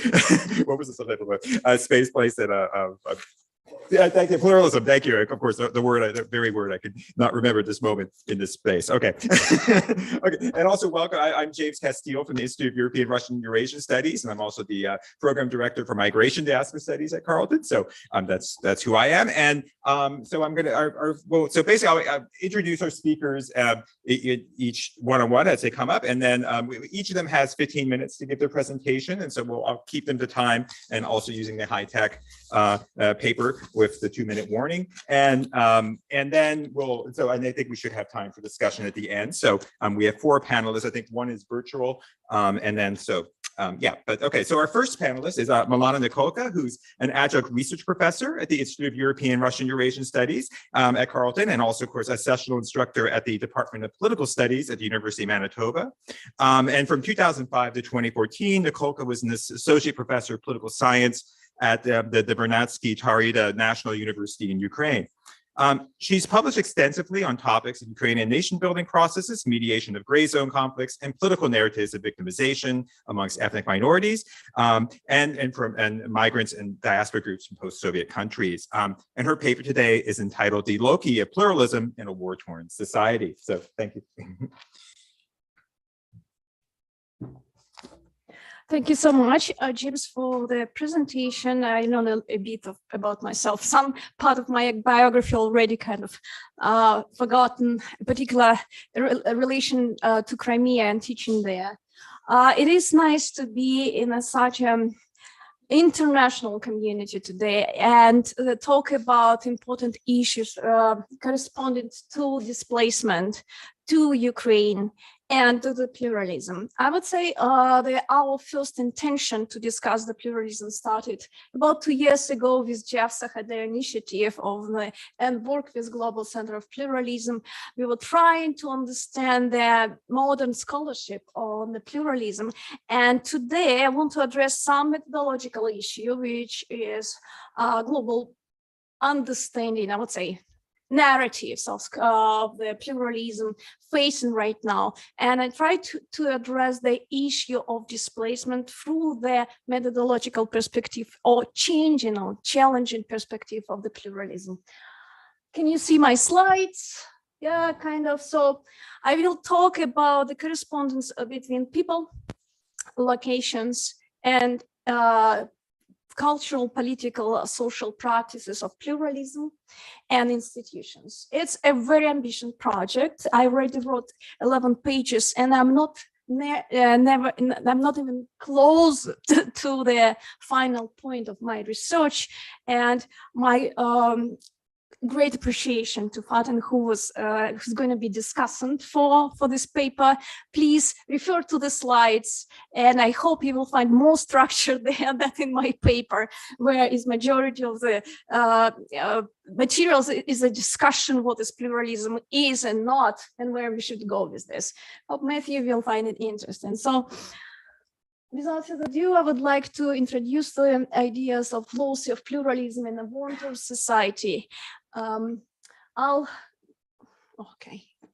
So why we're talking about every time, actually in the morning for last 2 weeks, no further than that, I'm waking up and thinking, am I supposed to bring the idea of pluralism and discuss it when society is an existential threat, when my friends in the Bucha living everyday life, and sometimes right now they don't have electricity. Before they were forcibly displaced to Poland and later to France, then return back to Bucha and try to bring the normalcy to their life. Some of my friends is fighting in the battlefield right now, and some of my family is stuck in Crimea, which is a very limited horizon of life as well. They don't know what's like ahead for them. So is it the right time for us to talk about the combination of pluralist practices in the society which was transitioning from 1991 till 2022? And some of the practices were already implemented. Some institutions were established, but we'll see that, and I hope I will bring some proof to that, that this process of establishing liberal democracy, sustain the open representation of different ethnic groups, was still in the process even before the war. And for me, the war started in 2014. I want to bring some proof for that as well in my slide related to the case studies of Ukraine. But I want to start with some general understanding and, I would say, dominated narrative and studies of the pluralism right now. And thanks again for the initiatives of Global Center of Pluralism and sustainable research on the issue, which could be traced at I think the beginning of 2000, right? Matthew published the index in 2019? 1819, yeah. Okay, so we do have, let's say, sustainable scholarship of the methodology. We also have some tools how to measure, actually developed by Global Center of Pluralism. But for my particular research, I engaged the different indices as well. Very much rely on you guys' work, but criticizing it as well. So speaking of the pluralism practices and the general understanding of pluralism, there is a definitely mainstream approach, narrative approach, which is now sitting on this duo, supplementary duo, hardware and software of pluralism. The concept was discussed in the Global Center of Pluralism and then a broader audience of political scientists and theorists in the beginning of 2000, maybe 2000, up till 2010. So we have this duo of the institutional organization, which very much corresponded to the development of liberal democracy. So it's intentional for liberal democracy to provide institutionalized freedom for the minority groups. And the previous roundtable and the beginning of this conference today brought us fantastic examples of the issues, troubles, challenges which ethnic communities meeting on everyday basis, different minorities meeting on everyday basis, but they much more emphasized, become much more vulnerable during the war. So hardware of pluralism is a set of policies, formal institution of governance, regulated the legal and political space through which members of society interact between each other. So we're talking about written document. First of all, it's constitution. Quite often, this is the core document for the pluralist, modern, liberal models. But we also have talking about the agents, governmental agencies, which supplies the pluralism and give the life to the pluralist ideas in the liberal democracy. This correspondence between pluralism and liberal democracy discussed in great details. And I would say there's definitely connection, there's definitely supportive mechanism, and these two ideas work together, supplement each other, and sustain the, I would say, modern liberal society.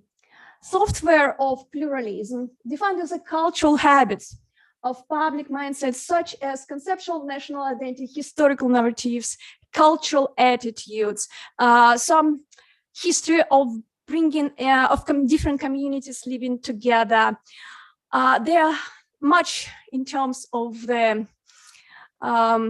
correspondence to the agencies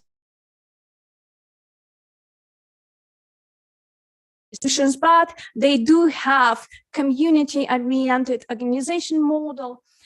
They also quite often implemented through their political practices and inherited through this history of common coexistence of different ethnic groups. So when we're talking about pluralism, ethnicity become one of the central core of our attention, but a little I will introduce that the pluralism actually have a gradation in political sphere, in the cultural sphere. We're going to talk about the definitely social life, but that's where we're going to start. So what we find about this duo of hardware and software, it's equilibrium model, it is sustainable model of portraying the liberal society when the society do not face open conflict. You can see and you can analyze institutions, you can check the existing practices, but for the problem of software and hardware model, the problem started when we have significant impact and existential threat for the society. That's when this duo become less sustainable and definitely has higher risks to, let's say, provide a pluralistic mode of existence for the ethnic communities. So why we study pluralism? I mentioned this is one of the major institutional model for the liberal democracy.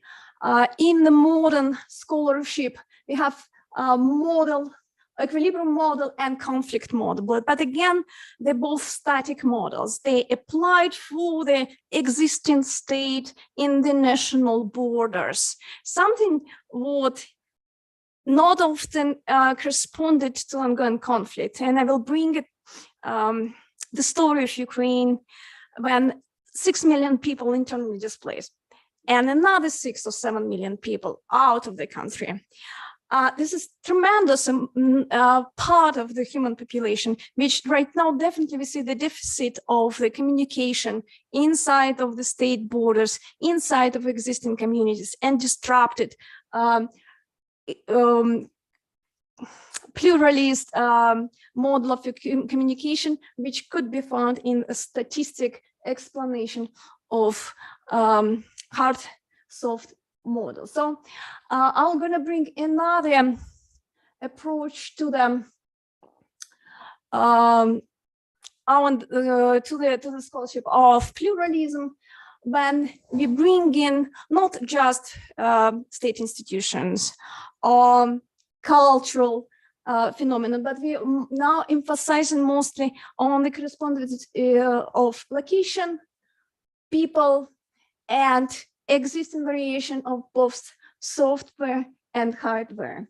So places, locations, losses, sites of pluralism now become materialized areas when the individuals, the group performs, claims, regulate, and contested power relations within or between communities. So now we're moving from the static representation of pluralism corresponding to the national border to the much broader picture when the carriers of pluralism, people, moving abroad and bringing their practices of pluralism with them, but also facing the challenges of the accepting communities with their own standards of pluralism, with their own institutions. So there's a challenge here, but there's also possibilities. So here's my kind of new thing. So we're moving from hardware pluralism to software pluralism to peopleware, which is also a very bad term. I appropriated it from the modern IT kind of approach, whereas hardware, software is not a thing anymore. You have to very much apply on this model and consider your consumers. Who and how using your technology, how people can alternate, how they can request changes of the software and how often they're changed. I'll bring the case of Ukraine, I would like to approach this peopleware or new model of human capital engagement in the pluralist perspective through the two major cases. One is growing volunteer movement in Ukraine, and out of Ukraine, we heard many stories today about support of Ukrainians in Poland, in Germany. We will hear about Canada tomorrow. And second important issue, which again, mostly focus on people who consume pluralism, but also carry the pluralism with them as a transnationalism. So we're now talking about the global global community. Okay, so case of Ukraine. So I'm going to engage some materials which were organized before me.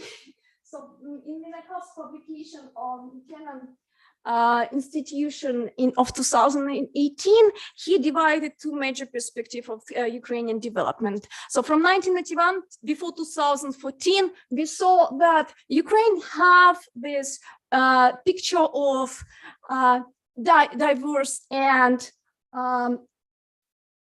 different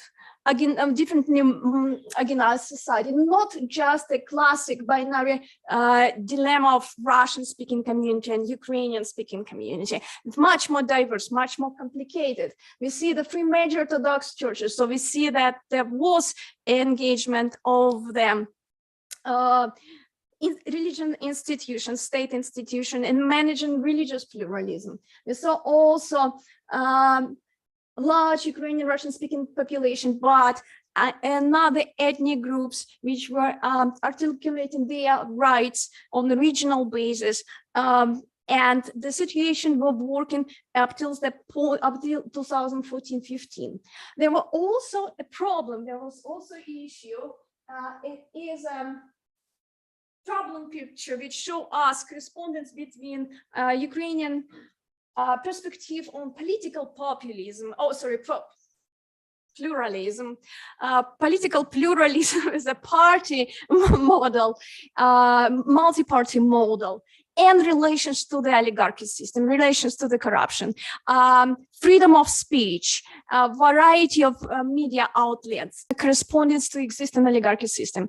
So Minakov's analysis, and I agree with him on that before 2014, we saw slow but steady development of some pluralist institutions and establishment of the pluralist practices on the ground. We also heard Mariana today that you cannot compare transgender community or LGBTQ community 2007 and 2022 in Ukraine, because situation is developing and situation become much more inclusive for the different minority groups. How to study pluralism during the war? Well, I think I should. Oh, okay. So what happened after 2014? Yeah, just a brief correspondence. We saw that the pluralist institution in Ukraine, and I'm talking about political party representation, freedom of mass media, freedom of religion, now become shrinking. And then again, it's not just 2022 when we see that Ukrainian society and Ukrainian political elite feel threatened, now start to press on the pluralist institution. We can see shrinking of the institutional or hardware model of pluralism in Ukraine. I do have some examples. I'm talking about, for example, regulation of the mass media, which was opposed by Vladimir Zelensky decree in March, just to create the unified platform to control the information about the war and about the society. It was a necessity in the beginning of the war, but now this particular decree challenged by many internal players, many NGOs, but also international analysts, because it's still in place. We still have this unified platform to produce news on Ukraine. We also saw that there is a significant decline in support of political parties, and the numbers of political parties changed because, again, of the threatening situation. We have unification of the nation. We have also changing dynamics in the linguistic prioritization of the population. More and more people decided to speak Ukrainian, but also we see less and less media outlets in Russian. How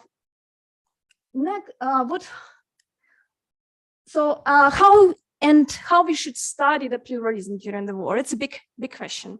I mentioned that I apply indices, different model of analyzing pluralism in a sustainable society when you can trace it, but it's become really complicated during the hard part of the war, part of the conflict. So what we can do, we have definitely triangulate the data. So we analyze multiple surveys conducted by Ukrainian different think tanks, such a rating, such the Center for Democratic Initiatives, Center Rosenkopf.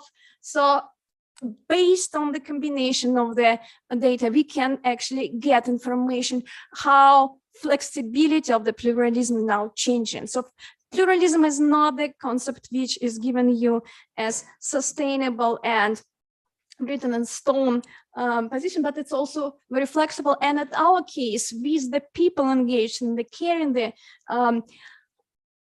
these values of pluralism with them, when they dislocated from eastern part of Ukraine to the western part of Ukraine or going abroad, we see that now representation of pluralism become more flexible and very elastic.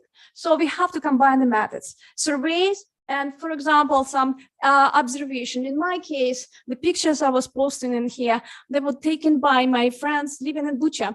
And it's called Bucha Diary. It's just my initiative. I'm contacting them on an everyday basis, and they are writing a little stories about their life. Multiple research is going on Ukraine right now, when we can check everyday model of communication. It's not just for pluralism, analysis of pluralism, but pluralism is one of the indicators which show us where the Ukrainian society now is. So let's move to the summary. So what I'm saying, this duo should be reconsidered because this particular crisis, it's not a unique situation for Ukraine only.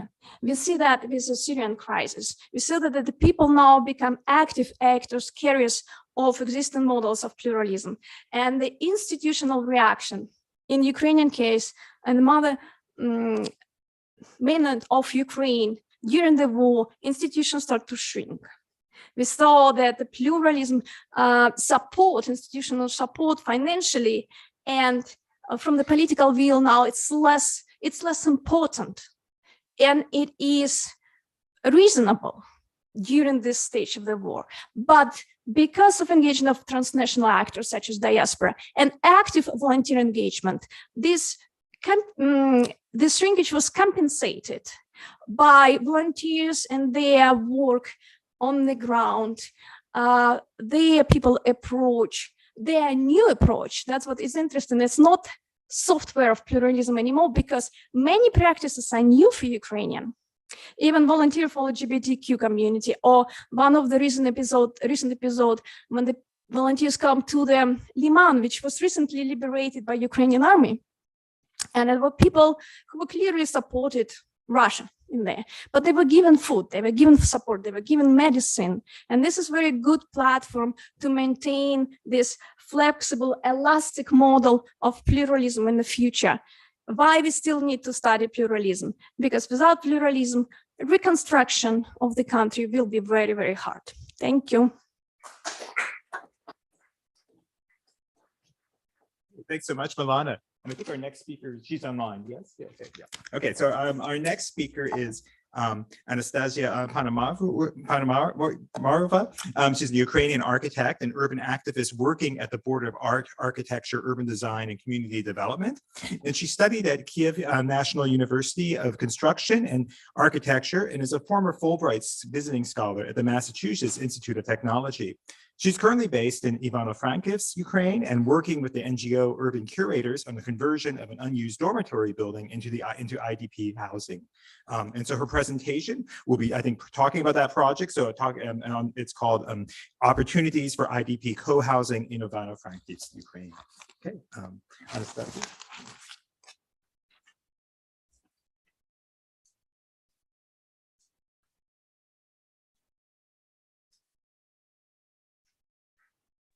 Good day, everybody. Yeah, I'm really happy to present the huge work being doing by local Ukrainian team, which is kind of plural, multidisciplinary.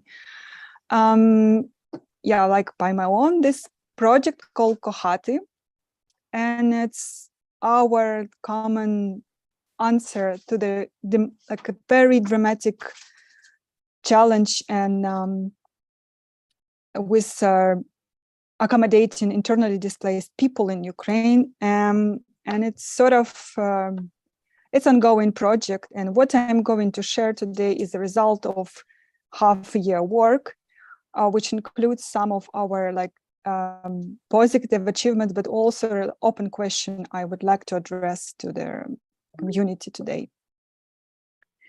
So Kohati is a very collaborative project, which include like many stakeholders in that, where the coalition of NGO, wherein one is local and the core, and this organization Metalab, which based in Ivano-Frankivsk, are doing this curation work across the sectors and across their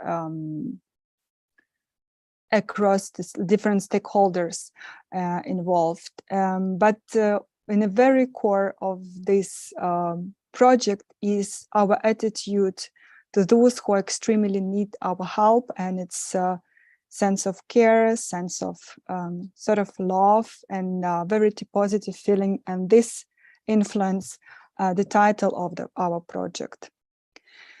We are deeply concerned that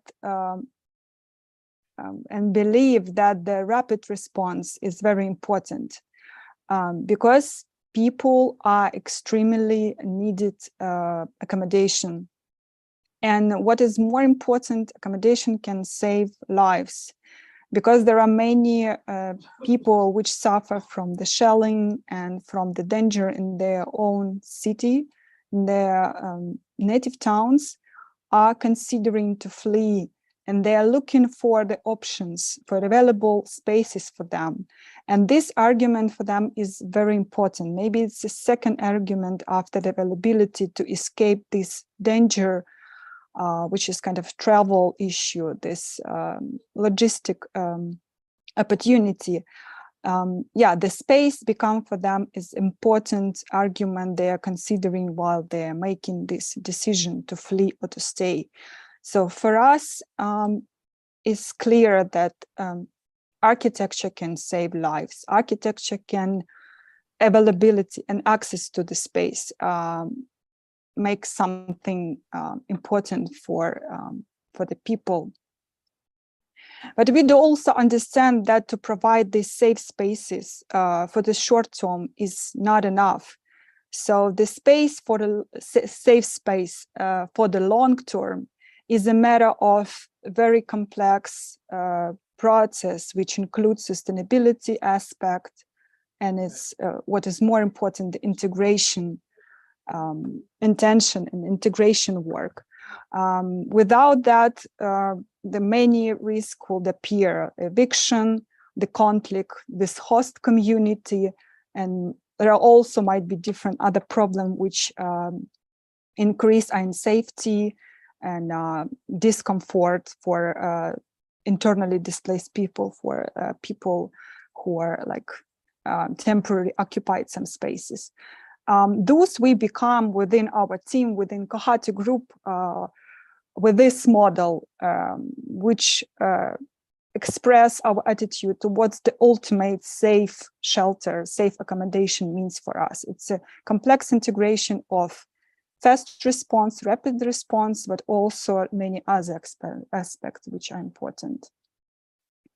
When we talk about integration, we are trying to achieve it by different actions.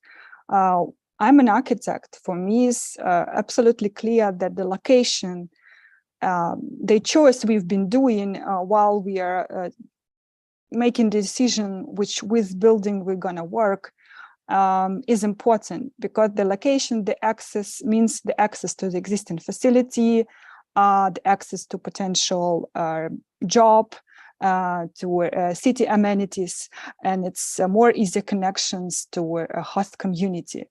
And while we are working a lot with abandoned buildings, and we consider them as very good resources we need to unlock in order to provide this rapid accommodation, we focus on those abandoned buildings which are located in the city center or very close to important amenities and infrastructure which could be used by IDPs. We do also consider integration as a very great balance between private spaces, semi-private and communal spaces.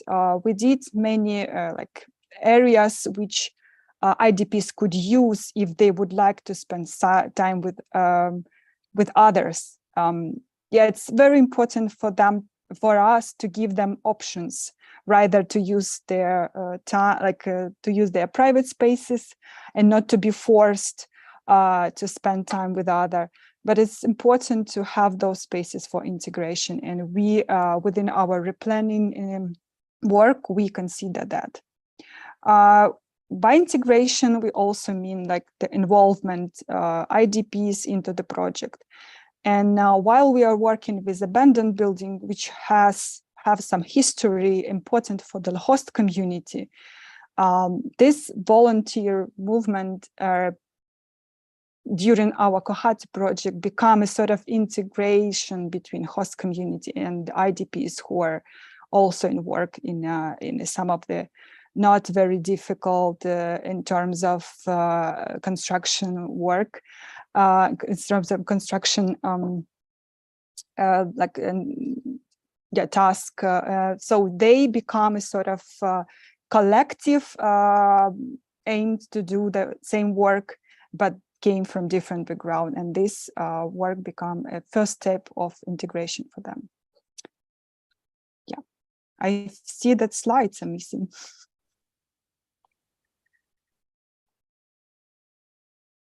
Oh, that's sad. Our pilot project was a dormitory of one of the university in a city in the western part of Ukraine, Ivano-Frankivsk, and this transformation of this abandoned building for the purpose of accommodating IDPs already started by the local community, which consists from professors and teachers from that university.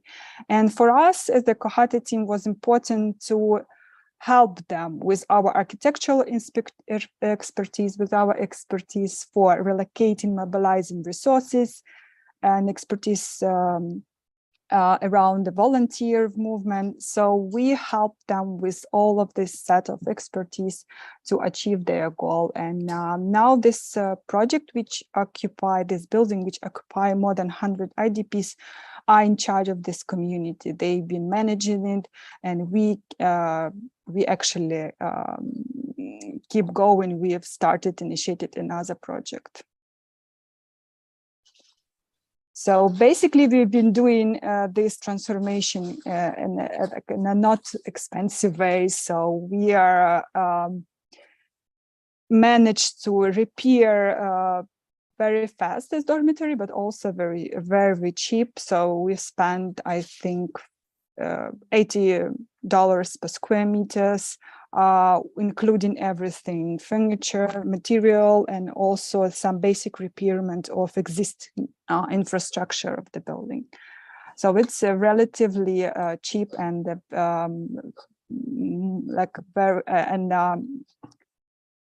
much more less than new construction, of course.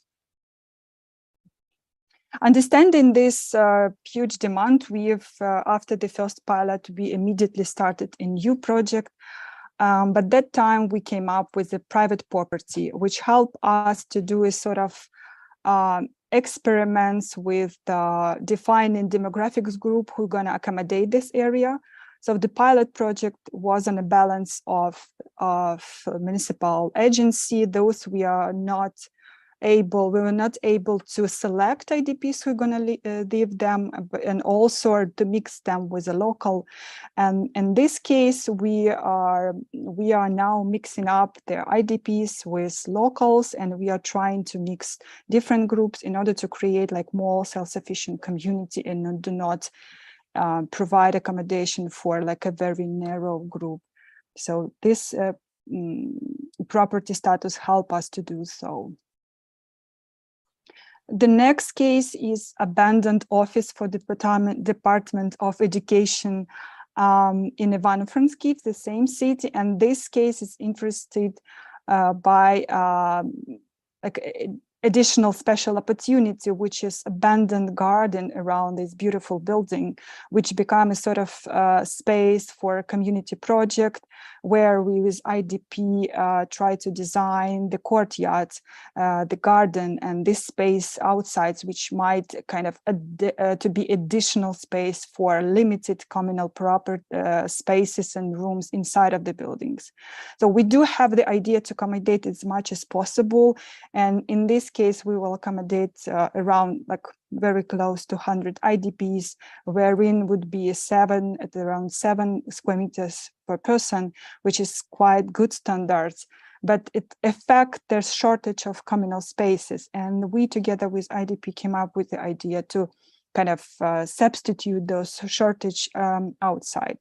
And this beautiful area with abandoned buildings allow us to do so. We do not limit our like activities and our refurbishment projects by Ivano-Frankivsk region. We started one more project in the district nearby, which is Khmelnytsky region. And we also been doing refurbishment of abandoned. This is another dormitory in Khmelnytsky, Kamenets-Podilsky city.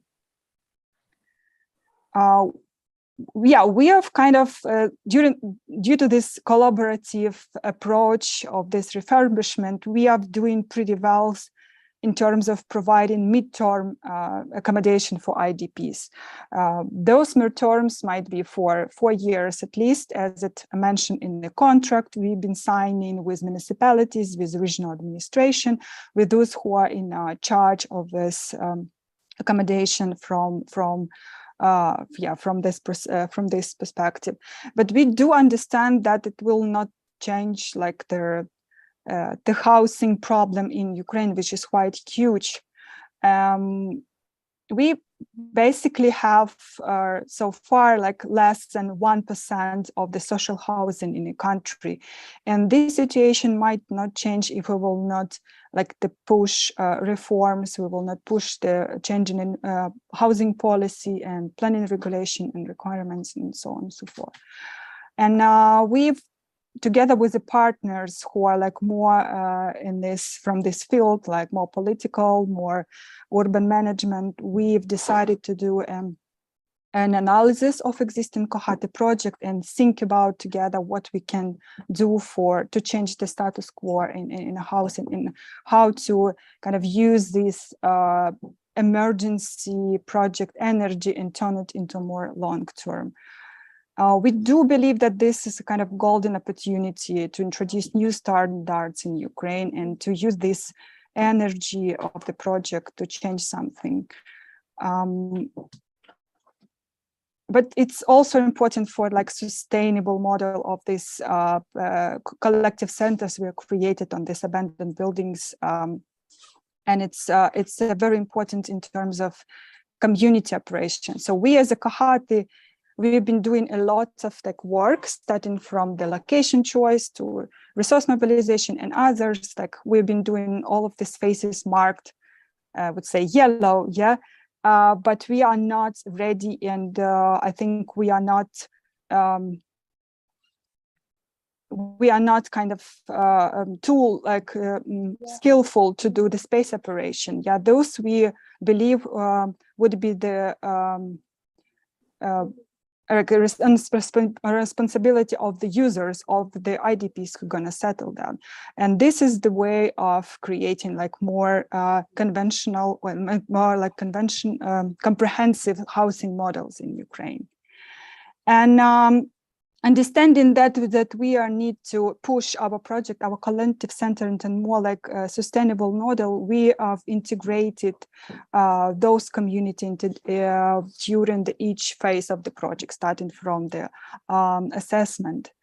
And yeah, we do believe that this midterm collective center would turn into more sustainable through this empowering of the users. Of course, we are acting in a very complicated context where is the shortage of time kind of very harmful for a participatory community project. I said that my experience, which includes a 6-year work with internally displaced people in east part of Ukraine, give me like the clear idea that the time is a very crucial when you do work with community, and this kind of criteria and indicators of this successful work might be the priority, and sometimes push away their kind of architectural criteria. Yeah, but now we are so like in a hurry. We are responsible for the accommodation of the people. We do understand that they don't have a lot of choice, and sometimes they don't have a choice enough, like a lot. They don't have them. We are not kind of in a position that we can like prioritize. Yeah, we can push our deadline forward because we think that community is not ready. But since we are not at this point, I mean, we are not having this community, we are not having like most of our buildings in use, we do believe that the magic would happen. And the reasons I do believe in that we, our team invest a lot of energy into the communication on the side. So since we have been working a lot with people, we have been talking to them on the site construction and beyond, we do believe that this would help this community to trust in the approach we see is more relevant for Ukraine, and I hope they will sustain what we are creating for them with the help of huge community, Kohati community.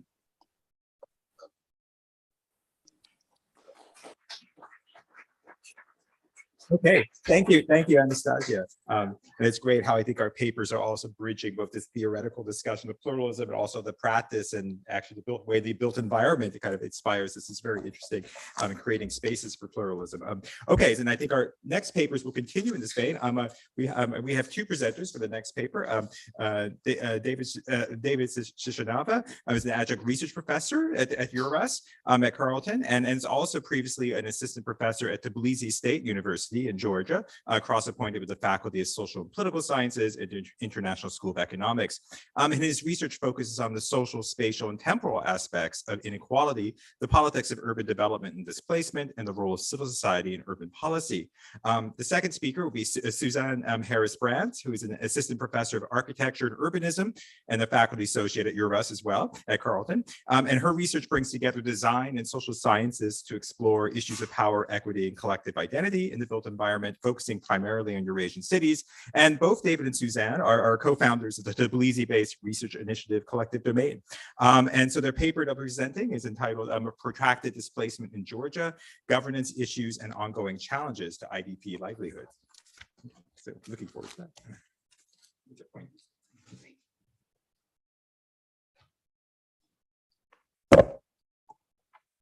Hi, everyone. Thanks so much for coming today. Thanks to Jeff and the RAs and the Global Center for Pluralism for all your amazing efforts in realizing this event. And of course, thanks to James for chairing and Patton for being our discussant. Our presentation today focuses outside the context of Ukraine, looking instead at Georgia, a country that's also long been in the crosshairs of Russian aggression and a place that has a similar protracted history of conflict-induced displacement. So we're going to talk through some of the governance issues and ongoing challenges to IDP livelihood that we see in Georgia. Our presentation also focuses outside the typical sites of post-conflict urban recovery, and we're going to foreground instead what happens to humanitarian shelters where the displaced communities live. In situations where people find ad hoc shelter in existing buildings, there are immediate needs to make those buildings habitable, something we saw acutely in Anastasia's presentation.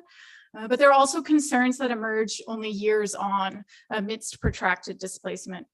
Decades later, there are overlaps between sites slated for urban renewal and those still accommodating IDPs. Those overlaps link to a different side of post-warfare reconstruction, one that tends to receive less attention. So in efforts to keep within our time, we'll structure our talk around a couple key takeaways that we see tied to governance and IDP issues of housing and settlement. So before we move to the main part of our presentation, let us briefly provide you some background to conflict and displacement in Georgia. Since independence, Georgia has experienced several waves of displacement, conflict-induced displacement, resulting in about 300,000 people currently being registered as IDPs in the country. So the first wave came in the fall of 1992, less than a year and a half after the dissolution of the Soviet Union.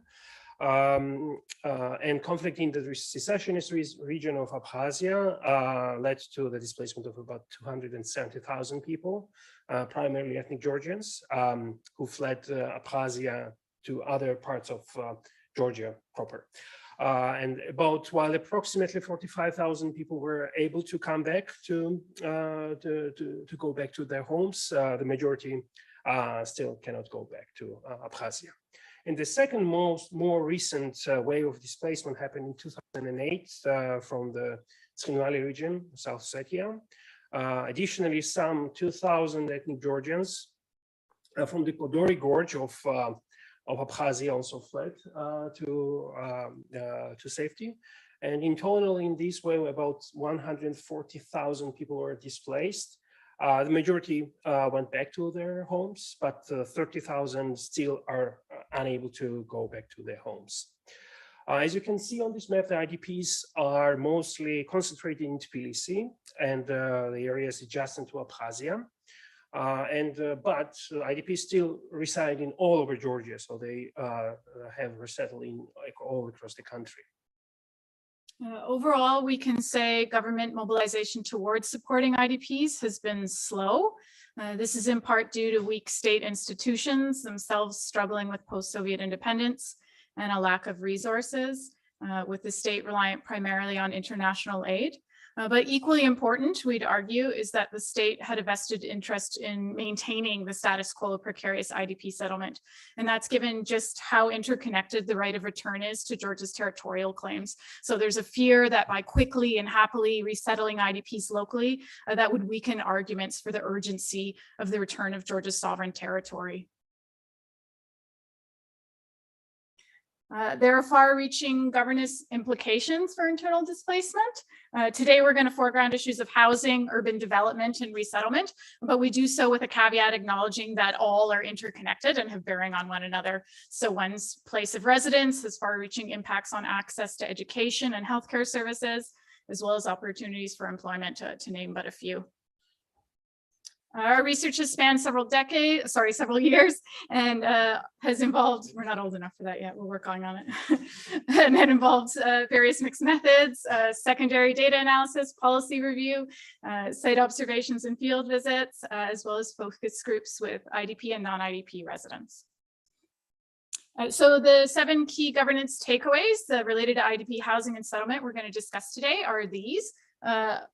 I'll just list them quickly, and then we'll go into the specifics in a minute or so. So it's first prioritizing tenure security, using an area-based approach and one that integrates acute humanitarian response with long-term development, including IDPs in decision-making, identifying that tenure is not enough and that we also need to ensure social services and transportation connections to urban cores, a caution that construction efficiency shouldn't come at the expense of safety and durability, and creating IDP housing in a manner that enables resident adaptability of property. And finally, suggesting we consider IDP legacies during future redevelopment and urban recovery. So while this isn't an exhaustive list, for us, it's some of the key points that we saw that brought together policy-specific topics and more open-ended or theoretical academic concerns tied to displacement. And just a note to say that it's wonderful to see so many of these things already being exemplified in Ukraine through Anastasia's presentation. So let me first elaborate on the first key point that we would like to discuss. So this is the first and most fundamental issue. Consideration for IDP livelihoods is giving priority to their tenure security. Unfortunately, this was not always the case in Georgia. Many people had to accept the shelter in government determined locations and had little, even no say over their preferred destinations. About 45% of IDPs in Georgia were found their refuge in non-purpose-built buildings, transformed into humanitarian shelters. These were called collective centers and included, for instance, former factory buildings that you can see on this slide, actually. A challenge over the years has been that IDPs had little to no resource to upgrade their housing. And denying security of tenure also can be understood as a denial of the IDP to effectively repair, improve, or remain in the dwelling that is established during the displacement era. And in efforts to establish some semblance of a local life, IDPs began augmenting these spaces, largely using found materials, their own resources, or even something that was donated by their host communities. Like we see on this slide, actually, which is a converted Aya sanatorium in Svaltova, Georgia. Sometimes properties were changed to a dramatic degree. Yet the absence of any proper tenure security led to the fact that there was a little incentive for IDPs to introduce much change or even invest in these properties. Additionally, IDPs actually were not considered part of the urban renewal process that had happened in Georgia as well. And instead, these collective centers actually were seen as returning back to the real estate market, right? So as it is, should be right. This underscores our next key point, which is working to better integrate acute humanitarian responses with longer-term urban development by using an area-based approach. The more protracted displacement becomes, the more it risks overlapping with other issues of urban development, such as heritage preservation and urban renewal, often leading to secondary development-induced displacement. In the spa resort town of Skaltubo, Georgia, some 7,000 IDPs from Abkhazia originally occupied the iconic hotel sanatoria, many buildings which are now recognized as heritage sites. After decades of physical deterioration and partial closure, these historic bathhouses and sanatoria are being positioned for tourism, accelerating IDP resettlement. Yet surprisingly absent from the redevelopment proposals are the voices of local IDPs, which underscores our next key point, which has already been highlighted by Nastia and many other presenters today, something that should be obvious but is far too frequently overlooked. And that's including IDPs in decision-making related to their own lives and an area's future development. Unfortunately, the lack of IDP consultation didn't end after the first wave of ad hoc collective center settlement. It carried on to the areas of resettlement in new purpose-built apartments. Several examples of newly built IDP settlements underscore this necessity to include their voices. So this is Benze settlement. It's located outside of the city of Batumi. IDPs were transferred from collective centers here and given purpose-built and furnished apartments. Yet still many found life really hard here. Some chose to sell their units or even to return to collective centers. It's a phenomenon that we witnessed across the country in relation to IDP housing. The selling of these new properties by IDPs also created resentment in Georgia as fellow citizens interpreted it as a kind of way of cheating the welfare system. But in talking to IDPs, they stated that selling was rarely motivated by profit. Instead, many faced significant challenges accessing employment or reaching health centers and daycares. Poor public transportation exacerbated those conditions and motivated these residents to relocate.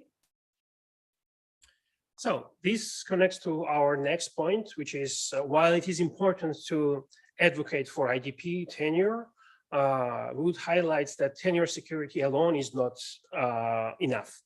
So you need to also ensure that there is an adequate access to social services and transportation connections with urban cores, and let us concentrate on that a little bit more.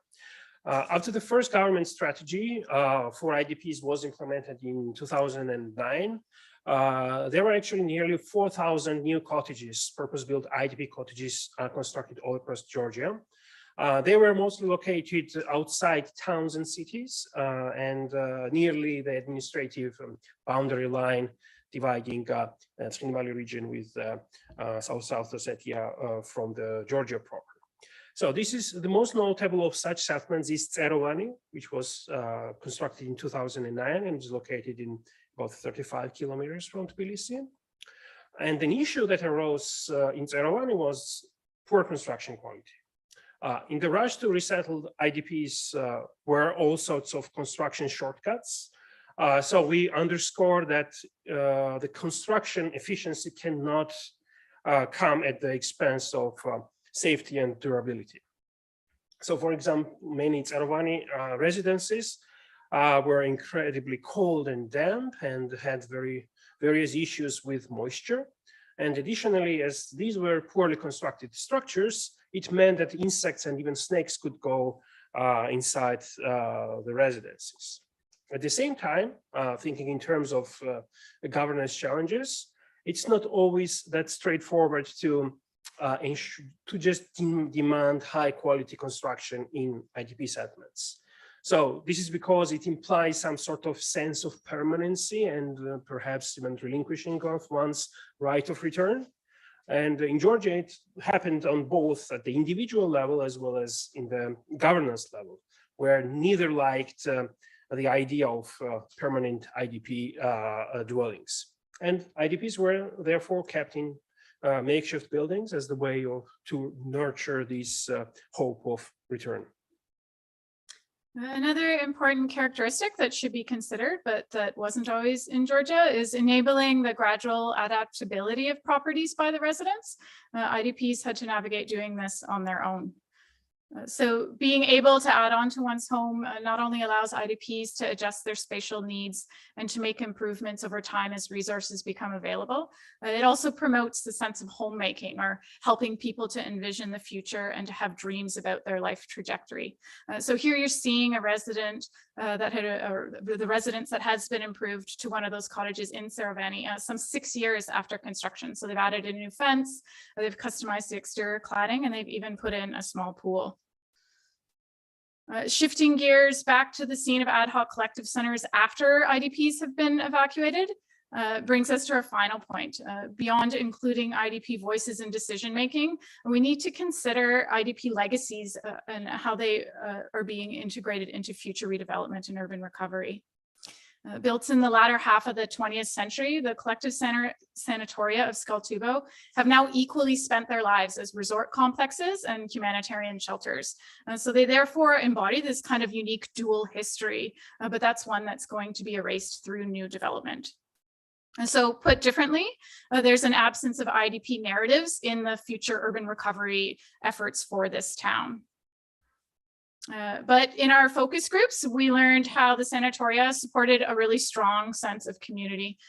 Participants told us that while there were hardships, there was a strong sense of solidarity among residents, and they had produced their own new histories while living in exile. So that would lead us to ask, what is the heritage of a life lived in exile as an IDP? And how should we go about preserving such a legacy? Still complicating that is that Georgian IDPs also have a troubled relationship with their past. A life in exile is often associated with hardships and unpleasant memories. And many in the IDP community told us they were divided about the degree to which they should be commemorated, since it risks becoming yet another means of kind of othering them from the rest of Georgian society. So that raises some more open-ended questions like how and should we even commemorate a life lived in exile through, decades later urban renewal. The world over, displacement's becoming both more protracted and more urban, and it's lasting decades and making local integration one of these key considerations. And this means that these kinds of questions many decades on about how heritage and the histories of a life lived in exile come up against new development will be increasingly coming on our radar. So we'll conclude with a cautionary note regarding the erasure of place histories and IDP narratives when we get into that phase of future redevelopment. So we look forward to discussing these topics further on the panel. So thank you all very much.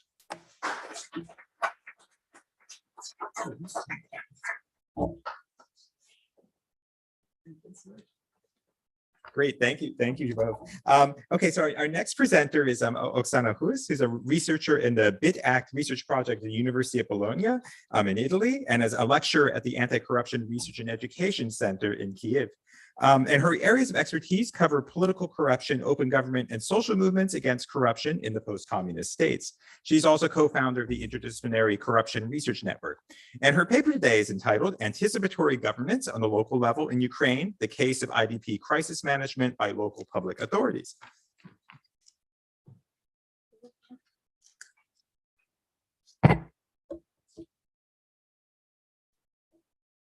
Thanks a lot for inviting me and for being, I'm happy to be part of this important discussion. You might wonder why I'm working on corruption and now presenting here in a conference on IDPs. And the simple answer or short answer is that actually through corruption research, I came to study open governance and collaborative forms of governance as the opposite to corruption. Previous speakers, they provided me a brilliant setting of framework that places my presentation into. Milana was talking on pluralism, which is the essential part of collaborative governance. And then we saw the example in Ivano-Frankivsk that Anastasia presented. So I will try to bring in the middle range theory between the both and deal with the question how local public authorities resolve the crisis of IDPs. So the war, it caused many different crisis situations, but the situation with the IDPs was especially challenging for local public authorities to deal with. My co-author is Alexandra Koidel, who is a lecturer in Kyiv School of Economics. Right now, she's in Washington, D.C. on a fellowship, and I hope she follows us, the presentation. As I said already, the crisis or the internal displacement was one of the main challenges for local public authorities. And also I was discussing yesterday with Alexandra, she raised an interesting idea that the war that Russia began, it targets specifically local level of governance to make cities unlivable and to destroy country on this level. Well, we see nevertheless that from the beginning of the war, local level of governance was super resilient. And this is the survey that I will be presenting that we collected with local public authorities to analyze their resilience and what brought them to be resilient. And as you see with this first question, we asked what was the main challenge that they are not able to handle alone. And they rely on external support. And in red, you see that was accommodation for IDPs and local residents, and then IDP integration was also over 50% of respondents who mentioned that as a problem. It didn't switch. Did you do it now or? Yeah, So it means doesn't work? Oh, no, it's working. Okay, it's working now. So that was the slide I was meant to present. No, okay. So the question is, how do local public authorities deal with crisis in that they face due to the extensive waves of IDPs? Another important point about local level of governance. Anastasia presented her wonderful case how they engage in Ivano-Frankivsk and are able to build something. This possibility, these opportunities to build something on the local level of governance and to collaborate with local authorities, it was not self-evident for the long time. It came with the decentralization reform after 2015. So decentralization in Ukraine, it created opportunity structures for citizens to engage. There was administrative reform, there was political subsidiarity, so local level authorities, they got more power to decide about education, healthcare, social services, but also they got fiscal independence. So they got more resources to do all these things. All this in support of digital transformation created a situation that new modes of governance arose in specifically collaborative governance on the local level. Now we have a theoretical framework we are working with, where we are applying the theoretical concept of anticipatory governance. And we assume that this is what leads to resilience. So in the literature on resilience, we have two sides. So one side is saying, some authors are saying, decentralization at local level can be harmful for resilience because there is a conflict between national and local level. There might be a lot of things to coordinate, so it's difficult. The other part of the literature is saying that especially these mechanisms of engagement of citizens, they can foster resilience. We bring all this together and we analyze through the lens of anticipatory governance. What does it mean, anticipatory governance? It has, in fact, three pillars that we are discussing. This is foresight, the possibility or the mechanisms to plan ahead, but it's not really to plan, but consider different situations that might come up and preparing for them. So considering multiple futures. It might seem logical or natural or easy on the individual level, but for the state authorities, this is really difficult to be flexible and to think ahead in a flexible way, especially all the theories of governance, they were so far based on the stability and providing everything is stable. And now we have this challenging situation to change completely mind and think differently. The second pillar of anticipatory governance is citizen participation, networks, and also intra-governmental collaboration. So there should be the way for communication and coordination between different agencies, authorities to work in order to be resilient. And the third pillar is the flexibility that comes from the integrated feedback loops, so that there is a way between the elections to react fast to the situation, to something new upcoming, especially in the face of different crises that we don't know that might come up. So we investigated what is the capacity of local authorities in Ukraine to deal with all this, not specifically with regards to IDPs, but IDPs naturally, without that we expected that, came up as the main topic that they were dealing with. To the methodology, the data has been collected through the initiative of Congress of Local and Regional Authorities of the Council of Europe. We conducted several interviews and focus groups with the representatives of local authorities, also covered diversity of regions, of levels of local self-governance. And based on that, we designed a survey. The survey has been filled in September, so this data is not published yet. So it's quite unique that I'm presenting it here and now. And we got 241 responses. For the general information, we were quite surprised about the level of resilience because we asked when did authorities came back to their regular procedures. And it's not only the functionality that they resumed very fast, in fact, in 2 weeks only, but also the legitimacy that local public authorities maintained in their decision making. And also that they were able, like 3/4 of, three-quarters of public, of our respondents, they were able to provide administrative services, and most of them in full. It means that under conditions of war, you were able to go there, get some permit, whatsoever you need from the local authorities to deal. Now I'm coming to our theoretical framework of anticipatory governance. And first pillar that we had was the foresight. So we were asking, for what time period does the local authority do planning regarding different issues? And in a different question, local authorities mentioned that it was super useful for those who had some plans, some emergency plans, to have those. But what we found out that they are planning on the short term mainly. So with regards to IDPs question, one of them accommodation for IDPs and integration, we had that every third community almost does not have any planning with this regards. And around 40%, they plan within of 6 months.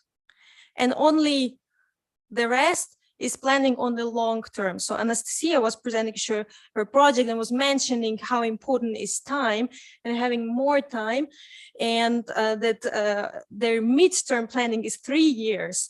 This is rather an exception. Which difference do we see in the short-term planning and long-term planning? Because you might say it's okay if the country under conditions of war, if the planning is such a short-term. But in the cases, and that's what our interviews revealed, that those who plan on the short-term, for example, they placed people in the first hand in schools.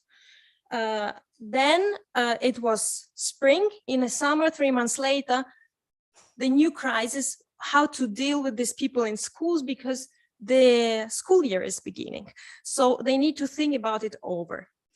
I will show a bit later, but those communities who planned on the longer term, they consider IDPs strategically, and they also consider them as an opportunity in this crisis. Practical example, for example, for schools, with the subsidiarity, the schools, they are receiving subsidies from the national level, on the local level, based on the formula that is calculated per capita. So especially rural areas, they were interested having new students in order to maintain schools. Another point is, of course, reallocation of businesses.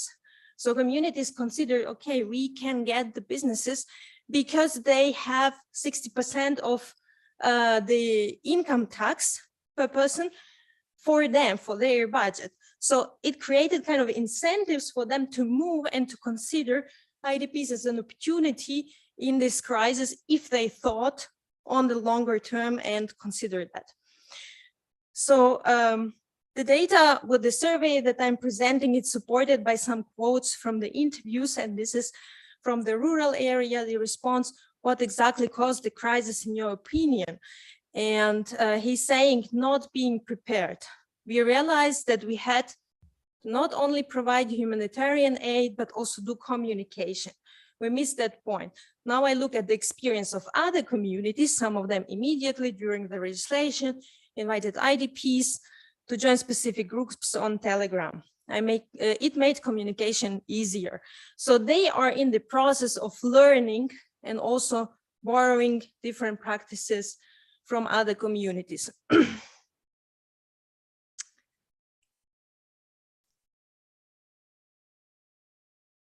Now I'm going to the networks, to the second pillar.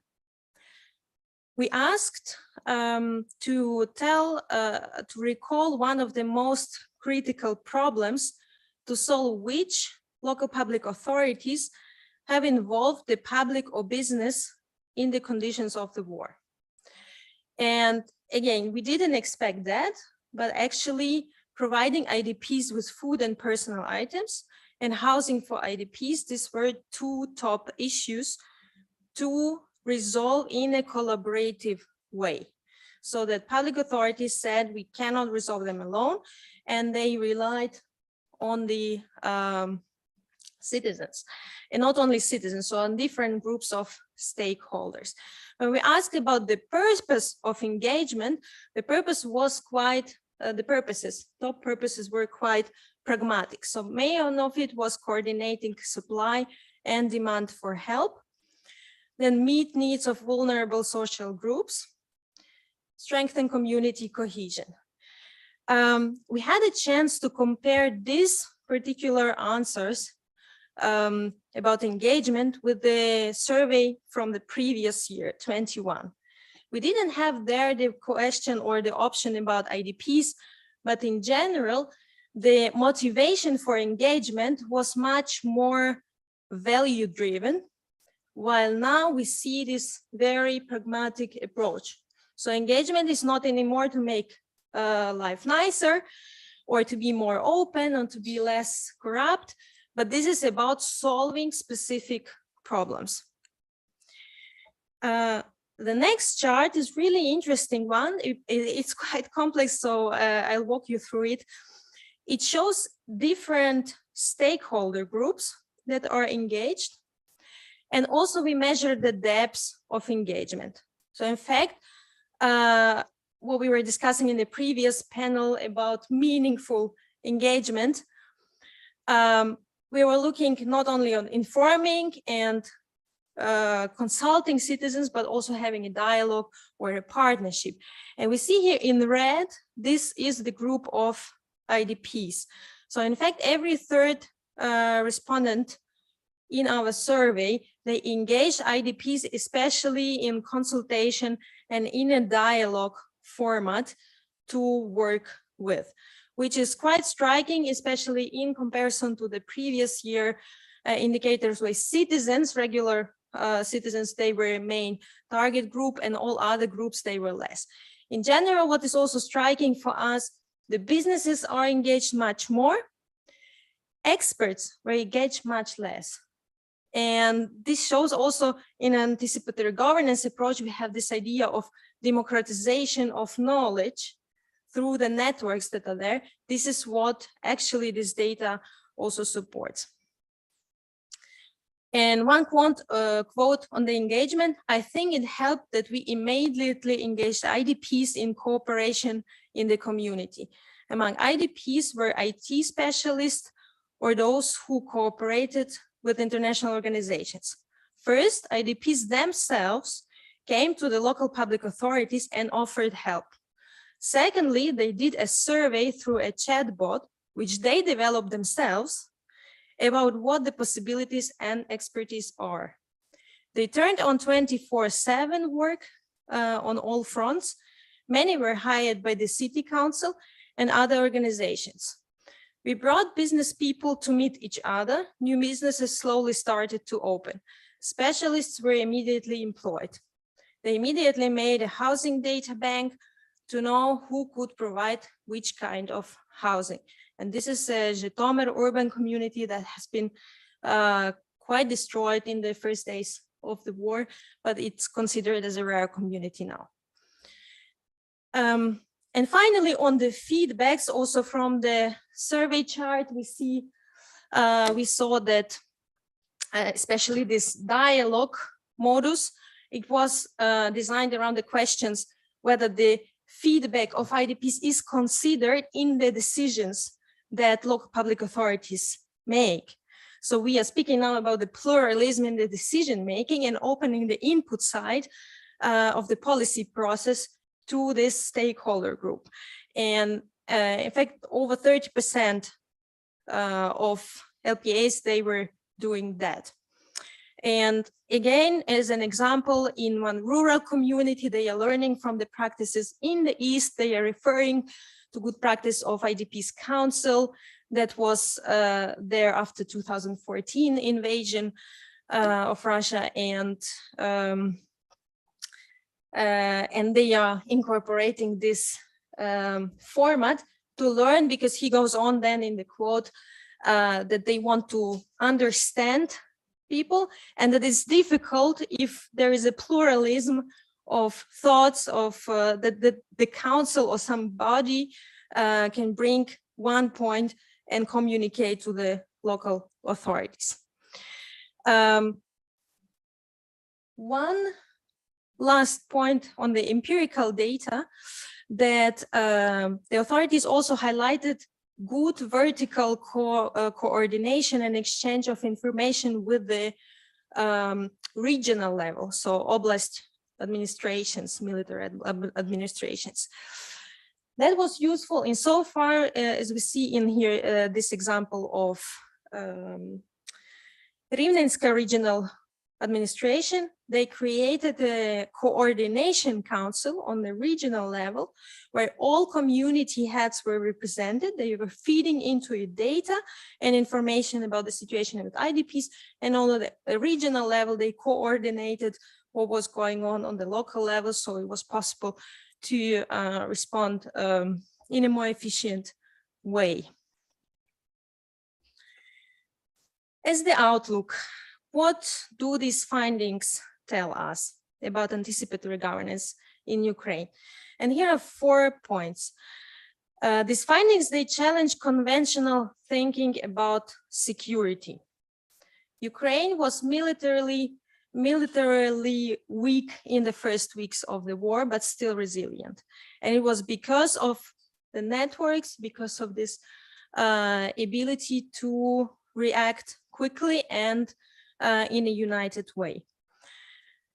The second point, that these findings point out the need in new modes of governance. What I was saying in the beginning, we need to start thinking in feedback loops, in networks, and not in a rigid hierarchical stable structures, because we need to face challenges that are also upcoming, not only in Ukraine, but that this war is causing around the world.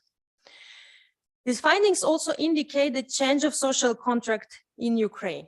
Until 2014, we had a very limited access order. Ilana was mentioning many political parties that they are reduced now. This is also the reason that political parties were technological projects, oligarchic projects, and people didn't have a lot of influence. And now through this collaborative governance, we see that the practice is changing the social contract in Ukraine. And finally, what I didn't have time to present, I missed the slide, but this is also the role of technologies. I think Martin in the morning, he was mentioning that, and we have it supported by our data a lot. The approach from the open data is shifting towards the useful data. So governments, they are rethinking why do they need data, and they are considering it as an instrument and collecting data in a much more, I would say, engaged way. Also, and also technologies, especially different platforms, chatbots, networks, social networks, they play a crucial role. Thank you.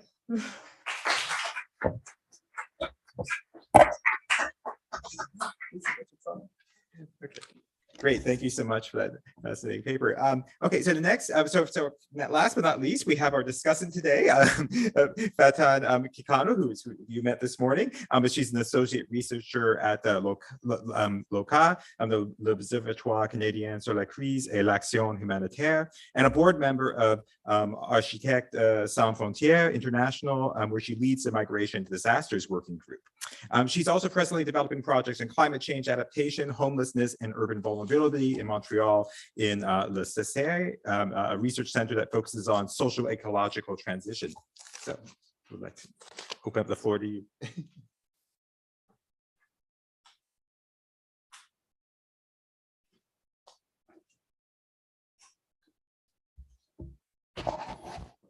Wow. Thanks to all panelists. Really, what an informative discussion. I could have listened to you for hours.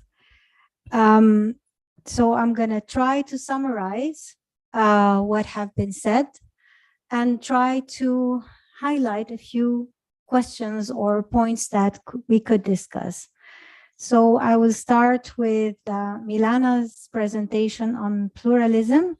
So Milana talks about the intention of liberal democracy to use pluralism to provide freedom to minorities.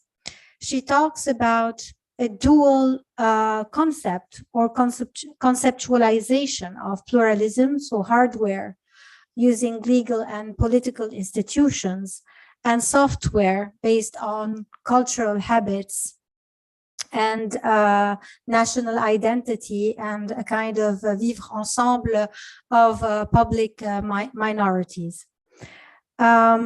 So she focuses on the concept of pluralism during war, and she shows that there is a certain imbalance that is caused by war, and the imbalance is the fact that institutions shrink and they are balanced by the diaspora and by transnationalism and volunteering.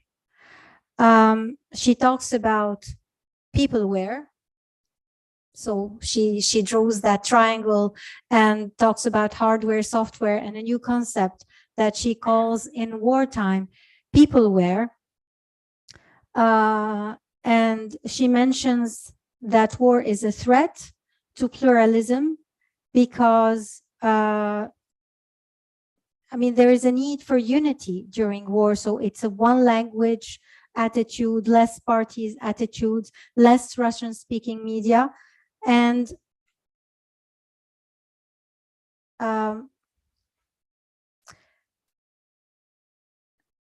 she talks about how pluralism uses different locality during wartime.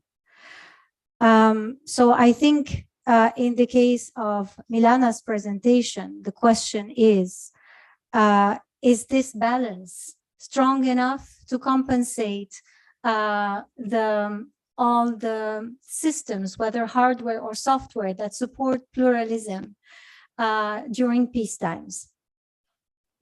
I was very happy to listen to Anastasia presenting because in a different life I was an architect, and I'm one of those activists who think that architecture can save lives.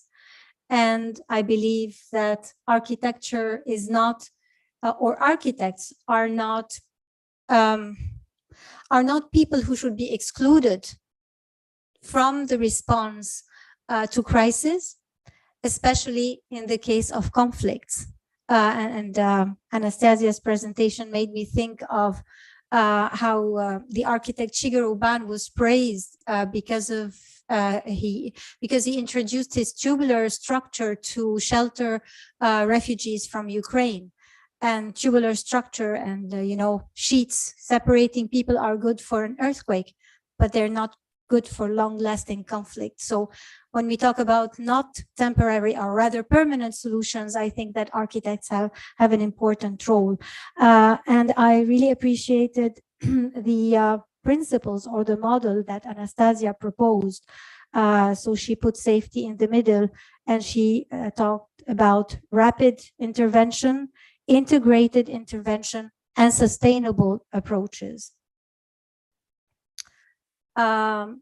She mentions the importance of choosing locations, because even if you have the most beautiful house in the world, and this is something that Susie and David talked about, if you are separated or you don't have any way to communicate with services or job or locations where there are services, jobs, and amenities, you won't live in that place.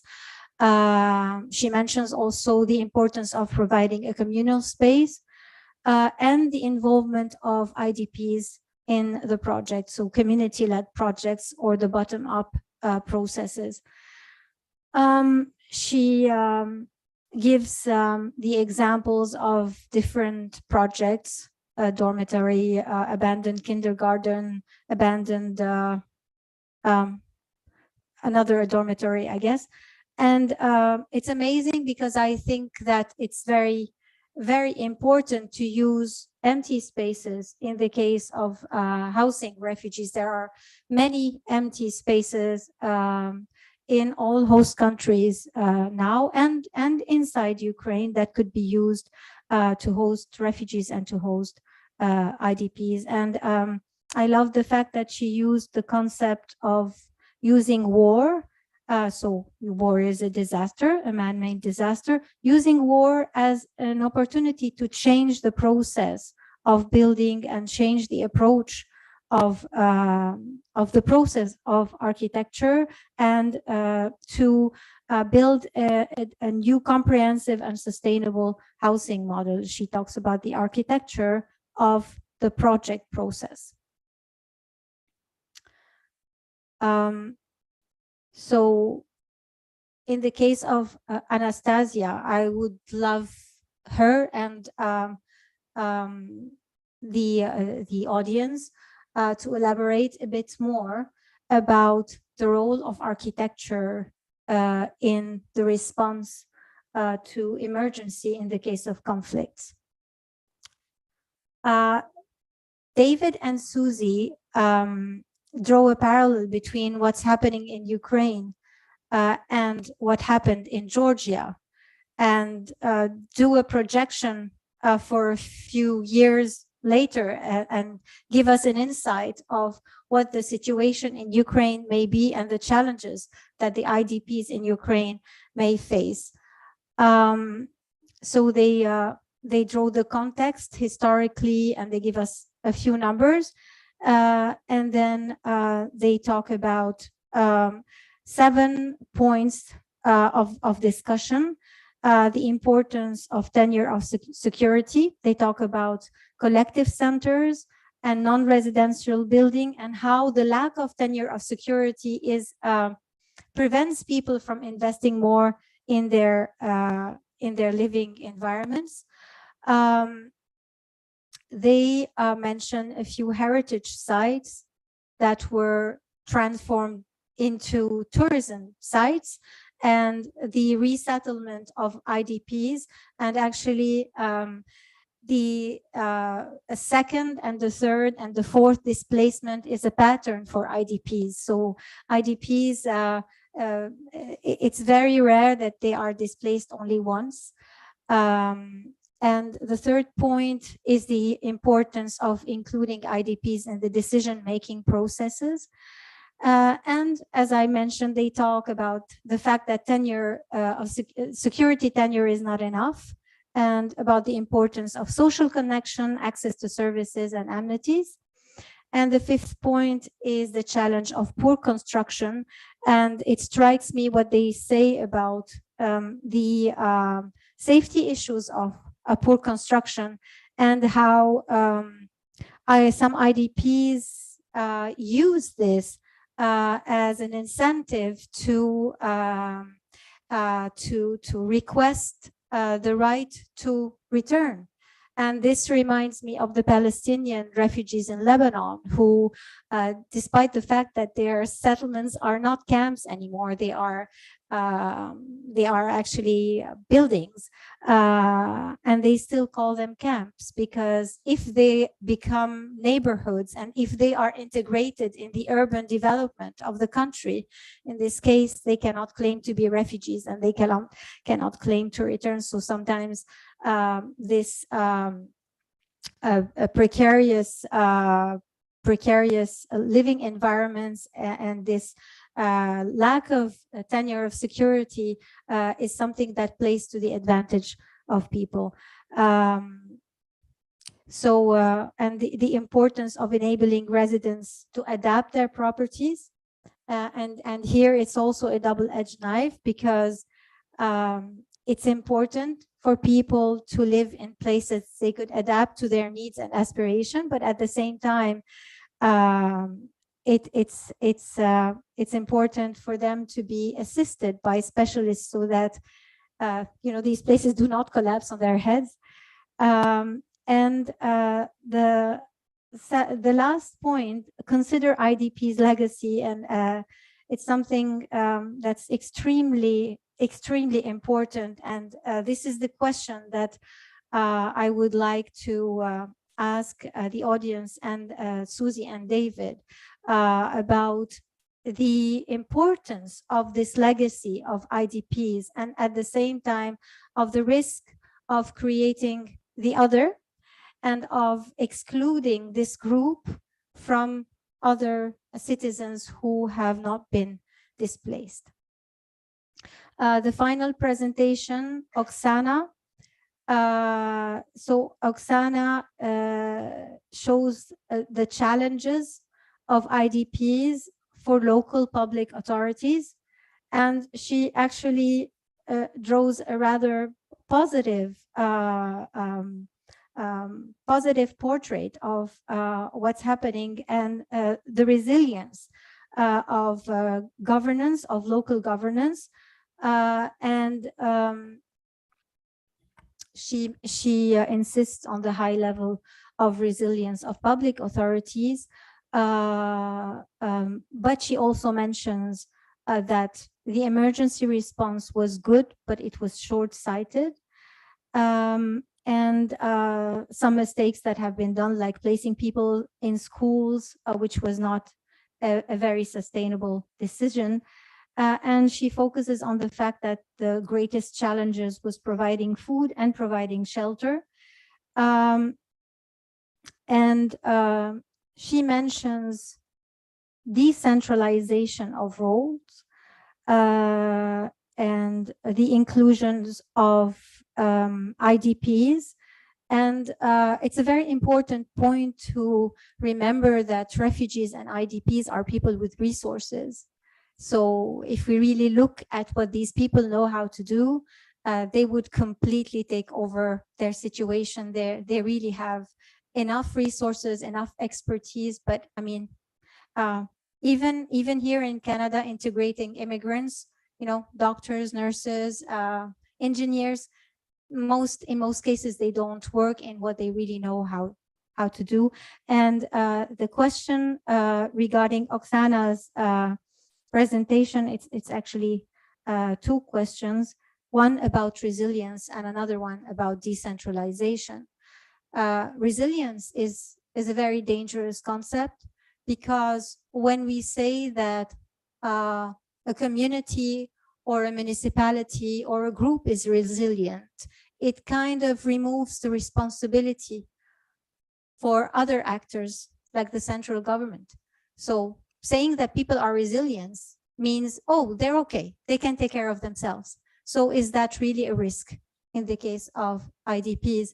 And the second question is resilience, yes, decentralization. You mentioned that decentralization is a paradox, and it can be seen in both ways. So I would like you and the audience to talk more about the risk of decentralizing. It makes me think of Lebanon and the fact that municipalities, there was a decentralization. Every municipality adopted a different policy in dealing with refugees, and this created an imbalance. Some municipalities prohibited refugees to enter their cities, and some municipalities were hospitable, and this created an imbalance in the number of refugees hosted and leading to other challenges. So what do you and the audience think about that? Thank you.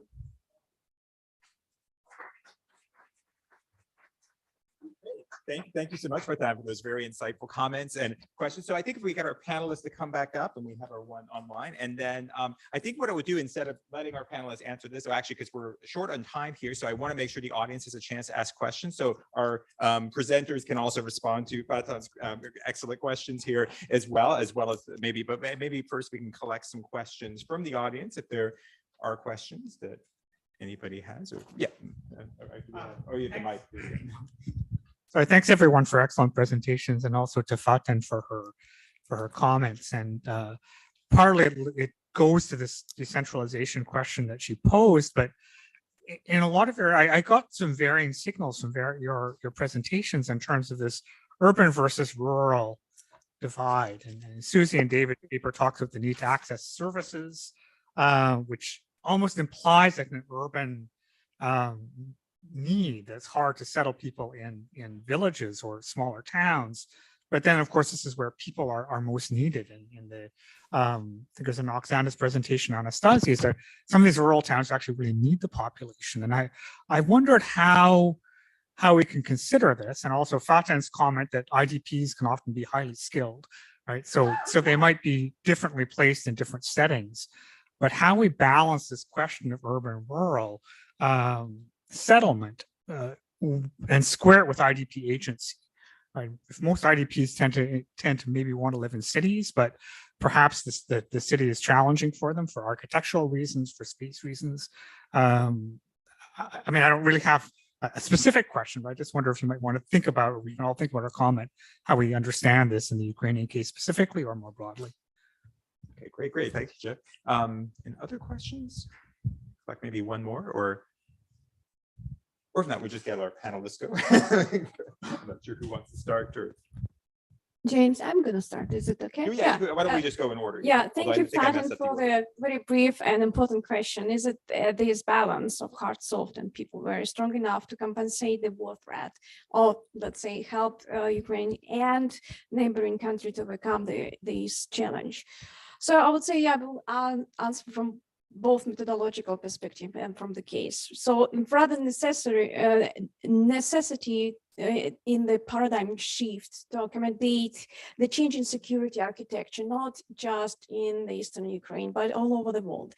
If we continue to use the pluralism methodology, we have to understand this, that there is some lacking issues. There is some problem with this hardware software division, which cannot be articulated through existing paradigm and in this threat of the war. So we'll see more displaced people in the world, not only in connection to Ukraine, but we need much more nuanced approach, which will include transnational communities. When they become engaged in community, respond physically, because of we saw quite often in the Roma case presented today that the Roma community in Poland responded to the issues with settlement of the Romas. I experienced as well research on Ukraine, in the western part of Ukraine, when the Roman community in close to the Lviv were helping Roman community from the eastern part of Ukraine to settle. So we see the community bringing together by, not by their will, but by the circumstances, and it required definitely a response. So it's a rare necessity. And what we can see, we have to help empowering the community to make the platforms for communication and to see how the different pluralism approaches work. Actually, they are so far working. So that's answering your second question. It's working so far. This adaptation to new plural practices never easy, but we don't see much of resilience in Ukraine or abroad. So far it's working. Okay, great. Maybe we'll let Anastasia have a chance to respond. Yeah, I'm here. The very good question.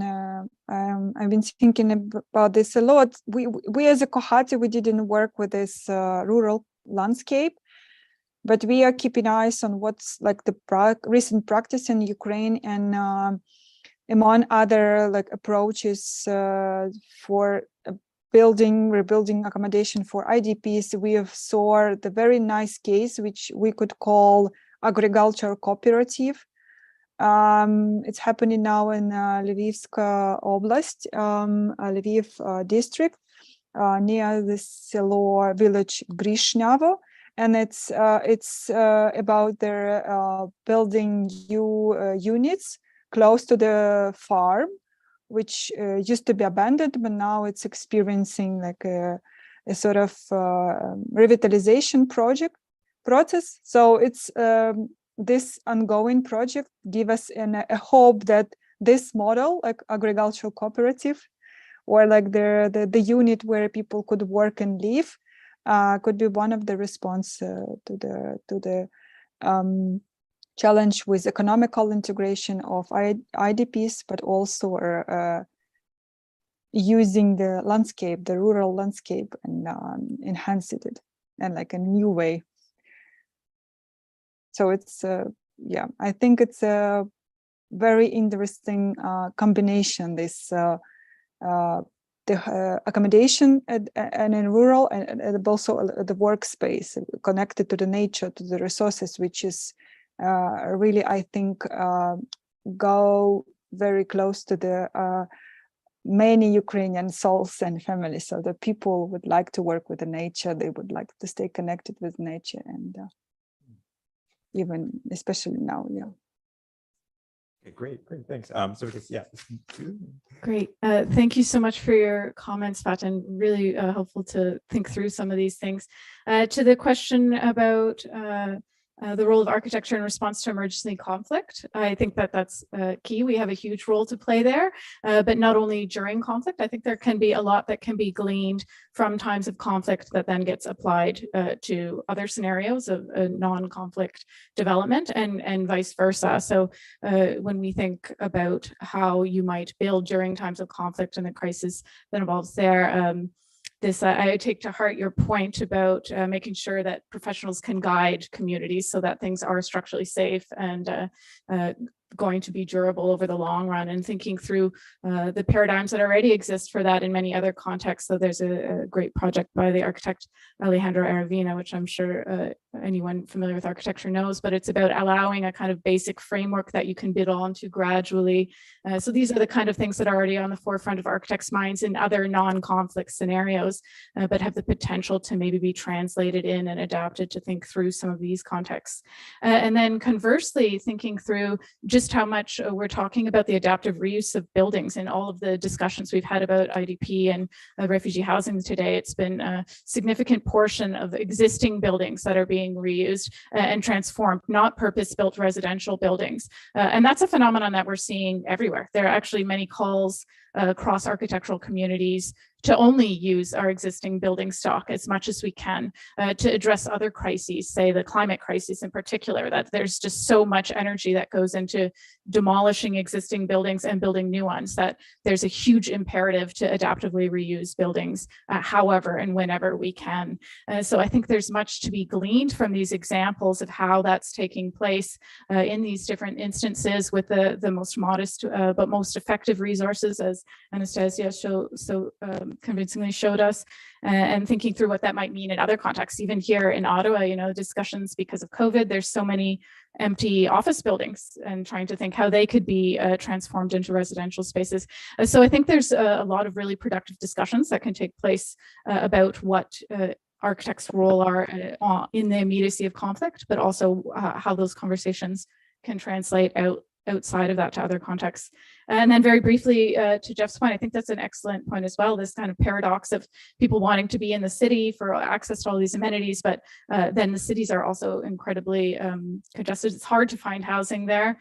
And I would say the risk of secondary displacement is likely higher in the city too, as urban renewal comes into those places first. So in Georgia, that was very much the case. The very first place people want to redevelop is the capital city rather than smaller peripheral areas.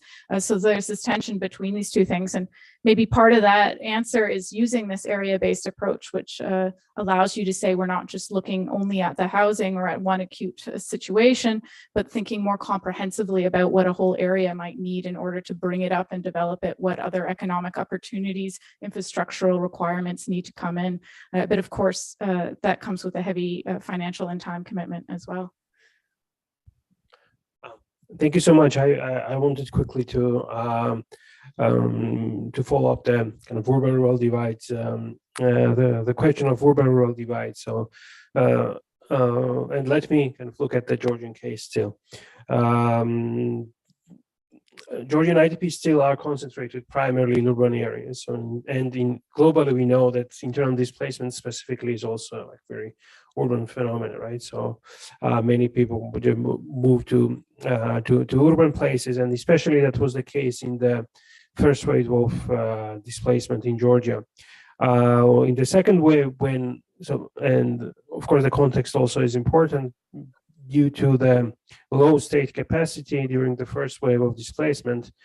This process was quite, I mean, I would say like uncontrolled, as well as with less state involvement, because state had no capacity to assist people. But when the second displacement came in 2008, then the state was more able to invest into the infrastructure. But yet another question that comes with this urban-rural divide is that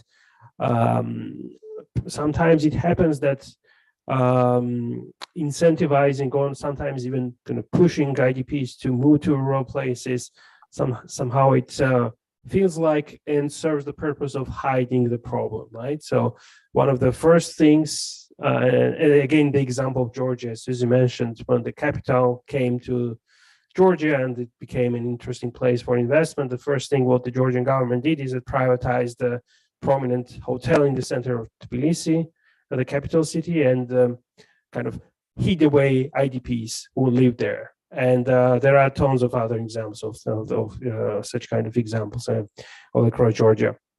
So therefore, it is very, very important to kind of consider these tensions. And secondly, what we see as well, even now the Georgian government tries to incentivize purchasing rural housing for IDPs and tries to settle some IDPs there. But the problem is that in context like Georgia, where it's a small country, it's like a quite poor country, and most of the development is concentrated in perhaps one city, it's really hard to push people and to ask people to stay their places because they just need to feed themselves. So yeah, that's great. Oksana, you give Oksana the last word here. Thanks a lot for your guiding questions. So resilience and decentralization. Resilience, it depends very much on the definition. When we were measuring resilience, we were referring to functionality of local public authorities in face of the war. So just to remind that this is not self-evident. Normally, we are expecting after such a large-scale aggression and invasion to have a failed state, or at least fragmented state at some point. So that was in this context that we wanted to know, to have numbers to see how long did it take to return to usual procedures, normal working, so to say, normal as it's possible, and also test legitimacy and administration. So resilient doesn't mean that they resolved all the questions. And also the next question that we had of the research was to test how anticipatory governance is useful maybe to sustain resilience as the process to resolve problems as they come, because it's not only one crisis, but there are many of them and they are upcoming. And that was commissioned by the Congress of Local and Regional Authorities of Council of Europe. Many international organizations, donor states, they are considering now or reconsidering their policies towards Ukraine. So what can we support? How we can adjust? How can we help exactly? So that was in this context that we were testing anticipatory governance as a context, as an approach to sustain resilience. And we found that obviously not all local authorities are doing well with that. Like, as I mentioned, it was striking in the terms of foresight exercises and planning, but the same is with engagement. And coming to decentralization, the third pillar of the feedbacks and coordination on the vertical, what I showed that it worked well with the regional level, but it doesn't work so well with the national level. So with the national level and local level, the communication is good in terms of informing and consulting, but partnership and dialogue, they are not in place yet. So there is a long way to go. And decentralization in these terms is not functioning well yet, but it's heading there, I would say. Yeah. Okay.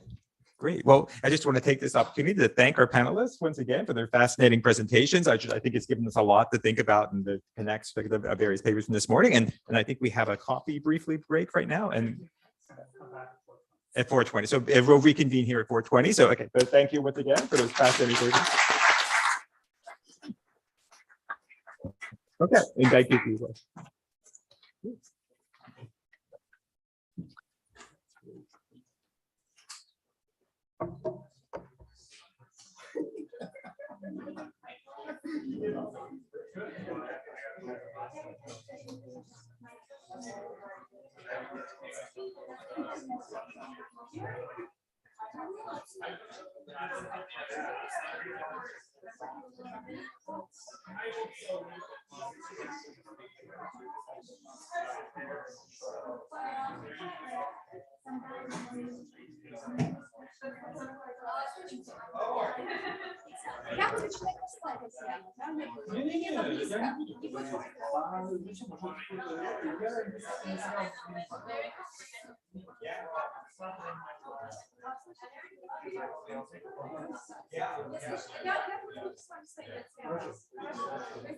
Yes.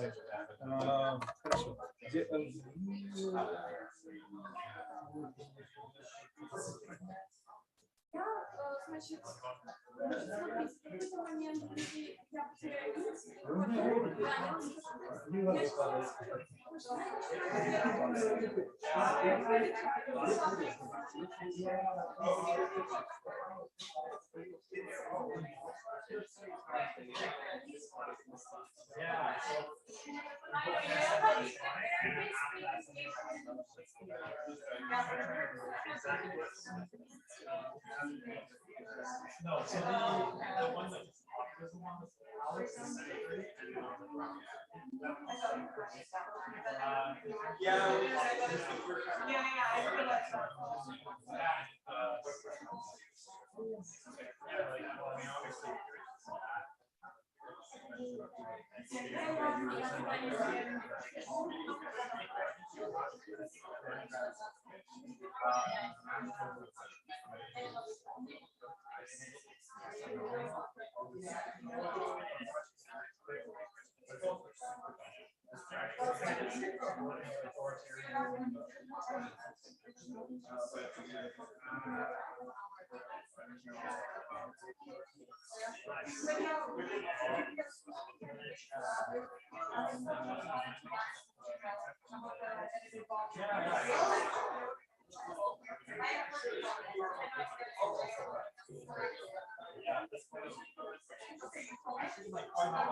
Like you said, it's gonna be like between 5 to 6 hours.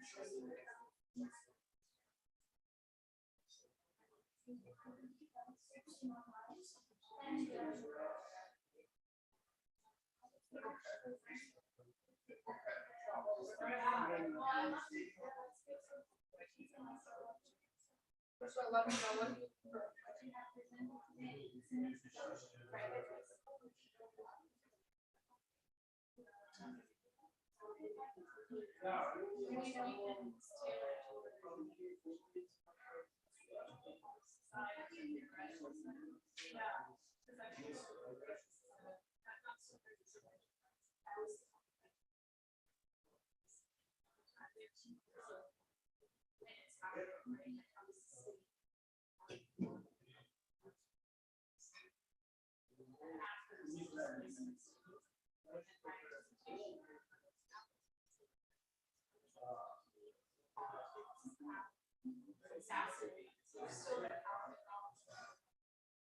Interested in that whole range.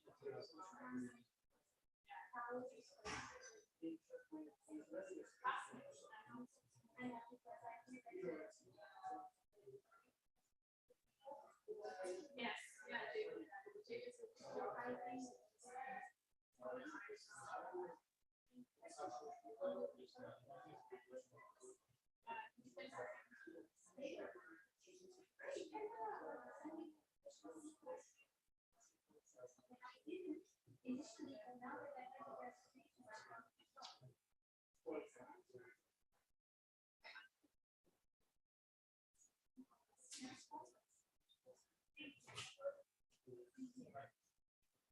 give me some serotonin.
every couple minutes, like,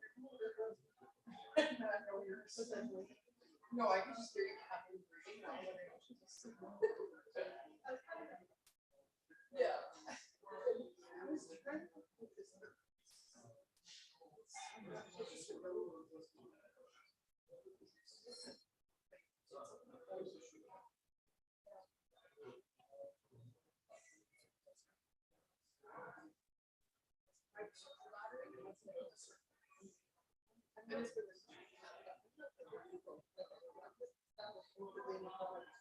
Yeah, I'm probably, yeah.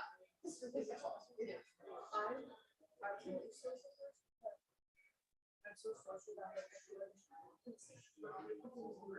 So that is what yeah, so like I'm really good at it and I enjoy it, like it's part of my personality, but then I hit a wall and I'm like, okay. So I'm yeah. Although I did probably not as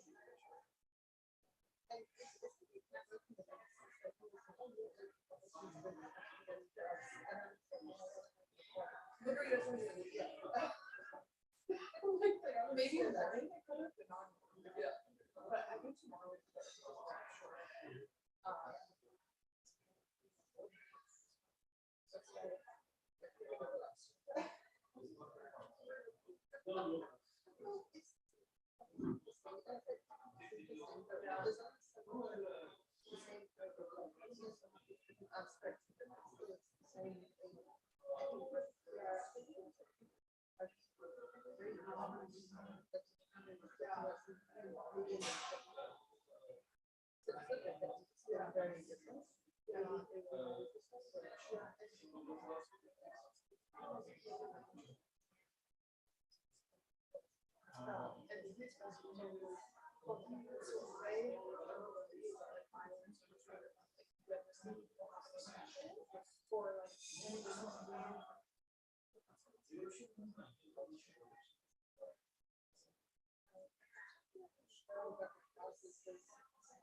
Like I would say way too, but I want lots right now is on mine, which is fun.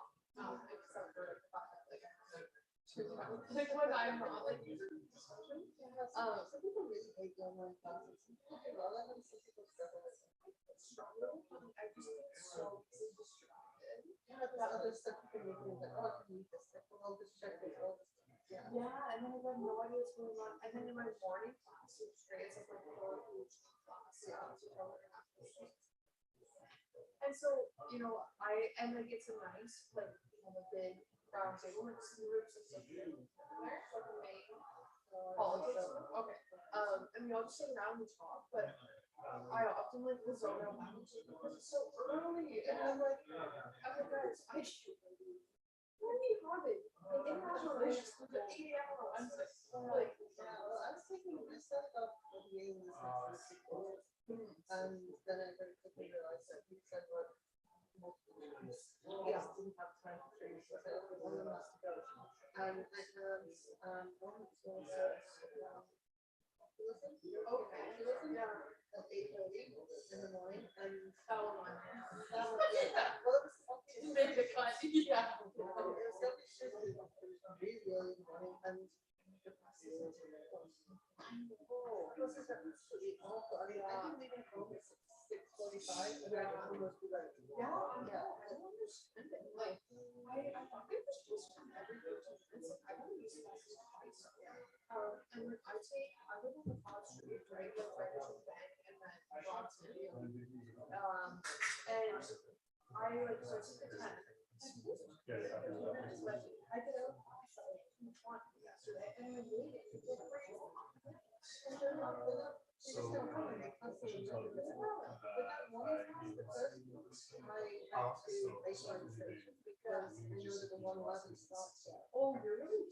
So happy to be part of this.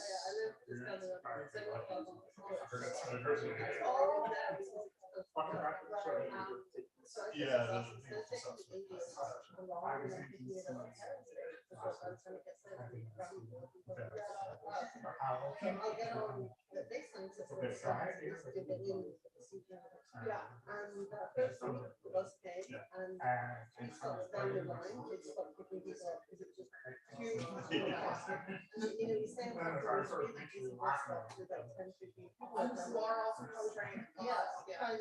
Well, it's funny because I don't know if you remember Christian. He worked here a couple of years ago. So he was actually the guy. He works at these. He was the one who made both T and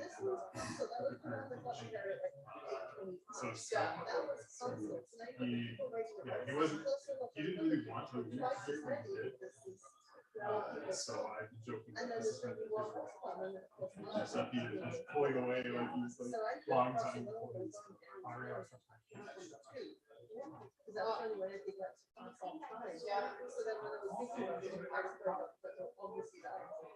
Because every especially when it starts to music. Yeah, that's what I was thinking. Yeah. So it must have been. Yeah. Okay.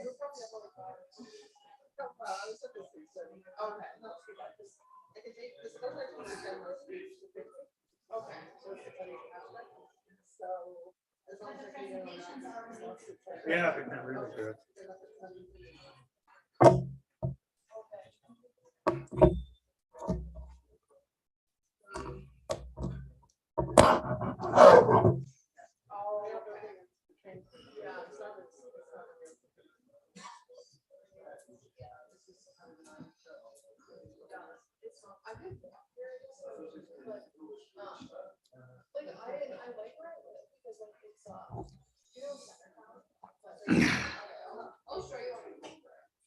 I don't know if I speak into this, if people in the hallway can hear me.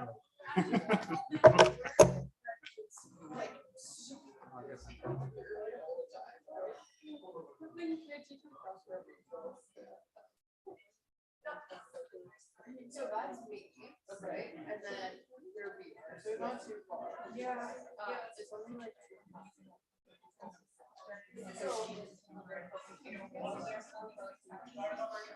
Yeah, so yeah, I was right on. All right, we'll go ahead and start our this panel, and hopefully people will be walking in as I give my remarks. And I appreciate the stamina of everyone who's been here for the whole day, but I think it's been balanced by some wonderful presentations. And for someone who organized this, and I spent the last month working on logistics and budgets, to actually hear the quality of the presentations and hear the work that everyone's put in and to hear how well they go together has been fantastic. And I have full confidence, in fact, I know because I've seen some of the papers, that this panel is going to more than measure up to the other ones. So this panel is, again, on internal displacement, citizenship and culture, but there's obviously connections to not just the panel before, but the other panels subsequently. So I will introduce our speakers in turn, and then we'll have time for them to present, and then our discussant, Suzanne Harris-Brantz, will give a wrap up in her remarks, and we'll have a final discussion. So I will start with Dr. Ilya Kononov, who's now with us at Carleton's Institute of European, Russian, and Eurasian Studies, also the head of Department of Philosophy in Luhansk, Taras Shevchenko National University in Ukraine. We wouldn't have time to go through his lengthy CV with more than 200 publications, a specialist in conflict analysis, theory and methodology of social studies and sociology, ethnic studies and cultural sociology. But as a result of Russia's occupation of Eastern Ukraine, including the town of Starobilsk, where the university is located, It lost its material base, and he is now a scholar at risk. And he's continuing his work as an expert on the regional specifics of Ukraine and conflict-driven mobilization.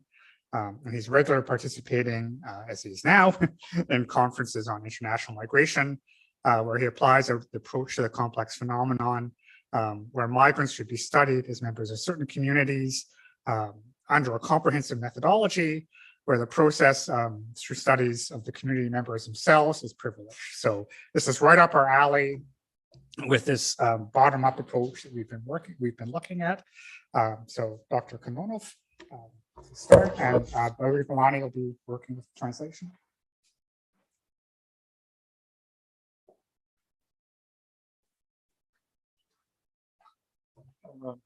I will speak in Ukraine.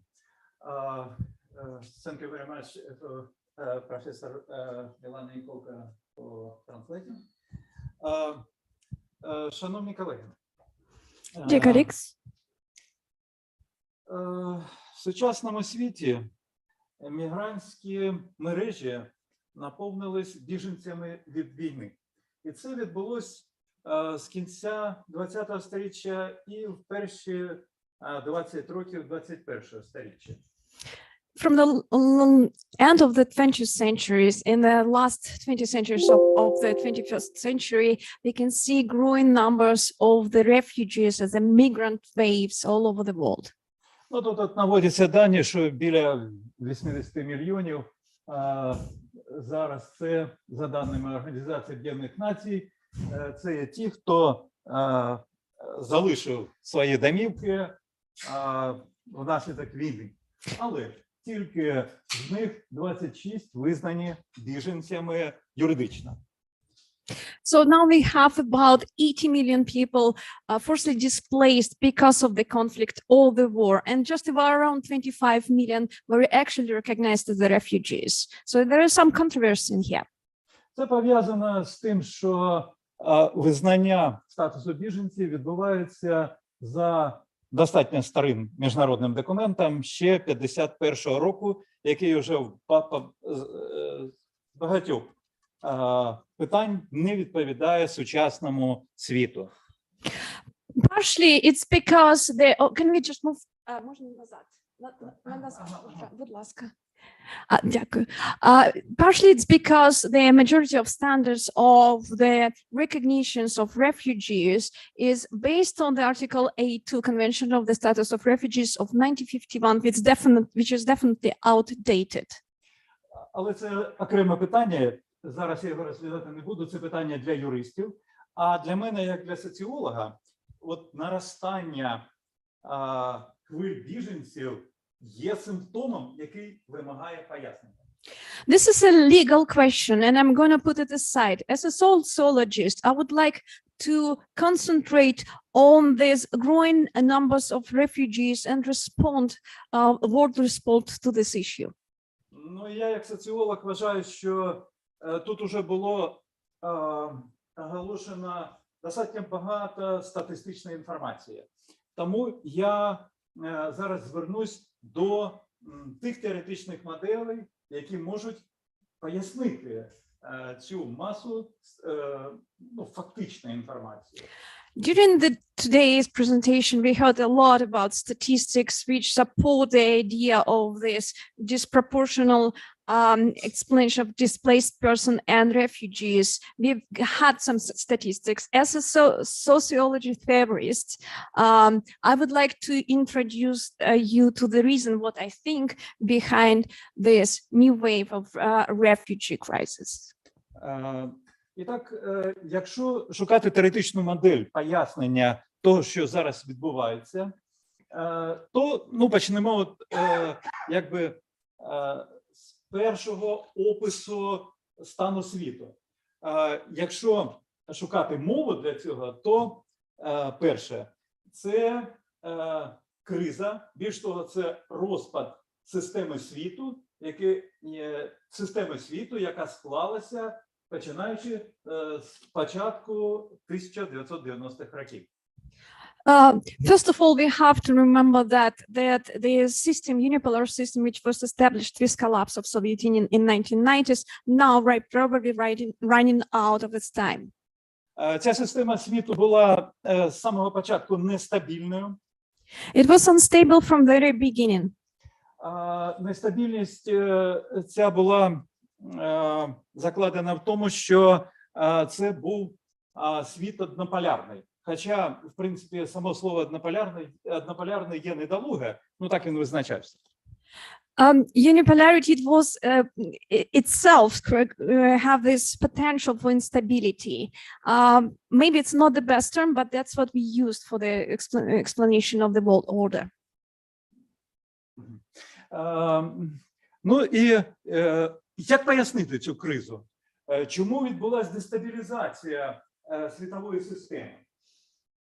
So why world system was destabilized?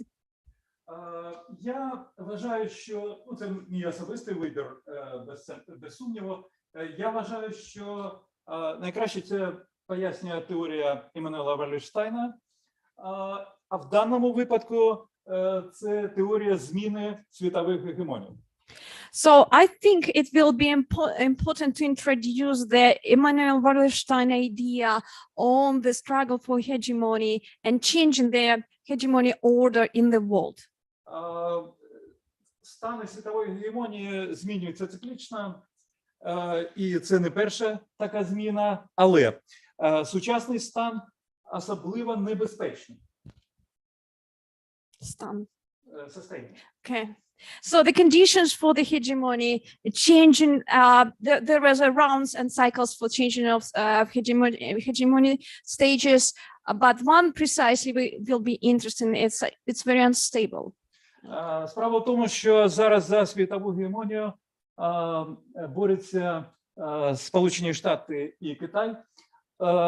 Ці країни ядерні, ці країни надпотужні.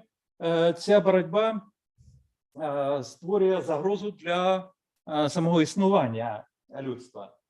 So now we evidence the fight between two countries, very powerful nuclear powers of extreme wealth and very advanced United States in China, both struggling for the world hegemony.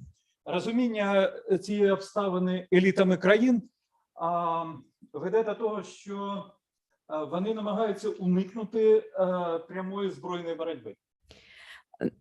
National elites of both countries try to avoid the open struggle. Але боротьба точиться поза межами цих країн, і вона набула форму от proxy wars.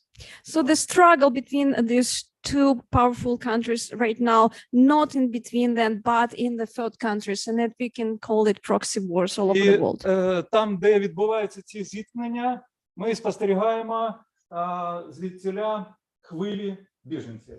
There, where the clashes happened, the struggles appeared, we can see the waves of the migrants, or forcibly displaced people appeared, the refugees.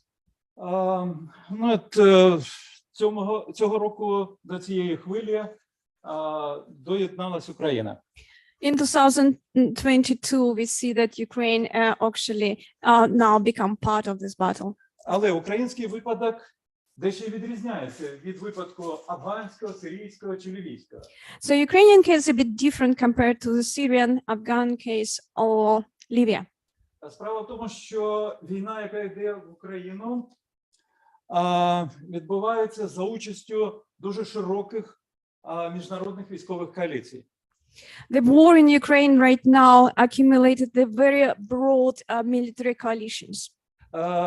Внаслідок цього війна в Україні не є локальною подією. As a consequence of this, it's not a local war anymore. Війна в Україні – це війна за ту модель світового порядку, за ту модель світової капіталістичної системи, яка буде наступні 20-30 років. So the war in Ukraine is actually the struggle for the world hegemony, which complicated by Russian Federation. And, sorry, I think for the world. for the domination of the over the world system in upcoming 20-30 years. Ну і це все ускладнилось, ситуація ускладнилась завдяки втручанню в неї Російської Федерації. And the situation became even more complicated because Russia involved in that. Російська Федерація створила таку тернарну структуру, яка є взагалі нестабільною. Russian Federation instabilized that тернарна структура. Ну, тернар structure. Ternar structure.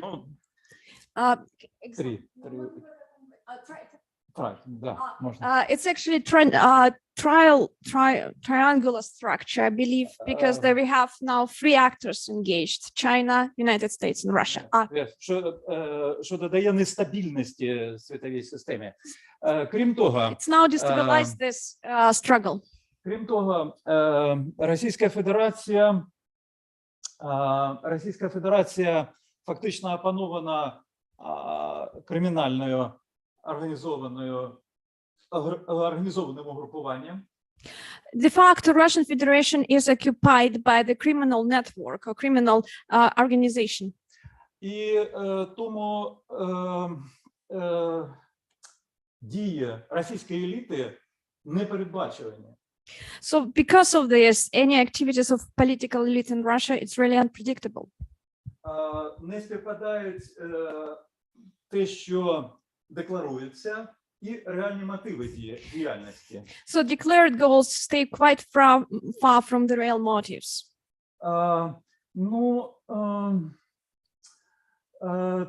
Тепер я хочу звернутися до іншого.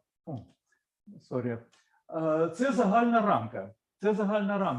Але загальна рамка пояснює тільки загальні умови виникнення тієї ситуації, яка склалась в Україні. This is a general frame. Now we can move to the analysis of the specific case of Ukraine, the conditions which appeared in Ukraine. Виходячи з цього, можна передбачити, що Україна не остання в цьому списку, і якщо ситуація в Україні не закінчиться світовою війною, а потенціал для цього є, то будуть наступні такі ж випадки. So, first of all, we have to actually admit that Ukrainian case is not unique, and if the war, Russian aggression towards Ukraine will continue, we might see more the move to the global level, and it will be more cases of the war in the coming future. І тепер до більш конкретного, до потоку біженців з України, чим він обумовлений, якими обставинами, як змінилася сама війна в сучасних умовах. So now let's move to the analysis of the stream of the refugees from Ukraine, because it will show us how the war has changed recently. Перше, я почну з технологічної обумовленості воєнних дій. First of all, let's talk about the technological side, technical side of the wars. Сучасна війна нівелювала різницю між фронтом і тилом. So the modern warfare now do not divide the battlefield and till rare. Thank you. Війна переважна. Бойові зіткнення носять характер артилерійських обстрілів, ракетних ударів дронами і таке інше. Тому мирне населення ніде на території України не відчуває себе в безпеці.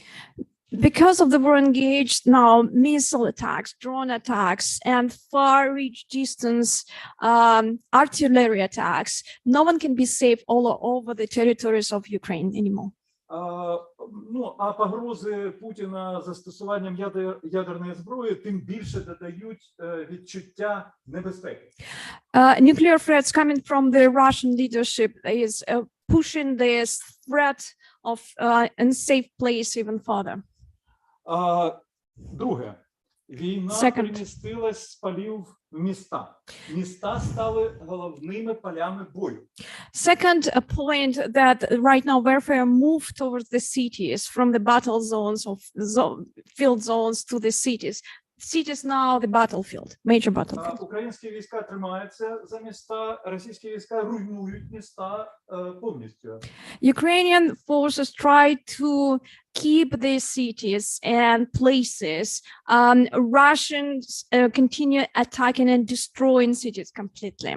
І можна навести перелік міст, от, скажімо, Маріуполь, Волноваха, Попасна, Сєвєродонецьк, Лисичанськ, Лиман, Бахмут. Ці міста зазнали просто нищівних руйнувань. So all the cities Ilya just mentioned, these are cities in the south and eastern part of Ukraine, completely demolished right now. В особливо в жахливому стані знаходиться Донбас. Particular Donbass is affected by that. Але інші, там Харків, Миколаїв, Херсон, Нова Каховка, Запоріжжя і так далі, постійно піддаються руйнуванням. Kharkiv, Mykolaiv, Kherson, under Novokakhovka and others completely Donetsk bombarded on a 24/7 base. І ці ситуації при такій тактиці ведення бойових дій мирне населення просто зайве. In this type of military action, the people or citizens of the cities, they're absolutely, yeah, I know, try to feel. No one care about the citizens of the cities anymore. Український уряд, скажімо, стосовно Донецької області оголосив примусове переміщення населення. So we saw the tactics employed both by Ukrainian government, which forced people to leave the cities to the battle zone. But now Russians also apply these tactics for Kherson. Sorry, I moved a little bit without asking. Ілля, перепрошую. Я почала розповідати лекцію. Перепрошую, це I'm sorry, that was my improvisation, and it was just about Donetsk, no Kherson.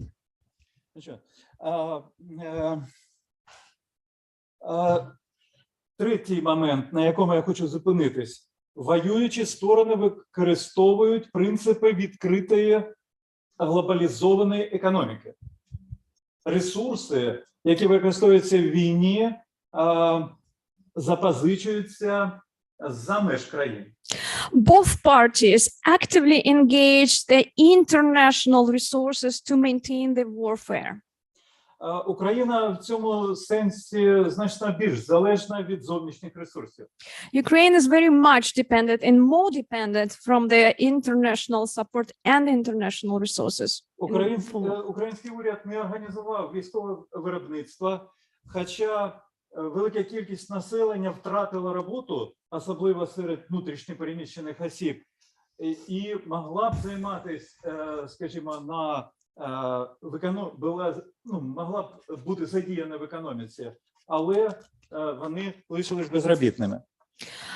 Ukrainian government, Ukrainian authority didn't engage the people in the military production, military industrial complex.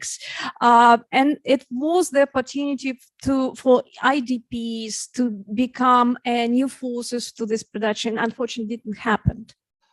Четверте.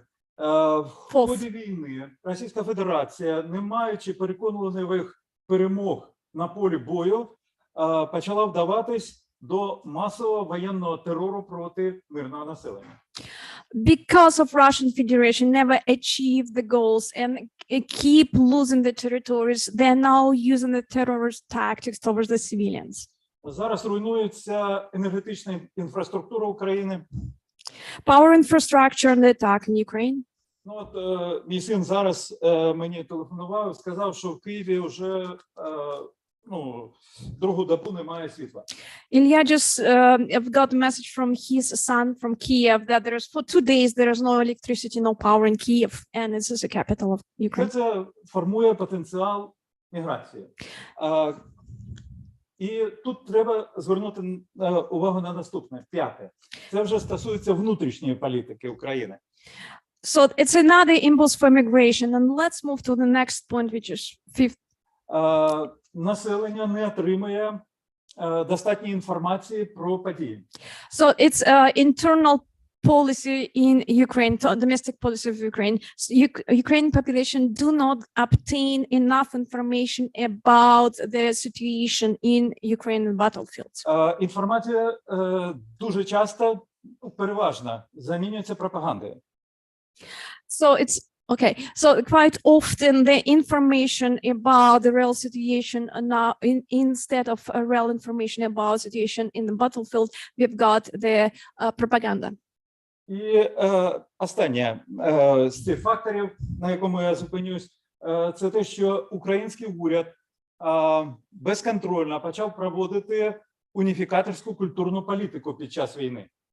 The final point I want to address today is that Ukrainian government started oppressive cultural policy. Це теж тисне на населення. Населення, яке, скажімо, не є україномовним, і це теж може бути стимулом для подальшої міграції. Which is putting more pressure on ethnically diverse Ukrainian population, in this case of the population of Ukraine who do not speak Ukrainian everyday basis, and that's going to be another push for migration out of the country. Оскільки в мене час уже спливає, я зупинюсь на висновках. Conclusions. На Заході дуже часто цікавляться, як буде розвиватись далі міграція з України. The West quite often curious about what migration going to be look like from Ukraine. Це залежить від багатьох факторів. Я от на цих факторах і хочу зупинитись. Many factors in place. Ну, по-перше, українські соціологи зафіксували достатньо цікавий парадокс. First, Ukrainian sociologists traced the interesting paradox. Під час війни іммігрантські настрої зменшились, як це не парадоксально, серед тих, хто зараз знаходиться в Україні. During the war, the interest in migration out of the country actually reduced or decreased compared to pre-war period. And we're talking about the people who in the country. Це відповідь на пряме питання. А от коли задають не пряме питання, скажімо, про майбутнє дітей, то тоді міграційні настрої виглядають зовсім інакше. So that was a first question and it was direct question. But if the question is phrased about the future of your children or your grandchildren, we've got another different answer. Це залежить від того, наскільки довго буде війна і чи буде видна перспектива її завершення. Ми цієї перспективи в Україні не бачимо. It's related, and the answer is related to the perspective of the war, when the war will be ended, and how long it's going to take to end the war. And quite often we don't see these perspectives. І от в залежності від цього і буде розвиватись міграційні хвилі. Ми бачили, що, скажімо, після того, як росіяни відступили з-під Києва, Чернігова і Сум, почалась зворотня хвиля. І багато населення повернулося. Ну, тут уже це демонстрували. І в мене це теж є, ну, я не буду зупинятись зараз на цифрах. So it's those factors actually shown in the reverse migration. So as soon as the territories of Chernihiv, part of Sumy and Kiev were liberated, people thought to return back. Так. І міграція почала набувати такого маятникового характеру. And we can see how it's Not Angela, that bench. Oh yes, so we do have the specific model when the people living and crossing border very often. That's actually much proof that the peninsular migration period in Ukraine. Коли покращується становище в Україні, люди повертаються. І як тільки виникає загроза, люди знову починають масово їхати на захід. As soon as we can see more threats appear and all the destabilization of the battle zone continue, we see people moving away from Ukraine or return as soon as we can see some projections for stabilization. Ми спостерігаємо, що і ті, хто перебуває на заході, вони теж починають переміщатися. От, скажімо, найбільш інтенсивно це переміщення з Польщі, скажімо, до Німеччини. Now we can actually evidence a second migration wave when the people first settled in Poland, now moving to Germany. Справа в тому, що в Польщі добре працює бюрократія, але дуже погане забезпечення матеріальне, практично його немає. So the Poland bureaucracy response was excellent, but at the same time, material support, financial support was not enough.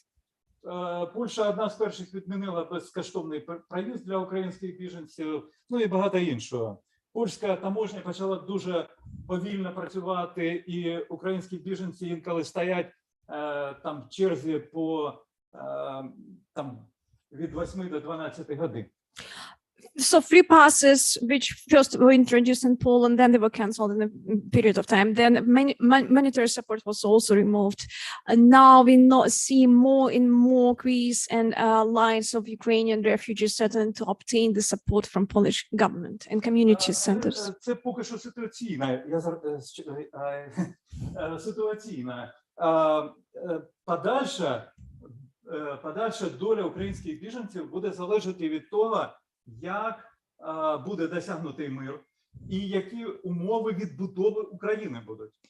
This is the first sketch, and of course, the next development will continue and will settle on the when we're going to obtain the peace or peace negotiation, and what kind of conditions for rebuilding of Ukraine will be proposed to Ukraine by international community.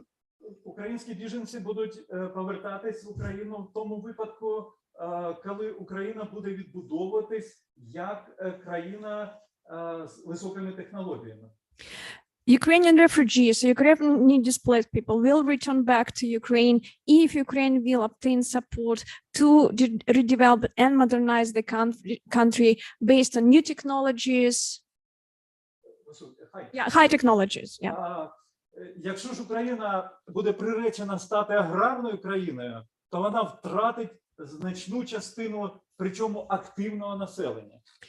If these high-tech investments and infrastructural changes will not introduce and Ukraine remain an agricultural country, Ukraine will lose these people who already left the country.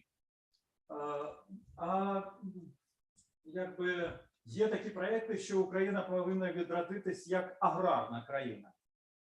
There are some projects which recommend Ukraine to rebuild after the war based on agrarian sector domination. Це для України шлях до демографічної катастрофи. І тоді переважна більшість українських біженців зараз це жінки і діти. Вони створять потужний потенціал для післявоєнної міграції чоловіків. So this is that path for Ukraine, the agricultural future of Ukraine, because the women and children already left Ukraine, and as soon as the peace agreement or the negotiations started, and men will be free to go abroad, we'll see more extraction of Ukrainian population, which will be rejoin the family abroad, but not returning back. Finally. І останнє. Війна в Україні не може завершитись просто завершитись, ну якби от замороженим конфліктом, або навіть мирним договором просто між Росією і Україною. The war in Ukraine will not be finished or should not be finished with just the frozen conflict or any kind of peace agreement just between Ukraine and Russia. Війна в Україні повинна завершитись міжнародною конференцією, яка, по-перше, гарантує безпеку існування України в її визнаних кордонах. So it should be international conference which will provide a clear project of Ukraine, stability of Ukraine in existing borders. Але це ще не все. Війна в Україні повинна завершитись на цій міжнародній конференції, де будуть представлені ті блоки, які зараз зіткнулись між собою на території України, і де буде вироблені норми нового світового порядку, де з політики буде вилучена війна як засіб ведення політики. Війна в Україні повинна стати пересторогою, що формула Клаузевіца про те, що війна є політика, яка проводиться насильницькими засобами, це шлях до самознищення людства. That was complicated. So first, the first idea that this international conference should include the most powerful players, which were emphasized by Ilya in the beginning, the United States, China, not just Russia in Ukraine. It's also have to provide the clear agenda of reimagining the modern politics when the war is continuation of politics. Clausewitz formula when I think he was a military and political theorist, which established the idea the war is continuation of the policy. So we have to avoid any possible scenarios when the war could be and used maybe a tool for the continuation of political policies. Повинні тиснути на свої уряди саме в цьому напрямку. This is the role for intellectuals to press your governments to change the paradigm how we have to address the conflicts. No, thank you.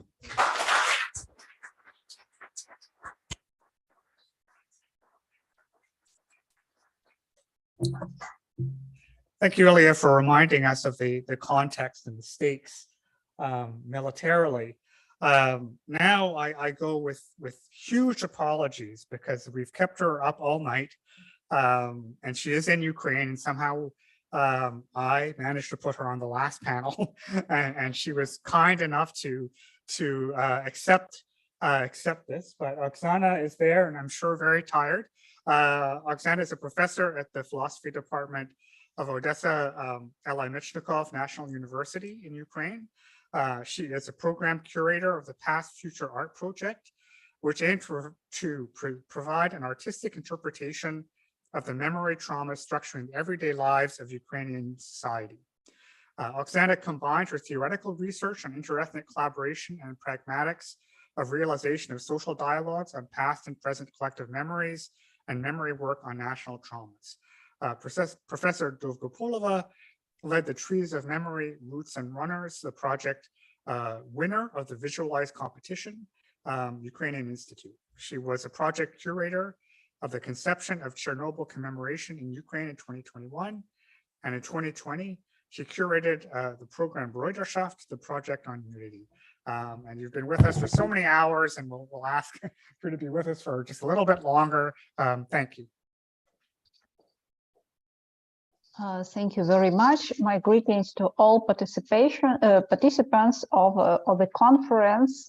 It's great that we all gathered to discuss the problems of migration, of the war of Russia against Ukraine. I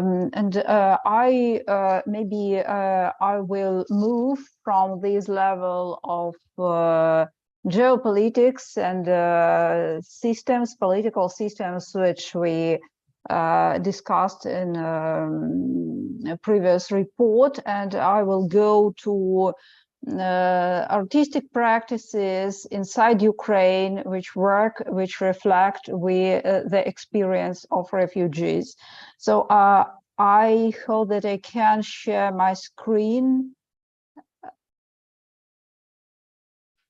Yes, it works. Yes. And I will show a few artistic practices which was launched from 2014, from the beginning of the war of Russia against Ukraine, and the reflections of art on the experience of refugee started from the very beginning, from 2014, and moving till today. So we have in Ukraine 1.5 million of refugees after 2014, and now in 2022 we have more than 10 million people who lost their houses, who were forced to go out of their cities, their villages. Half of them are inside Ukraine, half of them are abroad. And I'm now in Odessa, in Ukraine. I spent all these months here in Odessa, and I can say that many people returned in Odessa, and I hope that it is a tendency. So going back to artistic practices, I will not create such a catalog of all these practices, but I will show a few points of these reflections. And I will start from very important for me exhibition, Reconstruction of Memory, which was curated by artists Andriy Dostlev and Liya Dostleva. They organized this exhibition in 2016 in Izolyatsia platform. Izolyatsia is a replaced artistic space which existed in Donetsk before Russian invasion, and after this they removed to Kiev, and this exhibition took place in this space of Izolyatsia, and with the support of Izolyatsia. So this exhibition was created, this project was created by artists, IDPs from Crimea and from Donetsk and Lugansk regions. And I will touch only 3 of them. It's a very powerful project, but I have no so much time to reveal all the senses of this project. So Andriy Dostlev's project Occupation is devoted to the lost memories. He's from Donetsk, and before the invasion, before the start of the war, he moved to Poland only to residence, and he was sure that he will return in 3 months home. But in a couple of days, he understood that maybe he will never return home.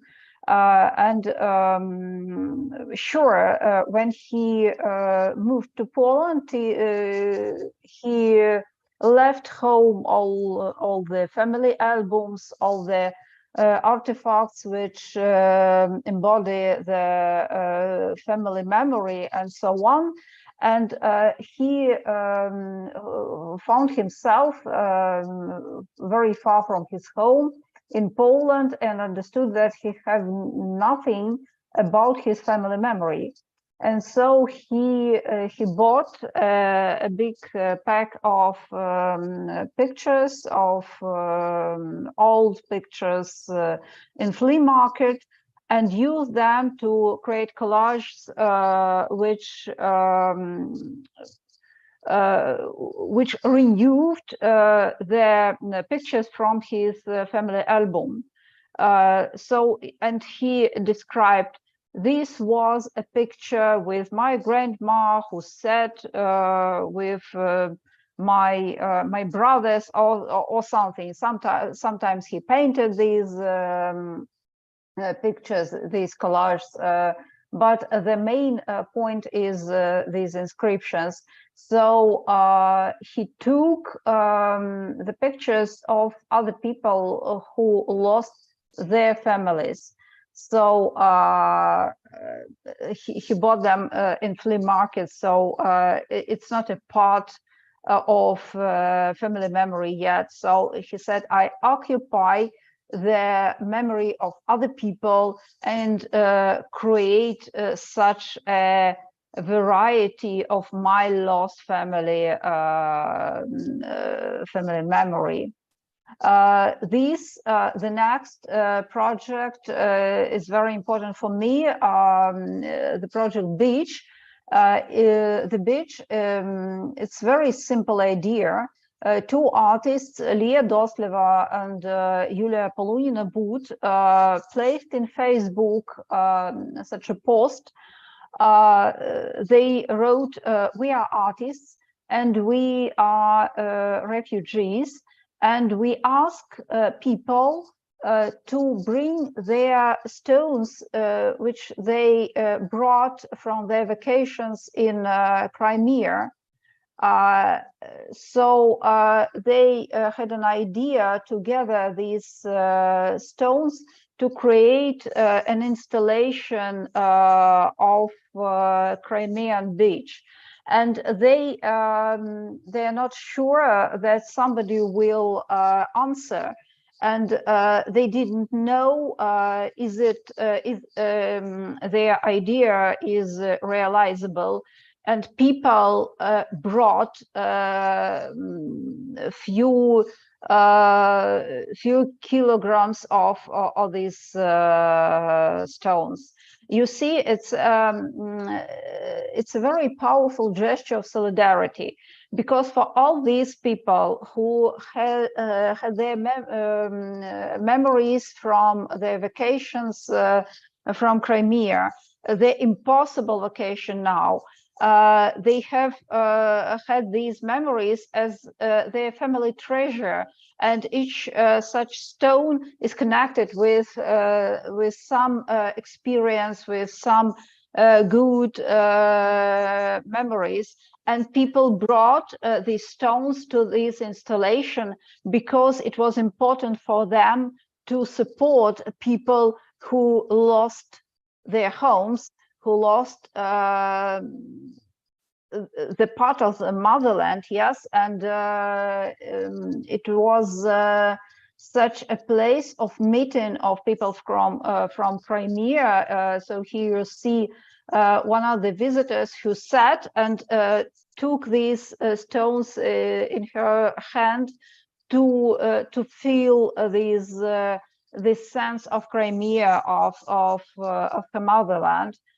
One more project was connected with memory of Crimean Tatars, and it was such an invitation to the home, the unexistent home to this moment.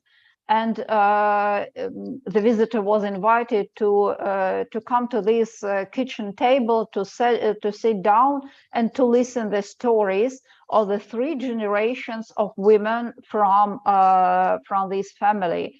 All these women were born not in Crimea but in Uzbekistan, and they returned to Crimea. And after 2014, they were forced to flee again, to lose their homes.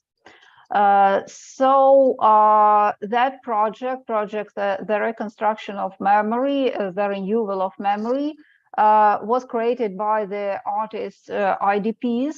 And now I want to say a couple of words about the other project, which was organized by both local artists and IDP artists, Donbass Odyssey. by Yulia Filipieva, Viktor Zasypkin, and Daria Cymbaluk. It was such a project based on deep interviews and creation of mental maps. The authors of this project recorded the interview of a person who lose his or her home, and during when the person told his or her story, he created the mental map.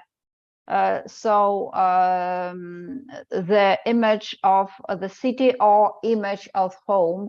And the idea of this project was to place these images in public space, to involve people from local communities, to share the experience of their new neighbors. And it was very important because in that period, after 2014, we observed such noticeable tension between refugees, between IDPs and local communities, because it was a strong tendency to accuse these people in support of Russia, in support of separatist ideas, and so on and so forth. It's understandable that people who fled from Donbass and to Ukraine, they didn't support Russia, yes, but this suspicion was very strong, and it was important to create a space of understanding, of sharing experience, of sharing empathy. And you can see, so here is Daria Cymbaluk, one of the artists, and you can see at this desk such magnets for fridge. People who listened to these stories could take this magnet and bring to their home the part of the memory of other people who lost their houses. So it was the gesture of social solidarity too. And here is installation of Donbass Odyssey in Kyiv. And after this, in 2017, they presented this project in Odessa. It was a part of the program of Odessa Biennale of Contemporary Art. The title of this Biennale was Zone of Turbulence. You can see it on this picture, and the idea of Donbass Odyssey group in Odessa was to place these pictures at the street, the pavement, as to create the image of the picture which is drawn by a child. And here they worked with the idea of home, and they created such a big picture, and it was quite big to invite people to go inside, to feel him or herself as a guest in this house, in this home which was lost, and to listen the story of a person who tell this story.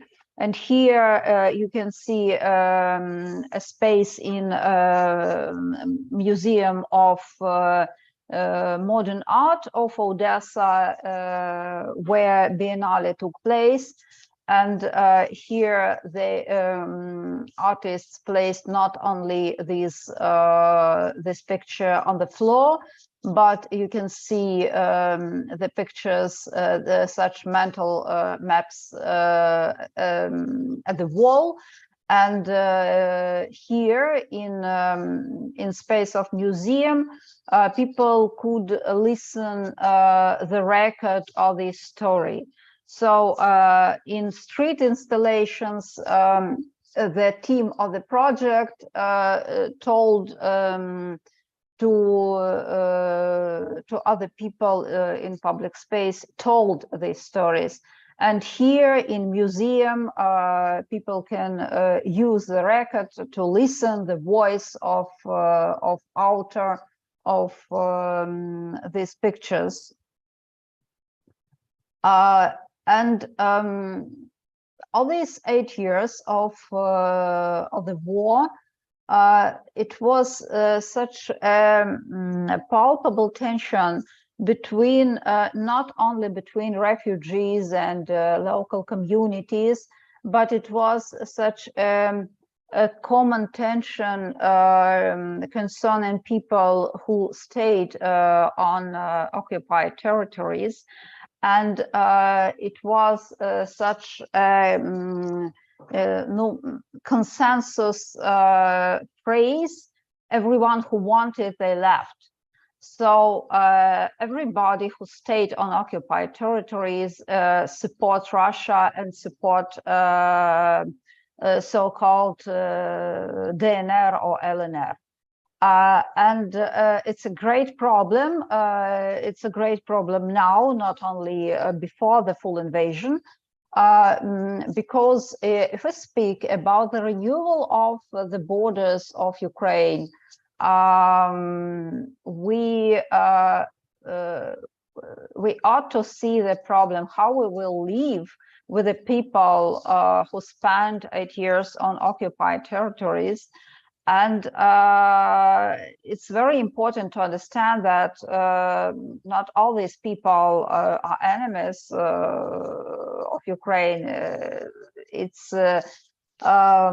obvious. And we have such projects. I will say a few words about the project Everyone Who Wanted They Left, created by Human Rights Center Zmina. And they created 10 animated films devoted to the stories of real people. It's not a fiction, it's stories of real people who had no opportunity to leave the occupied territories. And it was such a screen from one of these films. So the idea was to show that we are all people from Ukraine, and we need to find the ways how to understand one another, how to share the experience of people on occupied territories as a tragedy too. And this project was not supported really by wide circles of Ukrainian society, and the authors of this project were accused in justifying the traitors and so on and so forth. But they tried to do their job and to explain what they mean, but it was very hard. And maybe we need to find some focus, some specific optics to show this tragedy of the people on occupied territories. And I will show one more project which was created by Ukrainian artist Alexina Kahidze. And really, it's a monument on cemetery, and it's a monument to her mother, who stayed on occupied territories, who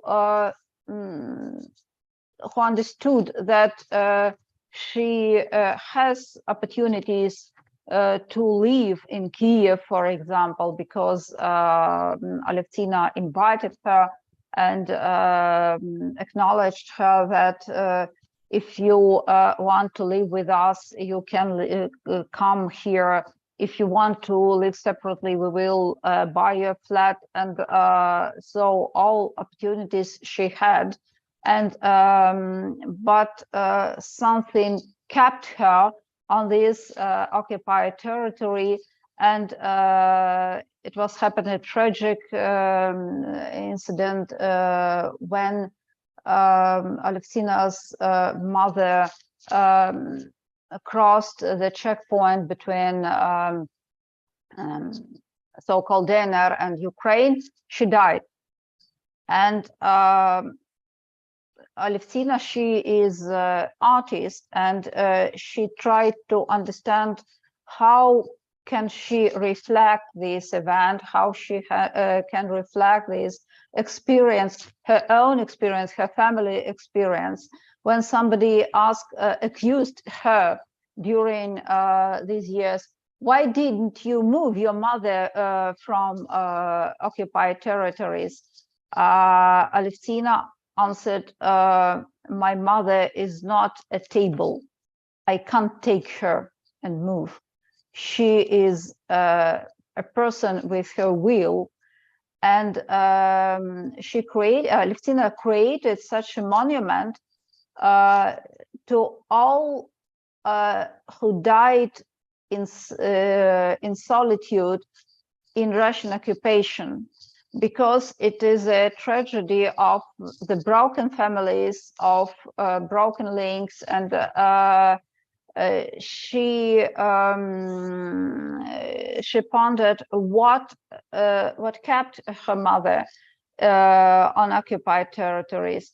She was ready to move, but she said, maybe slightly later, next month, in a couple of months, I will come to you. But she stayed there for a few years. And Alexina said it was her house, it was her home. She can't imagine how she will live without her house. And she helped many people there on that territory. She helped to patients of clinic. She tried to support people.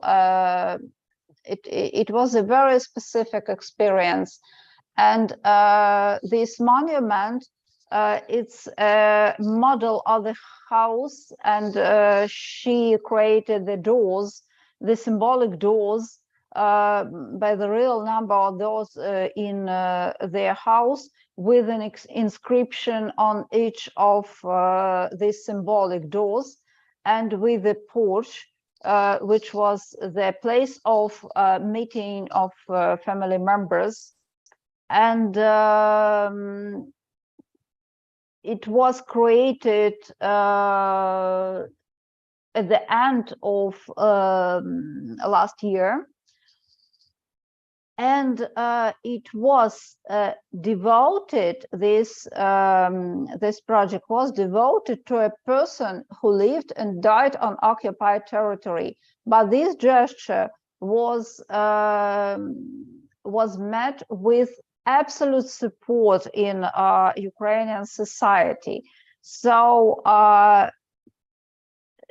Alexina Kahidze found some specific optics how to tell about this. And she created really a monument to all who died in solitude on occupied territories. Really, after the full invasion in February of this year, the great waves of refugees moved across Ukraine and across European countries, and not only European countries, and many people lost their houses, and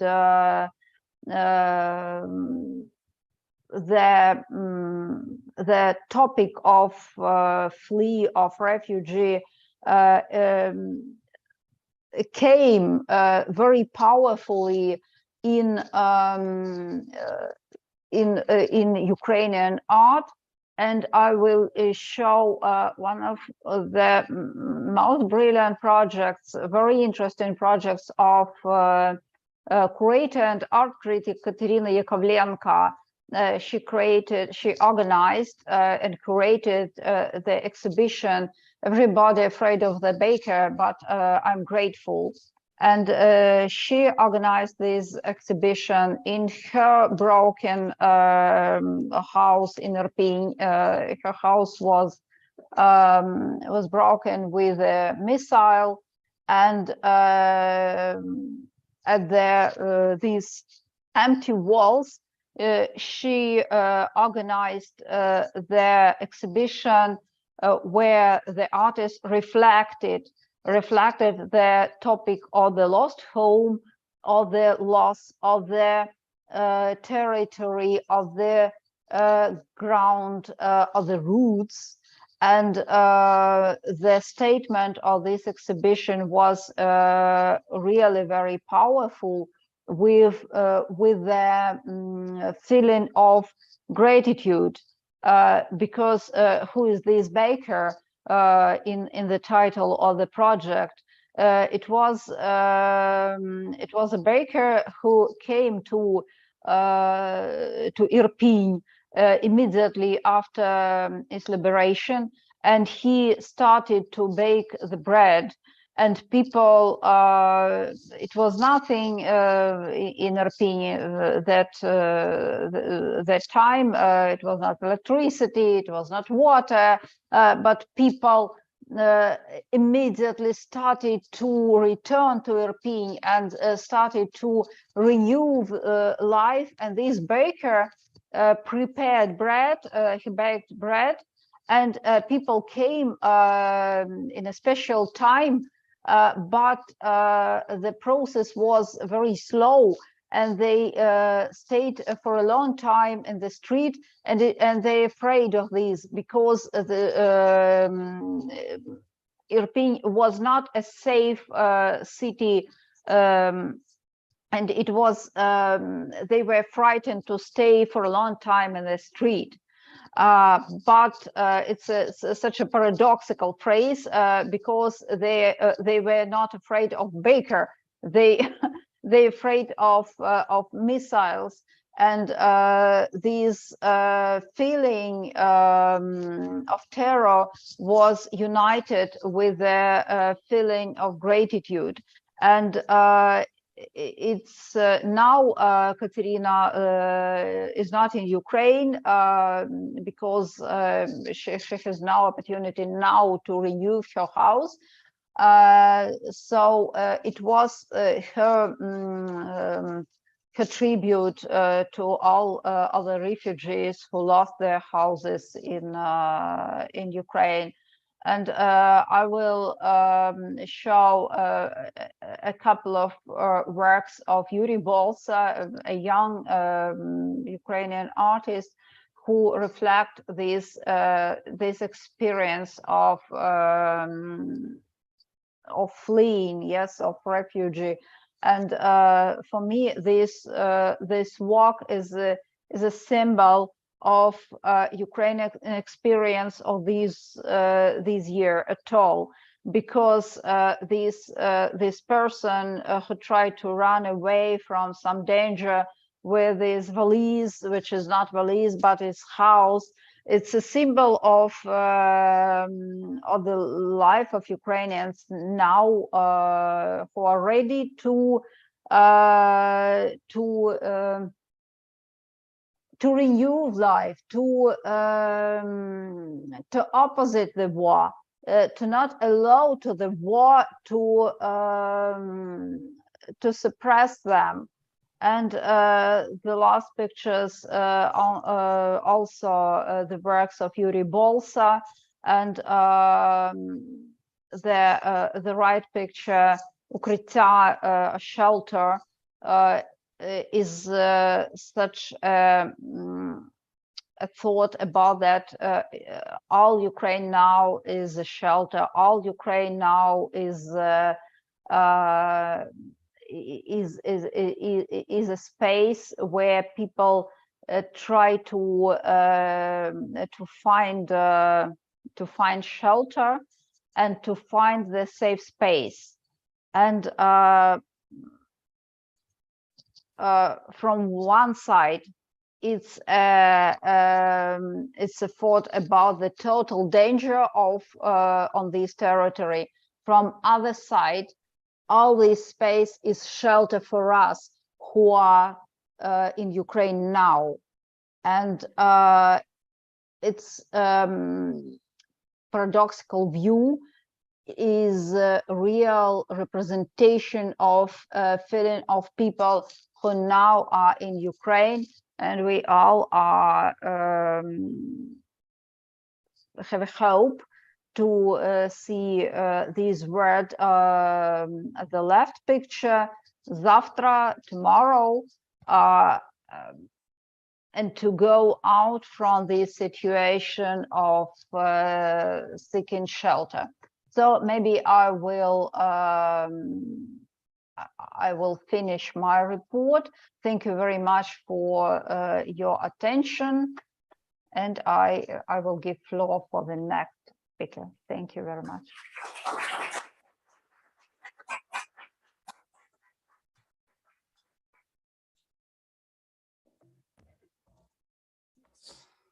Thank you, Oksana, for a wonderful exposition of the power of art to symbolize both the depth of personal dislocation and displacement, but also the societal effects of it as well. Our next speaker and our last speaker of the day, before our commentator, of course, is Natalia Bezborodova, PhD candidate at the Department of Anthropology at the University of Alberta, and a lecturer at Ukrainian Catholic University in Lviv. She's been working on her dissertation on a remote basis and had relocated back to Ukraine in fall 2021 before she had to flee the war, and currently resides in Poland. She is interested in an interdisciplinary approach, including anthropology, ethnography, culture, and religious studies.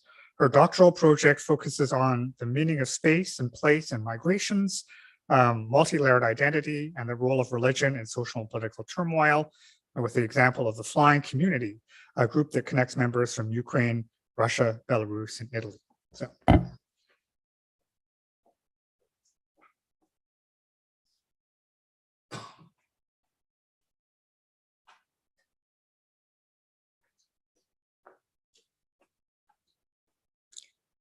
Thank you very much. Thank you for being here. I know, like, by the end, it's more difficult to listen. I will try to give you a little bit another perspective different from what we were talking about. So my focus is on a cultural anthropology. That is kind of my primary discipline, and it based on the micro scale from a small group, but including the wider and more global context, and also to be focused like on meanings and the attitudes. So the group that I'm going to discuss and about their exhibits, they used to call them themselves Flying Community, and as I've been told, there are people from Ukraine, Russia, Belarus, and Italy, and those who are from Ukraine, many of them became displaced persons. And when I was talking to them, the majority, almost most of them were telling that the understanding and the meaning of the community they realized when war started in its early stage, in the hybrid stage, 2014, 2015. My most field work was conducted in summer from 2017, 18, 19. And but the meaning right now became even deeper and gave like more dimensions, more details. So should I do that with the slides? Yeah. Okay. Just press the arrow on the right side. Yeah. Which one? Oh. Yeah. No. Yes. Okay. In this paper, I would like to have a look on community exhibits as a spatial tactics and heterotopia. So following David Picard and Michael Foucault, Picard says that this type of mediation assists people to go through significant points of their life cycle, such as shock of migration, environmental disaster, political unrest, and other forms of crisis. And heterotopia is a term about places where all other real sites that can be found within culture are at the same time represented, contested, and inverted. And these places he includes as museums, historic villages, cemeteries, gardens, theme parks, also exhibits and festivals that have a similar feature with the listed, with this mentioned cultural practices. And heterotopia is one of the spatial tactics where a space is used as a strategy and or technique of power and social control. And another aspect I also would like to connect to Tammy Gordon's study of small museums and exhibit that developed by private initiatives in the USA. And Gordon's notes that a community exhibit is first of all a social practice that allows strangers to discuss their own views with one another. Its function is to promote individualized perspectives to strangers and cement ties between relatives, friends, colleagues, and community members. And this type of exhibits serves to explain communities, families, and individuals to outsiders and tie insiders together around a shared narrative of historical experience. So my next. Yes.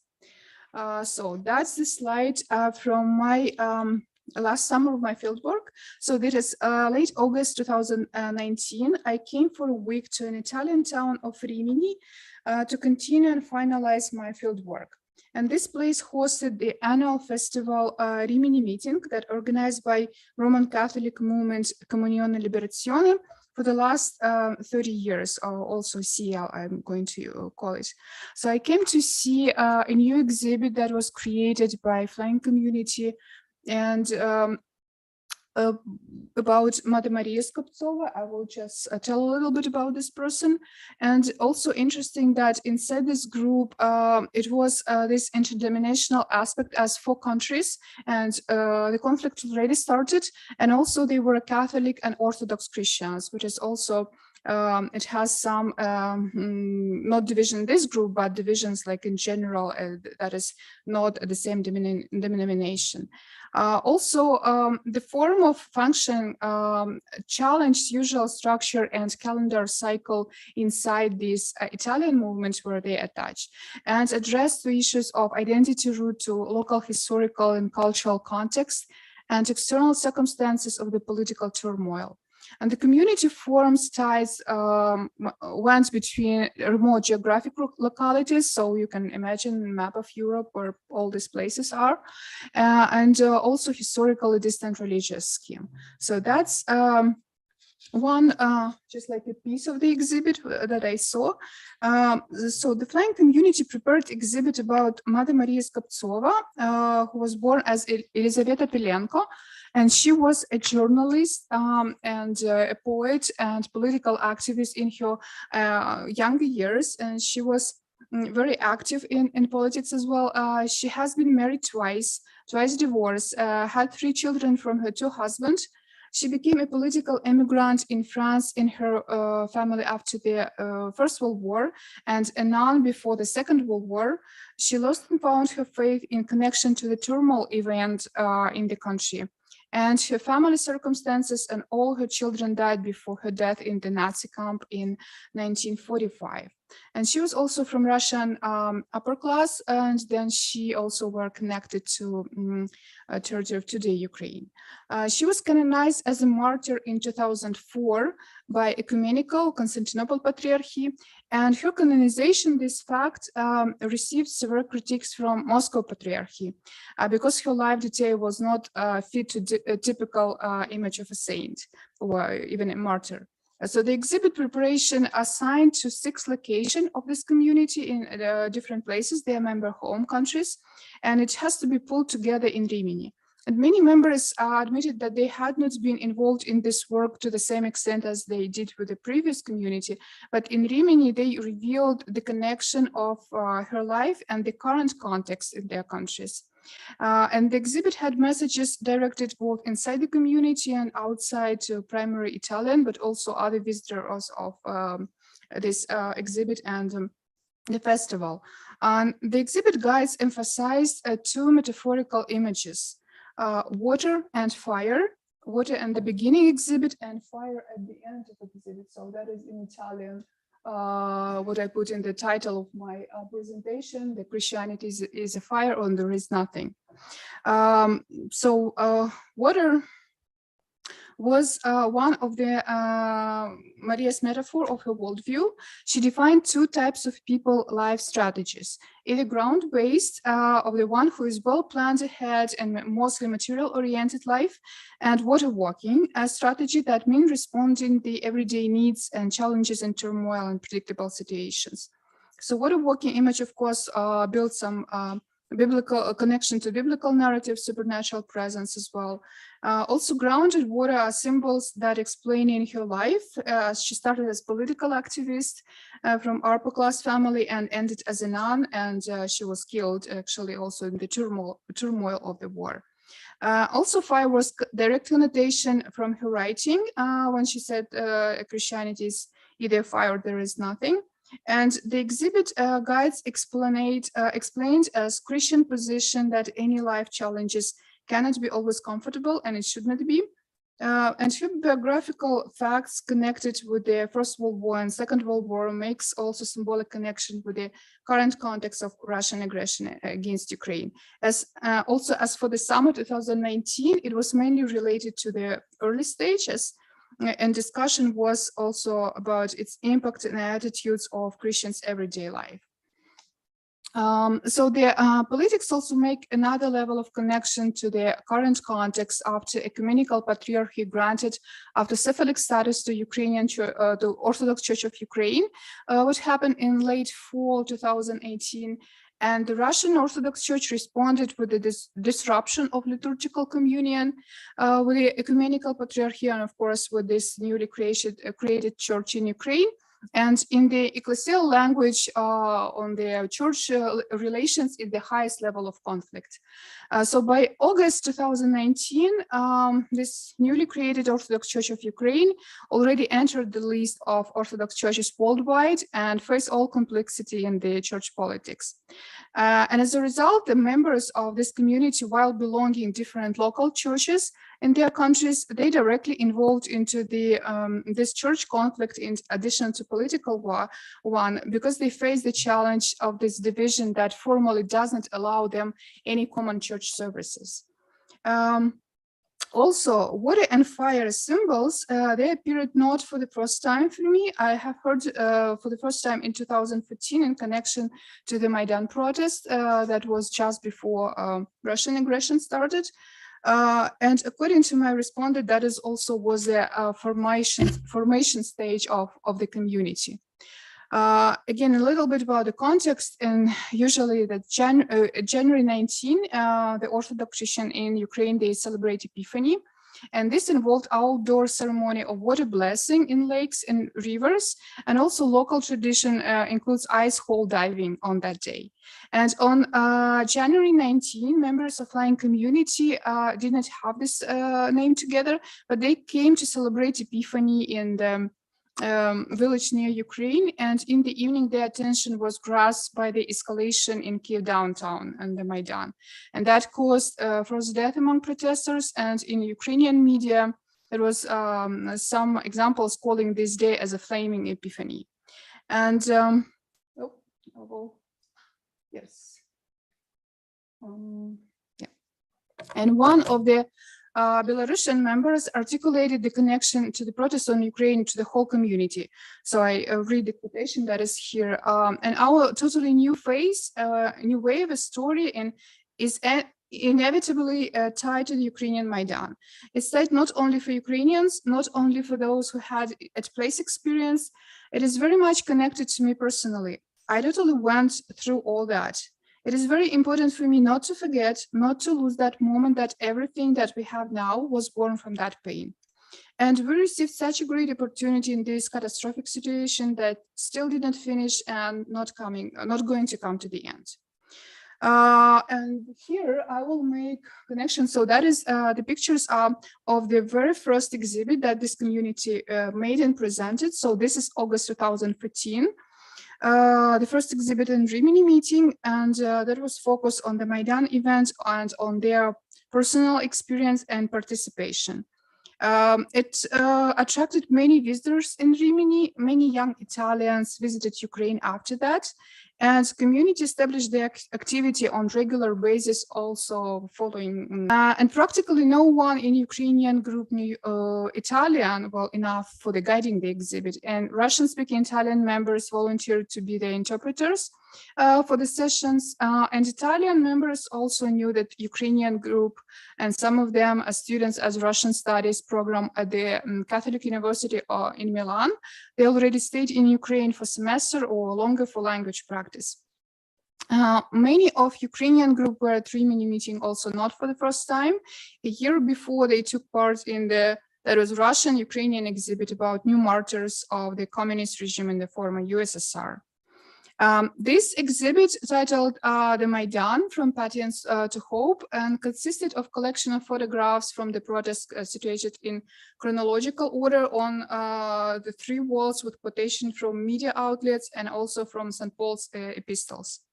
On the first day of the festival, the author were worried that if anyone will attend that, because that was it was placed in a very remote section, a huge exposition center, with the really overcrowded. But the first day, the end of the first day, first visitor came to see exhibit, and from the second day until the end of the program, the exhibit guides and interpreted they worked full time non-stop, and they have 2 shifts instead of 1, and sometimes 8, 10, 12 hours a day, because there were so many participants in that you see. So it was kind of really, really crowded. I don't have here the picture of the installation, so it was kind of pretty empty in the beginning. And also, again, how it's connected with the formation stage. Since March 1st, 2015, one situation in Kharkiv was closely mirrored to the one in Donetsk and Luhansk regions. That later became areas of the first stage of the current war. And despite the circumstances, flying community had early planned Easter celebration, and Italian CL members also among invited guests came and suggested a New Year pilgrimage to Jerusalem. So that's another story, but that was that pilgrimage bring them idea that they are a community, they are doing all together, and they established work on different exhibits. So that was on the regular basis. So that was kind of a fruit of that trip. I will skip a little bit because that was another also exhibit quite important for the group about Metropolitan Anthony of Suras, who kind of create the whole, not only parish, but kind of create the local church, local Orthodox church in UK. But because he was also a political immigrant in the West, so it makes connection to some experience that they had. So these exhibits have plenty of the details, would be excessive for one paper. And I mentioned them as illustration of the group that finding the way to tell about themselves and make their statements in the circumstances of turbulence. If the group first exhibit had the main vector of the narrative, so the Maidan about flying community members participating in the protest, also another would briefly mention Metropolitan Anthony of Soros as a significant figure for identified themselves as Orthodox Christian. But they both directed to a viewer as an other, so othering those who came to see. Oh, okay. And exhibit about Mother Maria Skoptsova had messages both to the presenters and to the listeners.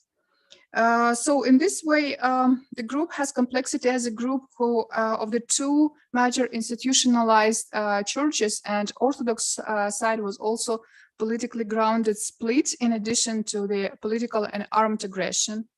And early 2019, after granting Thomas and this independence to the newly created Orthodox Church, the members on Facebook started repeating evangelical exclamation, so that usually used during liturgy, as Christ among us, and response, he is and he will be. So it kind of trying to show that they still want to keep a community together, and when excommunication is announced between denomination or religious institution, the individual members cannot participate in any services together. So that was a threat to split the community. And this situation puts members in Ukraine, both residents and visitors, before a difficult choice between the churches that took opposite sides and political religious conflicts, and also celebration the sacrament together. And I would think I just one more slide. Oh, it's not that way. This way. Yes. One of my interviewee, Constanza, who is Roman Catholic converted from Orthodox, she was born in Moldova and close to the border of Ukraine, and moved at the age of 12 years old with her mother to Italy. And she met the community at the Rimini meeting when they presented their first exhibit. And she volunteered to translate guiding tours on the Maidan exhibit. And here is quotation from her interview. She said, I knew almost nothing about those people from Flying community, but because I translated for them, I could practically know everything about a person within an hour. Everything is clear from what person talks about and how he or she narrates. It was not just an exhibit, and the person talked not about exhibit, but about themselves.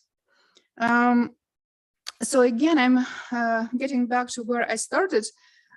According to Tammy Gordon, community exhibit often created to tell about neglected histories that matter to people, about those aspects that were missing in other narratives, and exhibit often narrate personal based on feelings, beliefs, and memory. And this exhibit of Flying community served as communicative approach between two different religious traditions, in addition to different cultures and multi-locality that coexist in one religious movement, and assisted their members to start reflection and discussion for one's own position, attitude, and action in current circumstances. So apparently the discussion led further to the more global questions of ethics, agency, and power relations, and the role of people who are not ordained, not having any kind of official status there.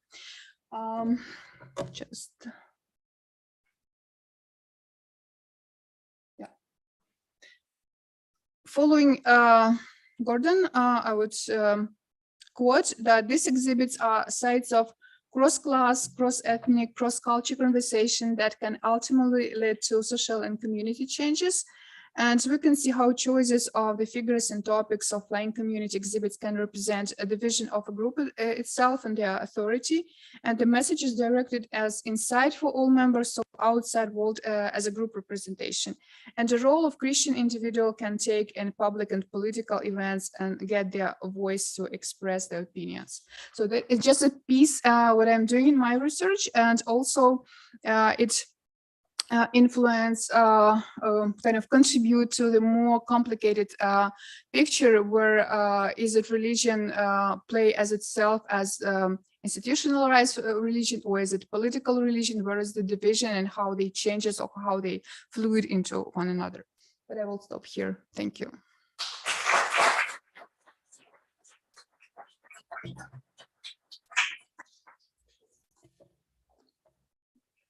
Thanks, Natalia.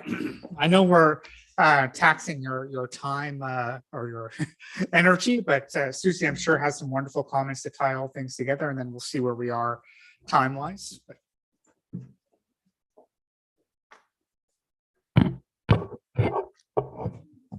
I'll just set this down.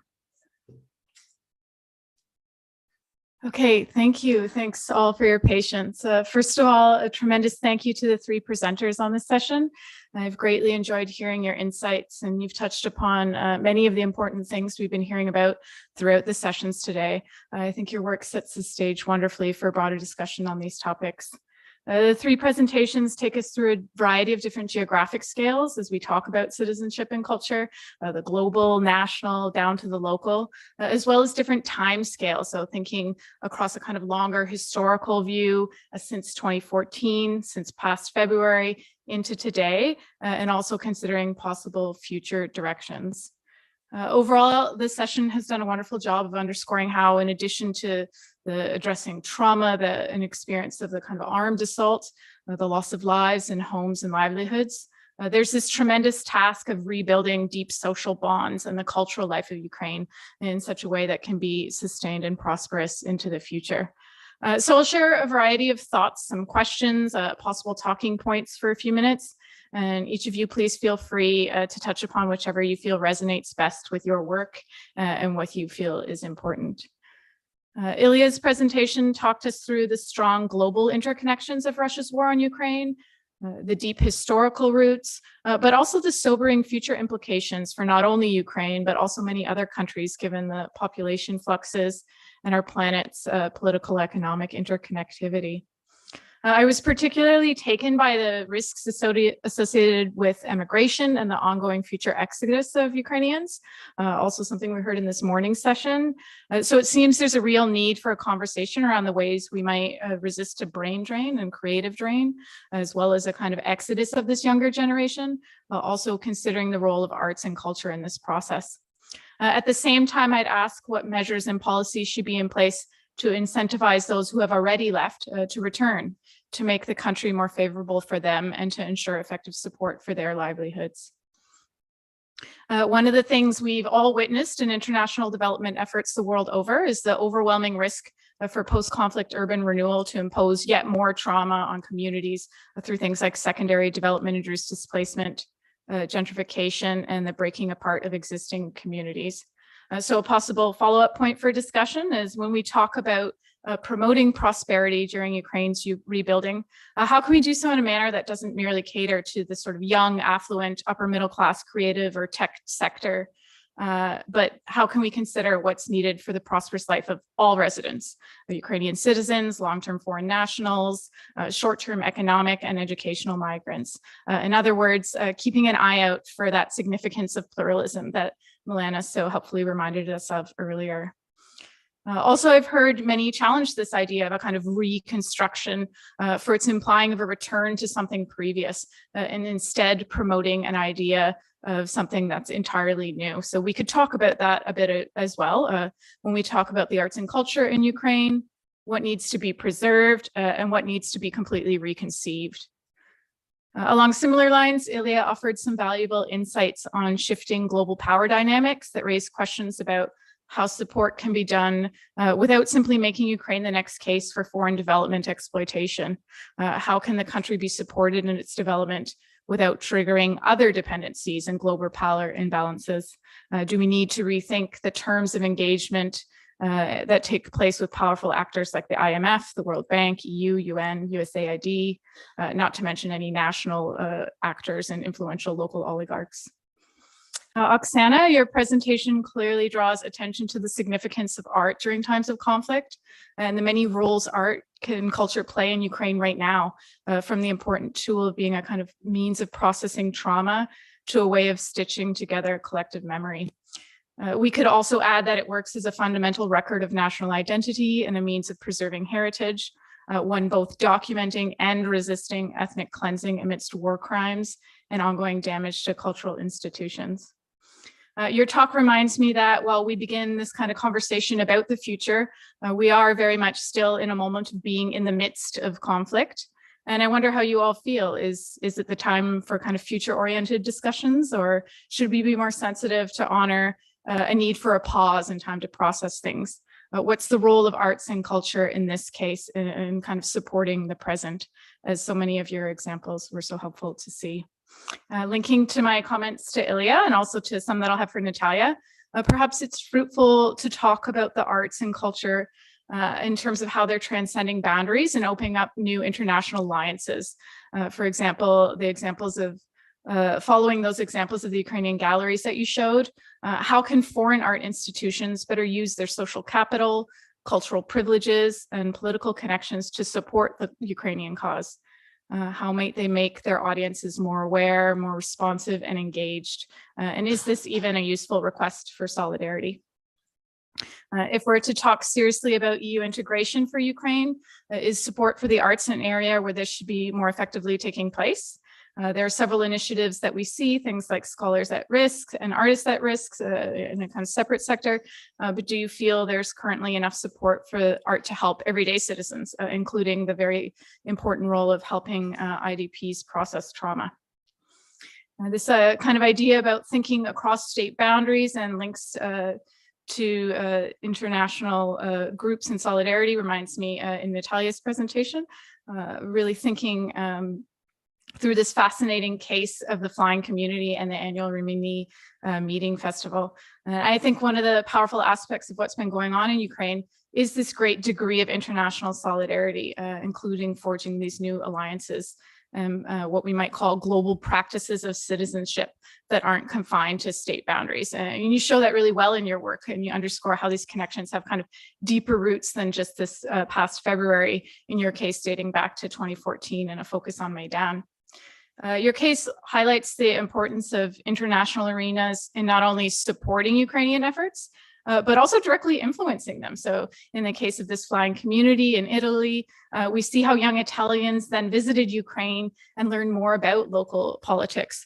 So there's this kind of two-way dynamic that the arrival of Ukrainians in Europe not only familiarizes them with the new context, but also has the potential to make Europeans more aware and politically interested in Ukraine, in knowing Ukrainian history and contributing to the country's future.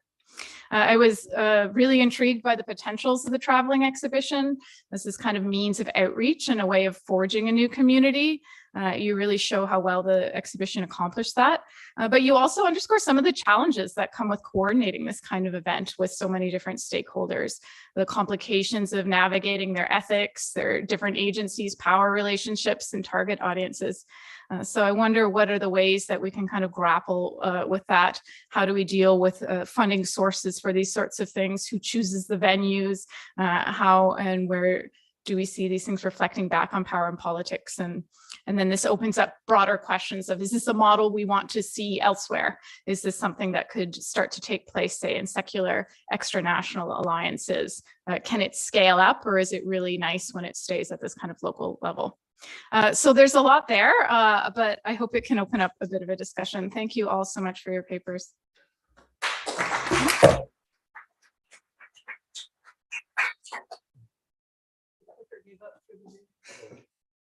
Do you need to click? So thanks, Susie, really, for bringing together the papers in such a way and adding your own flavor to them. And I know we're past time, and actually have a class to teach in about 20 minutes, so I'm a little tight. But if anyone has, I don't know if we'll have time to get to all of Susie's questions right now. We can come back to this tomorrow. Does anyone have some sort of a question or comment that they wanted to leave us with to add on to what Susie has said? James?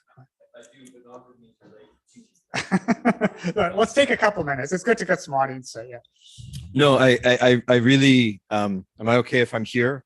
So Oksana can't see me, and Milana, I'm going to need your help as well, because it's a comment for Ilya that I'm going to share, and it builds from the Suzanne from your really helpful comments. I really enjoyed those three papers. What a wonderful way to end off this day. It gave us a lot to think about, and so sincere thanks. But Ilya, a question for you, and maybe something we can discuss over dinner tonight, is to hear more about your idea of a conference and the idea of the conference, who needs to be involved, and what the agenda for the conference would be. And here, I was waiting for the point is that there are many examples of conference models to engage in reconstruction and solutions for displacement from Afghanistan, Central America, the rebuilding of Lebanon, and there are many lessons about the importance of participatory approaches, but also the challenges that come with issue linkages and playing with those great power dynamics. So I just wanted to flag that, and it's something I'd be happy to have the chance to discuss further. Any other last comments? I think what I'll do first, because Oksana, it's what, 2 in the morning, I think, in Kyiv or Odessa, I think where you are. Oksana, did you want to respond to any of Susie's comments? So I'm simply grateful for these comments, which summarize our reflections, and maybe all in this hall are quite tired after the whole day of working, and I will only say thank you very much for these reflections and for organizations. If we think we're tired, we just think you've joined us from the beginning. You're at 2 in the morning. So thank you very much again, Oksana, for your participation. It was really a wonderful paper. And I think you showed again just that it's hard to get a sense of the individual in these conferences. And I think through art and through these installations that you showed, we really understood the psychological aspect of displacement that we weren't able to quite grasp as well, I think, in words. And I think images have a special power to do that. So thank you, Oksana. We'll allow you to sign off now.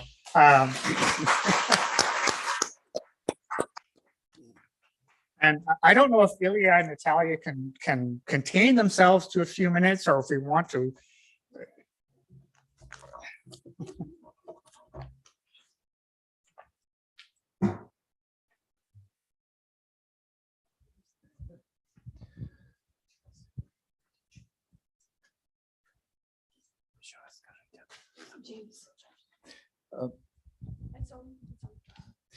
Ну, я начну с вопроса Джеймса, потому что это вопрос остро актуальный, и я совершенно согласен, что этот вопрос необходимо поставить конкретно.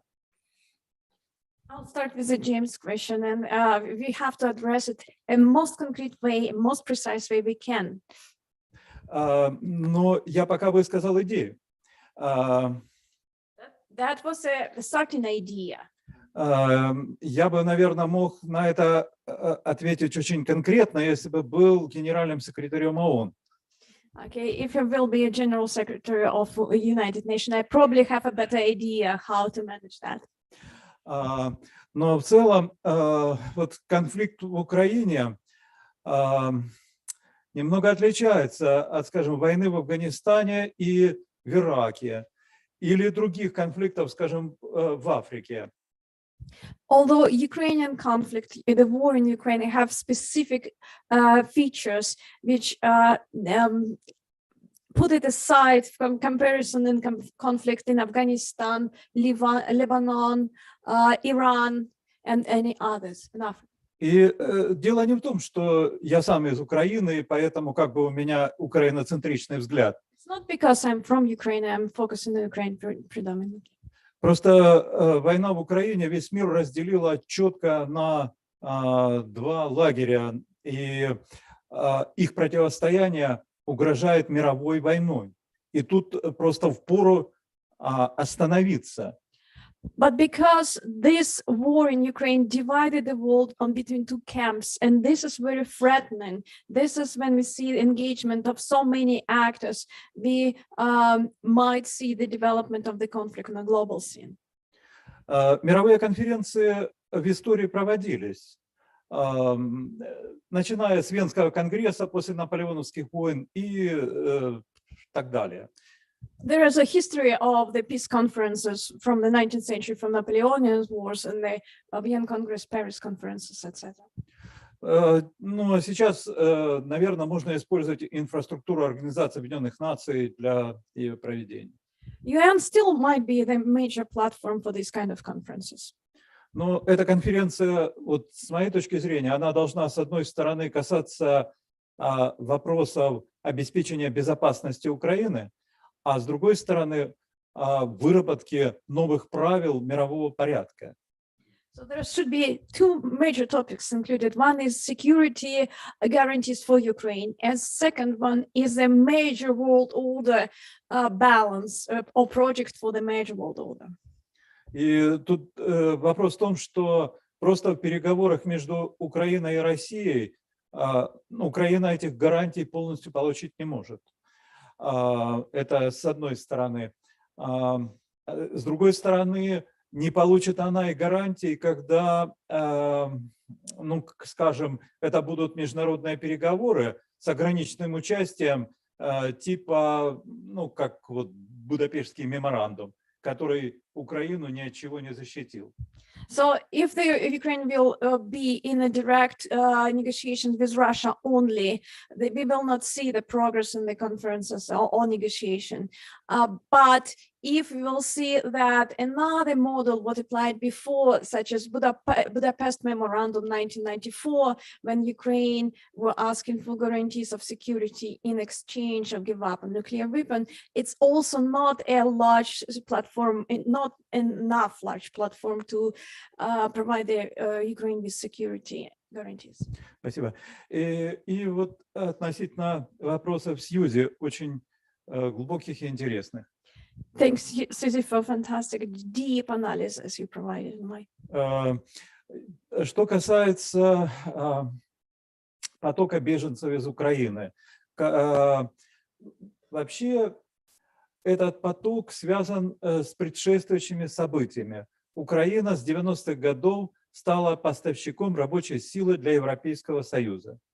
So we have to see the tendency of Ukrainian Ukrainian migration starting from 1990s, when Ukraine actually became a supplier of labor forces for European countries.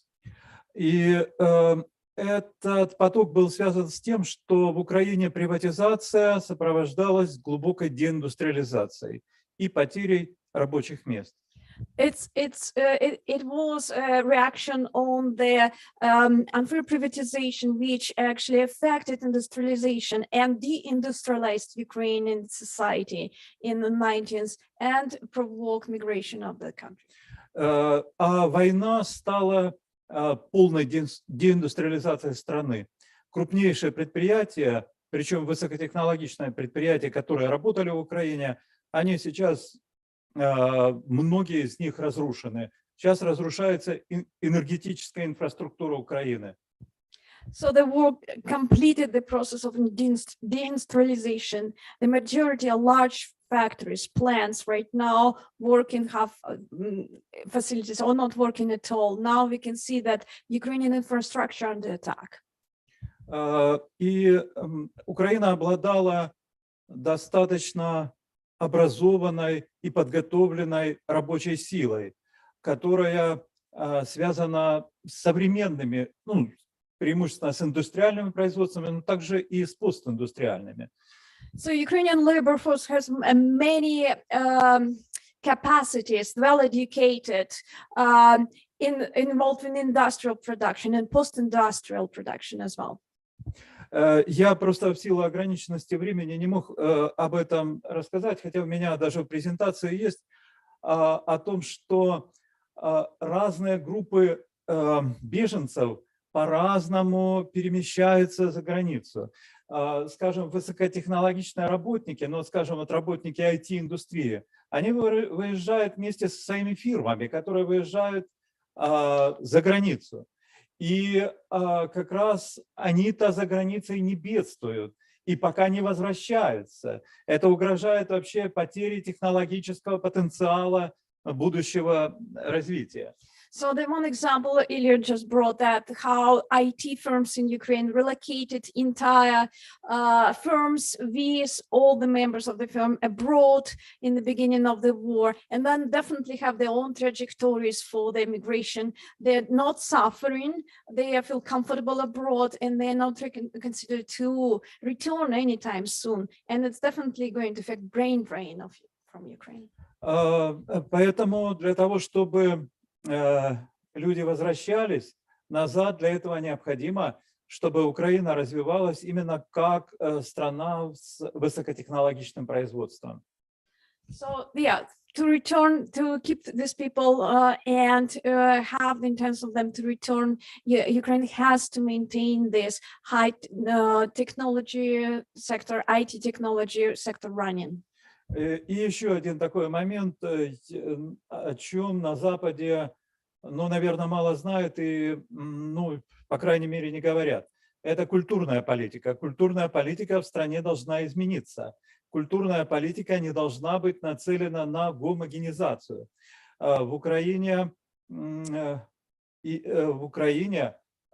люди говорят на разных языках. Украина разнообразна. И это разнообразие должно быть основой ее креативного развития. So another important point, Ukraine has to maintain balanced cultural policy. So it's a multicultural, multilinguistic nation, and for the comfort of all of the stratas of society and ethnic groups, Ukraine has to change its cultural policy, which now they apparent, which is the policy towards the homogenization of the nation. Одна секунда. И вот последнее. Я хочу сказать, что современная культурная политика в Украине расходится с тем объективным состоянием межкультурных отношений, которое сложилось на фронте в вооруженных силах Украины. Там фактически по факту существует двуязычие. That's an interesting observation Ilya brought right now, that actually in the front line, we actually can see the ethnic diversity and bilingual situation when the people use Russian and Ukrainian both as a tool for communication without any particular preferences. Thank you. Okay, Natalia, if you're okay, sort of having a drink and talking to people, I think because I have 9 minutes. But I want to thank everyone for a wonderful day. These have been fantastic papers. I'm really excited about the possibility not only of just thinking about this, but using this to build on as we move forward. And we have another wonderful day coming tomorrow. Coffee starting at 8:40, the first panel starting at 9. So I look forward to seeing everyone tomorrow. Rest up. So those of you having dinner, have a great dinner. I'll join you a bit later, and we'll see each other tomorrow. Thank you.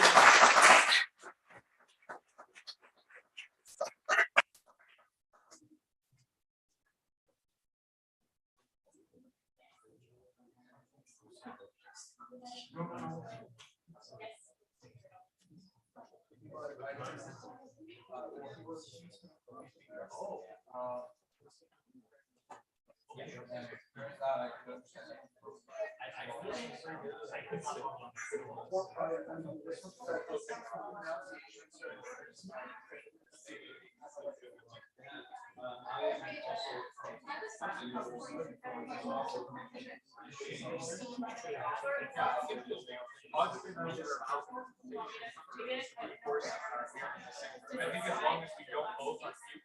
Oh, I actually create a giant activity. Okay.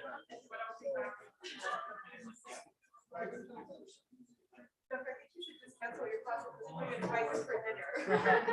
I think they will learn more this way. It's long gone.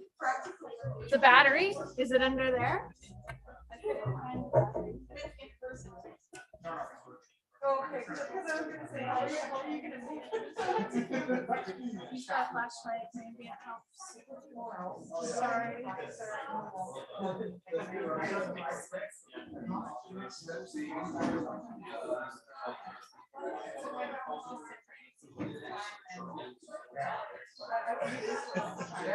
I'm sure we have extras.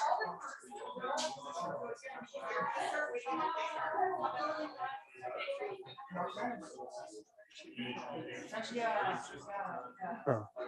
Flying remote. Want to check it still works? Oh, yeah. So I'll just keep that safely over.